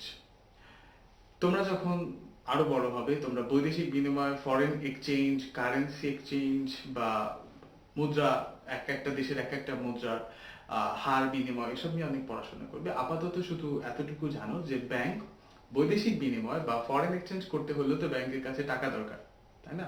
ধরো উদাহরণস্বরূপ আমরা যদি বাংলাদেশি টাকা এটাকে ডলারে রূপান্তর করতে চাই বা ডলারকে বাংলাদেশি টাকায় রূপান্তর করতে চাই, অথবা আমরা যদি বিদেশ থেকে কোনো কিছু আমদানি করতে চাই বা বিদেশে কোনো কিছু রপ্তানি করতে চাই, তাহলে কিন্তু আমাদের ব্যাংকের সাহায্য নিতে হয়। হ্যাঁ, ব্যাংকে গিয়ে এলসি করতে হয় বা লেটার অফ ক্রেডিট যেটাকে আমরা বলি। এই ক্ষেত্রেও ব্যাংকের কি দরকার? আমানত দরকার। তাহলে ব্যাংকের জন্য আমানতের আবার সেই প্রয়োজনীয় থেকে যে যদি ব্যাংক বৈদেশিক বিনিময় করতে চায় বা বৈদেশিক বাণিজ্য করতে চায়, সেক্ষেত্রে ব্যাংকের জন্য আমানত দরকার। ঠিক এবার আমরা দেখবো যে সামগ্রিক অর্থনৈতিক উন্নয়নের ক্ষেত্রে ব্যাংক আমানত বা এই গ্রাহকের ক্ষুদ্র ক্ষুদ্র ডিপোজিট এর গুরুত্বটা কি। প্রথমত, সঞ্চয় প্রবণতা সৃষ্টি। সঞ্চয় প্রবণতা সৃষ্টি একটি দেশের অর্থনীতির জন্য বা সামগ্রিক অর্থনীতির জন্য খুবই গুরুত্বপূর্ণ। সঞ্চয় থেকেই বিনিয়োগ হয়, বিনিয়োগ থেকেই কর্মসংস্থানের সৃষ্টি হয় বা নতুন কাজের ক্ষেত্র সৃষ্টি হয়, অর্থাৎ অর্থনৈতিক চাকার যে গতি, এই গতি বৃদ্ধি পায়। মানেটা কি? মানে হচ্ছে আমার কাছে 10 টাকা, তোমার কাছে 10 টাকা, এরকম হাজারো লাখো মানুষের কাছে 10 টাকা মিলেই কিন্তু কোটি কোটি টাকা বা হাজারো কোটি টাকা জমা হয়। এই টাকাই তো হচ্ছে কোথাও না কোথাও বিনিয়োগ হচ্ছে, নতুন ব্যবসায় সৃষ্টি হচ্ছে, নতুন কর্মসংস্থান সৃষ্টি হচ্ছে, নতুন আয়ের ক্ষেত্র সৃষ্টি হচ্ছে, অর্থাৎ অর্থনীতির চাকা ঘুরছে। তাহলে দেখো যে ক্ষুদ্র ক্ষুদ্র বিনিয়োগকারীর সেই জমানো টাকাও সামগ্রিক অর্থনীতির দৃষ্টিকোণ থেকেও গুরুত্বপূর্ণ। এখন আমরা আলোচনা করব ব্যাংক হিসাবের প্রকারভেদ নিয়ে। বিভিন্ন দৃষ্টিকোণ থেকে বিভিন্ন জনের কাছে ব্যাংক আমানতের বিভিন্ন গুরুত্ব আমরা আলোচনা করলাম। এই আমানত রাখতে হলে বা ব্যাংকে টাকা রাখতে হলে গ্রাহককে আগে একটা ব্যাংক হিসাব খুলতে হয়। ব্যাংক হিসাব জিনিসটা আসলে কি? ব্যাংক হিসাব হলো একজন গ্রাহকের সাথে একটা ব্যাংকের সম্পর্ক স্থাপনের প্রথম ধাপ বা প্রথম স্তম্ভ, যেটাকে আমরা বলি। ব্যাংকের সাথে গ্রাহকের রিলেশনশিপ শুরুই হয় ব্যাংক হিসাবের মাধ্যমে। সাধারণত ব্যাংক হিসাবকে সঞ্চয়ী, চলতি ও স্থায়ী এই হিসাব বা এই আমানতগুলোতে ভাগ করা হয়। সঞ্চয় হিসাব কাদের জন্য প্রয়োজন? একজন ছাত্রছাত্রী, একজন গৃহিণী অথবা একজন চাকরিজীবী যে প্রত্যেক মাসে সে বেতন পায়, একজন ব্যবসায়ীর মতো যে প্রতিদিন নগদ টাকা পায় না বা নগদ টাকা প্রদান করে না, তাদের জন্য হচ্ছে সঞ্চয় হিসাব। এই সঞ্চয় হিসাবে অর্থ জমাদান এবং অর্থ উত্তোলনের কিছু লিমিটেশনস থাকে বা কিছু সীমাবদ্ধতা থাকে। সঞ্চয় হিসাবে চাইলে প্রতিদিনই টাকা জমা দেওয়া যায় না বা প্রতিদিনই টাকা উত্তোলন করা যায় না। একটা নির্দিষ্ট পরিমাণ ব্যাংকে উল্লেখ থাকে যে সপ্তাহে আপনি কতবার আনুমানিক টাকা জমা দিবেন বা কতবার আনুমানিক টাকা উত্তোলন করবেন। সাধারণত ব্যবসায়ী যে হিসাবটা খুলে, অর্থাৎ কারেন্ট অ্যাকাউন্ট বা চলতি হিসাব, এখানে প্রতিদিন অনেক বেশি বার টাকা জমা দেওয়া হয় বা যখন খুশি দরকার টাকা উত্তোলন করা হয়। এক্ষেত্রে কোনো সাধারণত বিধি নিষেধ থাকে না। এবার আসি স্থায়ী আমানত। একজন অবসর যে গ্রহণ করেছে এমন একজন কর্মকর্তা যে পেনশনের কিছু টাকা পেয়েছে, এই টাকাটা সে ফিক্সড করে রাখতে পারে। অর্থাৎ 10 লক্ষ টাকা যদি কেউ পায়, সে এটাকে চাইলে 1 বছরের জন্য বা 2 বছরের জন্য বা 5 বছরের জন্য, যতদিন তার জন্য কনভেনিয়েন্ট হয় বা সুবিধা হয়, সেই টাকাটা রাখতে পারে। বিনিময় ব্যাংক কি করবে? তাকে নির্দিষ্ট পরিমাণে সুদ বা মুনাফা প্রদান করবে বলি। এই 3 ধরনের হিসাবের বাইরেও ব্যাংকে আরো অনেক ধরনের আমানত রয়েছে। ধরো কিছু যদি নিয়ে আমরা আলোচনা করি। প্রথমত ডিপিএস। হ্যাঁ, ডিপিএসটা কি? এটা হচ্ছে ডিপোজিট পেনশন স্কিম। তুমি যদি প্রত্যেক মাসে মাসে কিছু টাকা জমা রাখো, 500 টাকা বা 1000 টাকা বা 2000 টাকা করে প্রতি মাসে মাসে জমা রাখো একটা নির্দিষ্ট সময় পর্যন্ত, 2 বছরের জন্য বা 3 বছরের জন্য বা 5 বছরের জন্য, এই স্কিমটা, এটাকে বলে ডিপিএস বা এটা একটা স্কিম। ব্যাংক কি করবে? তোমার ওই নির্দিষ্ট সময় পরে, 2 বছর বা 4 বছর 5 বছর, ওই নির্দিষ্ট সময় পরে ব্যাংক পুরো টাকাটা তোমার মুনাফা সহ ফেরত দিবে। এটা হচ্ছে ডিপিএস। স্কুল সঞ্চয় হিসাব, অর্থাৎ স্কুলগামী ছাত্রছাত্রীদের জন্য, অর্থাৎ তোমাদের জন্য ব্যাংকে কিন্তু এক ধরনের হিসাব রয়েছে, সেটা হচ্ছে স্কুল সঞ্চয় হিসাব। অর্থাৎ ব্যাংক হিসাবের সাথে বা ব্যাংকের সাথে, বাস্তব জীবনে ব্যাংকের হিসাবের সাথে ছাত্রছাত্রীদেরকে পরিচয় করানোর জন্য এই ধরনের হিসাব ব্যবস্থা রয়েছে। যেমন রেসিডেন্স ফরেন কারেন্সি হিসাব, যে মানুষগুলো দেশে থাকে কিন্তু তারা বিদেশের কোনো কারেন্সিতে হিসাব করতে চাচ্ছে, তার বিদেশের কোনো লেনদেন করা প্রয়োজন, সে রেসিডেন্ট ফরেন কারেন্সি হিসাব করবে। বীমা সঞ্চয় হিসাব, এটাও এক ধরনের সঞ্চয় হিসাব। এক্ষেত্রে যেটা করা হয়, ব্যাংক সঞ্চয় হিসাবের গ্রাহকের জন্য যে পরিমাণ মুনাফা দিয়ে থাকে, এই মুনাফার কিছু অংশ ব্যাংক একটা একটা বীমা প্রিমিয়াম হিসাবে কেটে রাখে। এই ঋণ আমানত জিনিসটা কি, বা ঋণ আমানত হিসাব বলতে কি বোঝায়? যখন কোনো ব্যক্তি বা কোনো ব্যবসায়ী কোনো ব্যাংক থেকে লোন গ্রহণ করে বা ঋণ নেয়, এই ঋণ নিলে কিভাবে ঋণ নেয় তোমরা হয়তো অনেকে জানো বা অনেকেই হয়তো জানো না যে আমি ব্যাংকে গিয়ে ঋণ চাইলাম, ওইভাবে অ্যাপ্লিকেশন করলাম, আমি সব পেপার বা সব ডকুমেন্ট দিলাম, ব্যাংকে আমাকে নগদ টাকা দিয়ে দিবে যদি আমি লোন পাই? উত্তর হলো না। ব্যাংক কিন্তু কখনো আমাকে নগদ টাকা হাতে তুলে দিবে না। ব্যাংক কি করবে? আমার নামে একটা অ্যাকাউন্ট ওপেন করবে বা একটা হিসাব খুলবে। ওই হিসাবে আমার নামে বরাদ্দকৃত যতটুকু ঋণ বা যতটুকু লোন আছে, ব্যাংক ওই লোনের পরিমাণটা আমার ওই হিসাবে দিবে।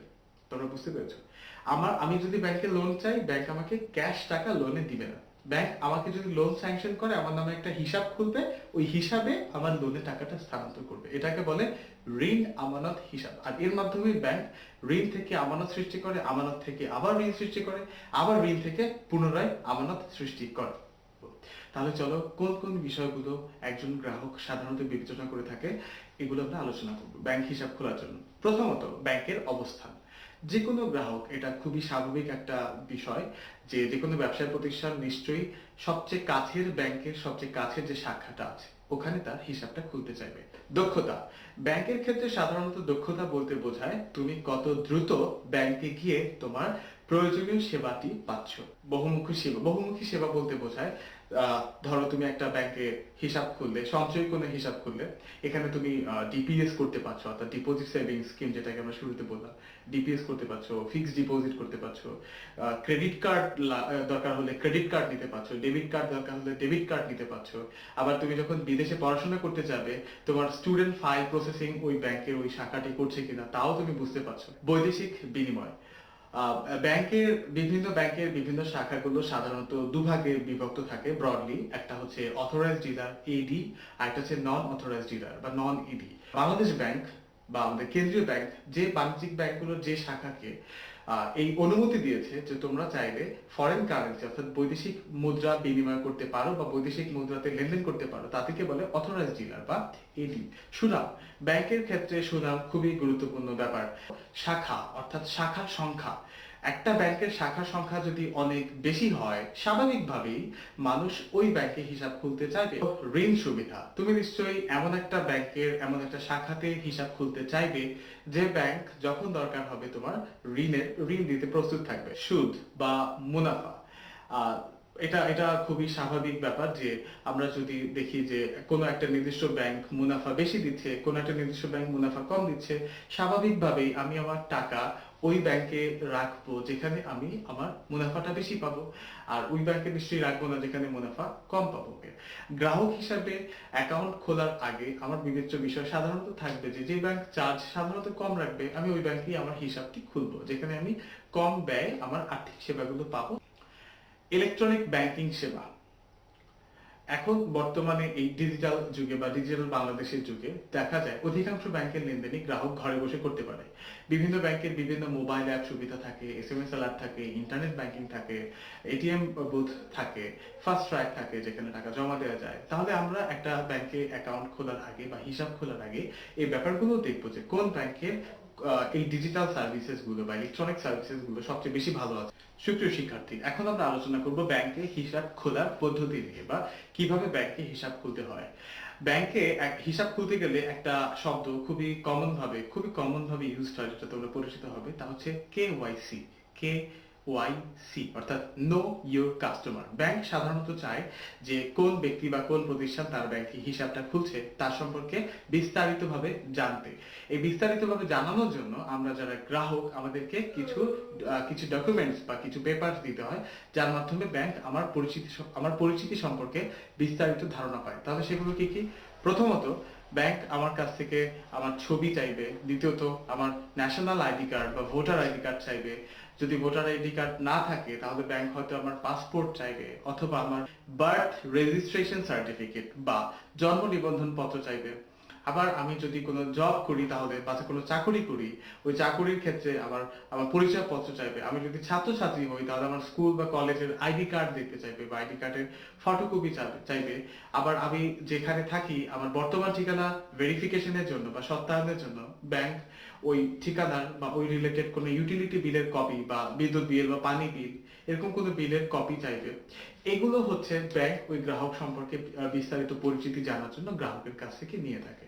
সুপ্রিয় শিক্ষার্থী, তোমাদের এই বইয়ের এই অংশে একটা অ্যাকাউন্ট ওপেনিং ফর্ম বা একটা হিসাব খোলার ফর্ম স্যাম্পল আকারে দেওয়া আছে। তোমরা ফর্মটা বিস্তারিত পড়লে আরো জানতে পারবে। ছোট ছোট করে লেখা আছে, দেখো যে কি কি আছে এখানে। দেখবে গ্রাহকের নাম, গ্রাহকের পেশা, গ্রাহকের বয়স, গ্রাহক কি করে বা গ্রাহক কাকে নমিনি করতে চায়। ব্যাংকের ক্ষেত্রে নমিনি হচ্ছে গ্রাহকের অবর্তমানে বা অ্যাকাউন্ট হোল্ডার অর্থাৎ হিসাবধারী তার অবর্তমানে এই হিসাবের মালিক কে হবেন অথবা এই হিসাবের টাকা কে দাবি করবে। যদি অবশিষ্ট কোনো টাকা থেকে থাকে ওই টাকা কে পাবে, এটা হচ্ছে নমিনি। সুপ্রিয় শিক্ষার্থী, এই অধ্যায় তোমাদের জন্য বাড়ির কাজ বা হোমওয়ার্ক থাকবে এই ব্যাপারটা, অর্থাৎ ব্যাংক আমানতের উদ্দেশ্য, গুরুত্ব। তোমরা এই লেকচারটা ভালো করে পড়ে তোমরা নিজেরা আইডেন্টিফাই করবে যে ব্যাংক আমানতের গুরুত্ব কতটুকু। এই গুরুত্বটা হবে ব্যক্তির নিকট, অর্থাৎ যে আমানতকারী তার নিকট ব্যাংক আমানতের কতটুকু গুরুত্ব আছে, ব্যাংকের নিকট ব্যাংক আমানতের কতটুকু গুরুত্ব আছে, অর্থনীতির জন্য বা পুরো দেশের জন্য ব্যাংক আমানতের কতটুকু গুরুত্ব আছে।